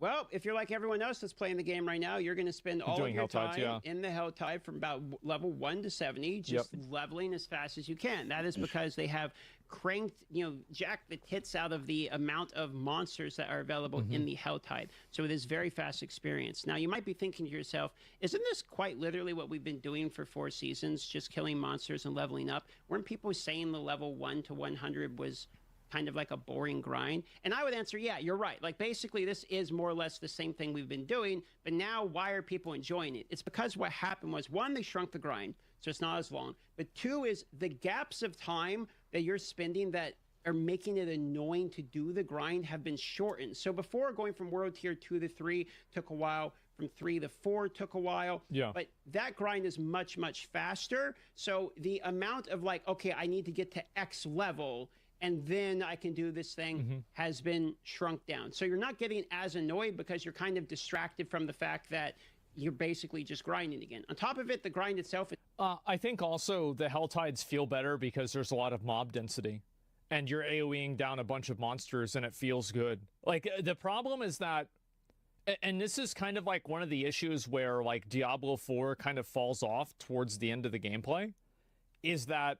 Like, I feel like the long-form experience of playing a Diablo 4 season is much more short-lived than, let's say, PoE. I feel like whenever I hit, like, level 90 or so in PoE, I feel like the game opens up, whereas in Diablo 4, I feel like I'm doing a lot of the same activities in the game, just with a different name. So, like, if I go and I do the pit, that's basically like doing a nightmare dungeon. And if I go do a nightmare dungeon, that's basically like doing Hell Tides, right? Like, all of the gameplay is very, very similar. And I don't know if they can really fix that or not. It's kind of fun, because it really was as simple as proper throw bosses, a fuckload of monsters at you, and actually fighting them is going to be more enjoyable. On top of it, they seem to have ramped the power of your characters through the fact that we're getting all these primary stats, etc. So you feel really strong while you're doing it. This has led some people to say that the season is incredibly easy. But my way of explaining this would it's be... undeniably easy. Like, I think levels should be a benchmark of, like, how strong your character is. So, like, if you have a... Like, this is just, like, my own internal logic that, like, makes sense to me, is that, like, if you're level 30, you should be fighting other level 30 monsters, right? Now, there are exceptions. Like, if you're level 30 and you're, like, hyper geared out and your class is really good at this, maybe you can kill a 35 or a 40 monster. But, like, the fact that it is a normal mode of gameplay that you can clear a level 30 capstone, or a level 50 capstone dungeon at level 30, and the level 70 capstone dungeon at, like, barely level 50, maybe, this is just simply not the way the game was designed. Like, it doesn't make sense that you can do that. It's kind of a joke. Yeah, it's not logical at all. And, like, it would make sense that, like, the best player in the world could do that. It would make sense that somebody who's, like, really, like, got a twinked out character could do that. But as a norm, it doesn't make sense. It gave it like a BBL. Like, basically, it sucked the fat out of the stomach of this and added it to the ass end of the game. So now the difficulty of the game is not in 1-to-1. He's completely right. That's the best part. Like, this is the dumbest analogy I've ever heard, and he's completely right about it. This is perfect. 100, because that's where their audience retention was shrinking. People weren't getting level 100. They were quitting in like the 70s and the 80s and getting bored. So they thought, get everyone to level 100 and then add the grind at the ass of the game, which is basically the pits. The hardest content we've ever had in the game was AOZ 25, which is no longer in the game. But AOZ 25 is scaled equally to pit 150. The pit goes up to 200. Therefore, it scales higher than anything we've had before. However, your character does get stronger as well. As I think you'll be able to clear that without too much trouble. In order to activate the pit, you have to clear a Nightmare Dungeon tier 46. So you still have to at least do one Nightmare Dungeon. I myself personally would rather just do the pit over the Nightmare Dungeon. However, right now I am in a Nightmare Dungeon, and the reason is because you still have to level your Paragon Glyph experience. For this reason, you're still going to need to farm your Nightmare Dungeons. So more than likely... Yeah, having to... Like, I already did all that. I got all my things to, like, level 15. I didn't get them to level 21, though, or whatever the cap is. But, yeah, it's kind of annoying. Your experience is going to be But they did make it faster. They made the Paragon Glyph experience, I think, 20% faster. It's from, like, 1 to 70 if you're just trying to level as fast as possible, which is decently fun. And then you're going to be doing the Nightmare Dungeons from 70 to 100, which in my opinion is not very fun. But at the 100 plus, then you get to have fun again by doing the pits and then progressing towards basically Uber bosses, etc. That is at least if you're trying to be efficient in terms of power of your character. You're not required to stay towards this. And in fact, I would probably encourage you not to just sit there and grind over and over and over again in the Hell Tides. The amount of experience that you get in the game now has been ramped up. So you don't necessarily need to just stick to one thing. In fact, I probably wouldn't. I would say even a casual player could hit level 100 in like a week or week and a half. Like at this point, like the leveling is so fast. I've only put 13 hours into my character and I'm already almost like level 95 or something like that. Because you need gold, for instance, which is going to come from Whispers, and the gold's going to be from Masterworking later. You're going to need Obdicite, which you can get from the pit, so maybe grind to like, till you can do tier 50 or so of the Nightmare Dungeon, then do some pit for a little bit, get to get the Obdicite for the Masterworking. I would say try to mix up the variety a little bit, or else you run the risk of burning out. Well, here's the problem that I have, right, is that doing the pit is basically like doing Nightmare Dungeons. What's really the difference between the pit and Nightmare Dungeons? You're killing the same mobs, doing the same thing. Like this is and this is the problem that PoE solved. And like in Path of Exile, there are dramatically different modes of gameplay, but even in PoE, this still is an issue, but it's much less of an issue. Overall, the world's the most alive that I've seen it. The most amount of players in the game that I've seen in a while. I'm constantly running into people, and you run into them all the time because everyone's farming in the Helltide, and that's just an overworld piece. So I feel like I'm actually in the Diablo 4 overworld more than I am just getting stuck in the instances all the time. Yeah, I think that's a good thing. It's factually better than the other seasons because the way the level in the other seasons was basically resetting dungeons, 100%. which was horrible. Or if you weren't doing that, then you were getting such slow experience that you were getting bored even trying to level up. So now they got us out of the dungeons, put us into the overworld, put a bunch of minions in front of us, and just said, okay, look, everyone's going to sit there and try the level anyway, so get through it, blast some minions in the Helltide. And then the bonus part about this is you're getting all kinds of materials, like boss materials, so you can slot in doing some bosses. The cinders are fairly generous now, so you're able to actually get legendary items, the consumables you need for like potion leveling, etc. Yeah. And you're able to get boss materials. They also drop you a ton of elixirs now as well in the game. So you're constantly able to have an elixir up, and you also have enough consumables to make incense as well. Then that plus the earn experience you get for the seasonal journey is enough to definitely keep you blasting through the levels. Yeah, I think that, you know, the way that it's designed is actually pretty good now. Forced shared instance overload is awful, though. Really? I actually like it. I like doing Helltides with other players. I think it's cool seeing other people out in the open world and like fighting against the mobs with them. Yeah, I mean, like I'm an MMO player, right? So like maybe that's just me, but yeah, I think it's really cool. There's been a focus on like quality of life or things that will stop you from being annoyed. Like they're trying to remove annoying things. Like now you can actually use the horse and you can actually speed up the horse while it's in the town. This is something that when you're playing before, you're like, why can't I use my horse in town? And then you can use the horse in town. Why can't I sprint with my horse in town? It's like previously where they made it where you could blast through the barricades with your horse. They looked at things that were making people quit the game.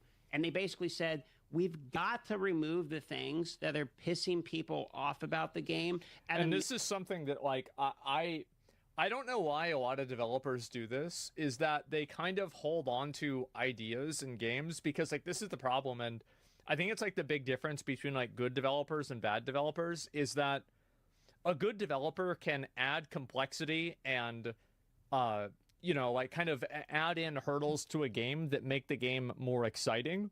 But a bad developer will just add in hurdles to the game, hoping that that will make the game more exciting. And I think that Diablo 4 has a lot of those like kind of mandatory hurdles that don't really add any gameplay or anything like that to the game. And I think that, like, you know, you look at Classic WoW, for example, and like doing your class quests in Classic WoW and how that adds value. That's interesting, you know? But with Diablo 4, I think that there was a huge fight for a long time about like, why do we have to do something that nobody wants to do? Whether it was renown, whether it was like farming out the Paragon glyph levels, whether it was, I'm trying to think like what are some of the other like dumb things that were in the game. The way the Uber Uniques originally were, it was like always things that were silly.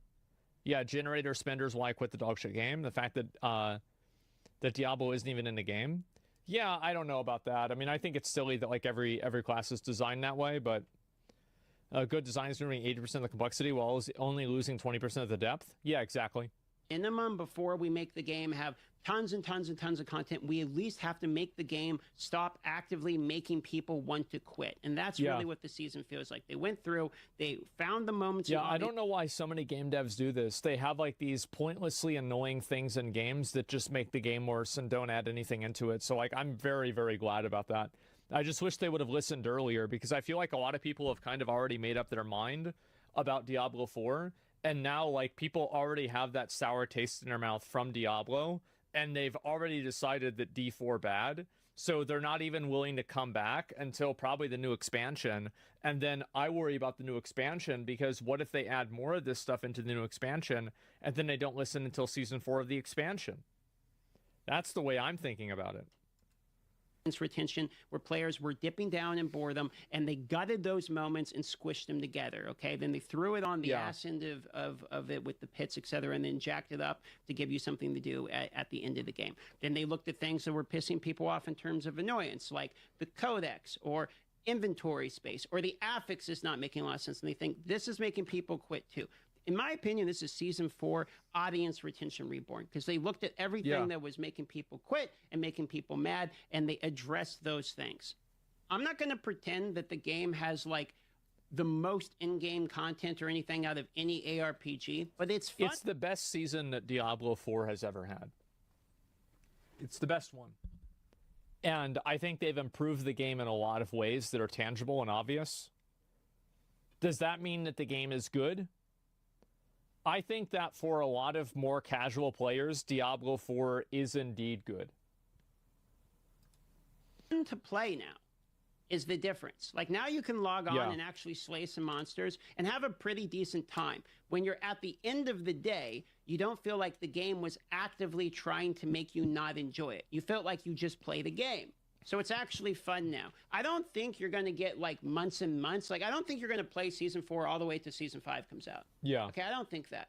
But I do think while you choose to play it until you do finally get bored, you're probably going to have a pretty decent time at it at least. So for me, it's the best season because I don't think that the goal should be to keep people playing for the entire season. I think the goal should be to get players to do as much content as they want to. Because like really...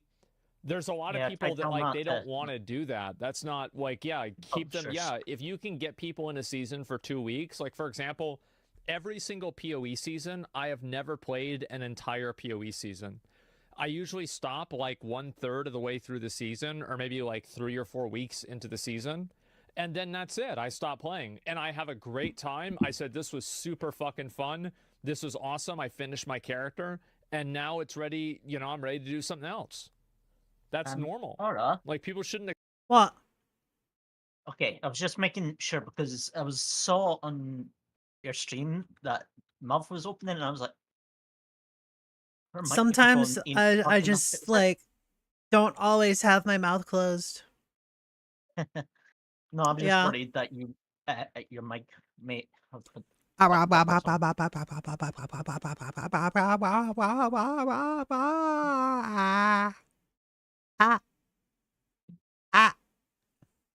As you can see, it works. You know what else works? Expect a seasonal game to be a forever game. Remove I don't stuff know. that I just didn't like about the game. And I feel a lot of people didn't like about the game. It kind of gave you, skipped straight to the dessert. Here's your levels. Here's your next world tier. Yeah. We added some greater rifts for you. We understand you guys like just blasting through at Diablo 3. We missed the mark with some of the stuff in Diablo 4. We're just going to remove it, speed everything up, and at least that will give you some more dopamine at least Sure. quicker. Here's some greater affixes with a star next to it so you can get hype about some of the item drops. Here's some quality of life. Here's a horse in town that you can go fast, go have fun with it. I know Yeah. there's no like major seasonal mechanic. Yeah, they basically gave people the stuff that they have been asking for the whole time. Nothing about Season 4 screams super cool, though. Just okay and definitely fixed, but not really cool. Yeah, I feel like Season 4 could be like how Dragonflight was for WoW, where like they needed to do Dragonflight to like reorient the game in a good direction. And I think that's basically what Season 4 is doing for Diablo 4. It's more of like a foundational season rather than like a bunch of new experiences and new content. It's a refresher, yeah. I know the Uber bosses are the same bosses reskinned with one new boss. I don't care. At this point, it's fine. This basically is, in my opinion, the game is caught up to where it basically everyone wanted it to be on release. It's now a decent game to log into. I can play it for a couple weeks. I don't need Diablo 4 to last me all the way until Season 5. Yeah. I can play this. It's unhealthy to expect that. RPG that you bounce between has their league, and I can enjoy my time. And then when I go to play something else, I can be like, yeah, that was a decent playthrough. And I can go to something else, and I don't have to like, oh no, it's Season 5. You know, is it going to be like at least the core game is functional, the core game is enjoyable. That's the way I felt about Season 2. Is I only played Season 2 for maybe a week, probably like 6 days even.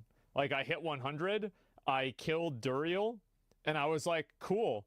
And then I killed Uber Lilith, and I was like, all right, I did it. Okay, well, I'm going to go play something else. That was fun. And then I just don't play again. Yeah, and that was fine. And like I'm not mad about that. Like, that was good. I played the game for 5 days. It was awesome. Way more than it was to get to level 100 before, and now they can build upon it. I think Season 4 is probably the best that Diablo 4's state has been in yet so far. At least that's my opinion. So I'm pretty positive about this season. I was very negative about Season 3. I didn't even complete it. Didn't have a very good time. Yeah. Season 4, I'm having probably the best time I've had since Season 2, and I would say it's probably the most enjoyable experience I've had in Diablo 4 since launch. At least that's how I feel about it. Current state, I'll play the Ubers. We'll see what the in-game's like. We'll do a full, longer review of it. But for this state, for an early impression, it's actually quite fun. If you're curious whether or not you were going to want to re-log in, if you haven't logged in since like Season 1 or something, or you got bored on launch or something like that, dip your head in, give it a shot, give it a few hours, see what you think. You'll blast through. This is my advice. Is Diablo 4 on Game Pass? I think it is now, right? I'm not sure. Yeah, it's on Game Pass. Or you can buy it on Steam. Here's my genuine advice. Buy Diablo 4 on Steam. And if you're not having fun an hour and a half into the game, refund it. Refund the game. Because if I guarantee you, like, it's not going to get any better.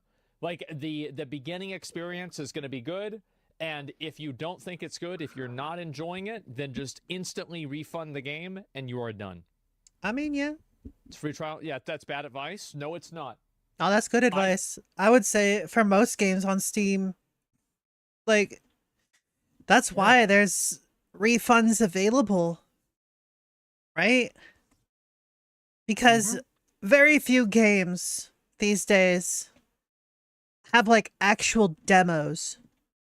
So if you can't tell by looking at like the teaser trailer or the stuff that they're showing on the official page, or like if you go and watch a video of someone playing and you're still like, I'm not sure. Maybe I'll like it, maybe I won't. Well, only one way to find out, right? So just play the game. And if you find out that you don't actually like it, that's what the refund is for. I think that Diablo 4, the new player experience campaign, is probably some of its best content. So if you aren't already having your mind made up by seeing in-game footage, if you're not already having your mind made up by seeing, the trailers or anything like that, then buy it and then play it and then refund it. Because I think that if you're not going to have fun within that first hour to hour and a half, you're never going to have fun. For me, Diablo 4 Imagine was having fun. Who does immediately. that? Like, whenever the beta first came out, it was immediately fun, instantly enjoyable. So it was like, yeah, this is great. This is awesome. So, same now, and now I hate it. Yeah, exactly. And so, it's on Steam? Yeah, it's on Steam. That's what I mean. I think you're wrong here. Well, everybody is going to be different, but I'm talking about my experience, and this is my best advice based off of my experience. If you think that you're different, then maybe do something different. But this is the way I would do it. So, yeah. Quicker than you were before, and so far I'm enjoying it. There it is. I think that's pretty fair. I'll link you guys the video. Make sure to give it a like. I do want to look. Actually, you know what I want to see? I want to see what my viewers thought about the new season. There's the video. Give it a like. Is that quite a wow? Not necessarily, no. I think Diablo is a lot different than WoW in that circumstance. Okay, so here we go. So this is a 5-hour video that we released, I guess, yesterday for Diablo 4 Loot Reborn. Here we go. Let's read the comments of how people responded to the new season on my channel. I still can't get over the fact that enemies scale with your power. I hate this lazy approach to balancing so much. It completely ruins the fun of the game for me. They'll get it this time. Don't let the 7 letdowns get you down. When you're younger, you're a barbarian. When older, a necromancer. The most resilient of customers. Looking for the 5th last chance. Blizzard needs to learn the concept of last chance works, or I guess we have to. Weren't there people complaining that the minions are randomly getting one-shot? Now that they don't die immediately, you're able to cast spells other than healing. People still complain that the game is too easy. The core problem about Diablo 4 was that it was boring. I don't think Blizzard will fix it anytime soon without turning Diablo 4 into an expanded season of Diablo 3. Quit halfway through Season 2. I'm actually enjoying this season. A lot of good changes. Now, game is good. 2 months later, D4 bad. People say it's a bad game, and I have 500 hours into it. It's finally good again. Famous last words. Well, I mean,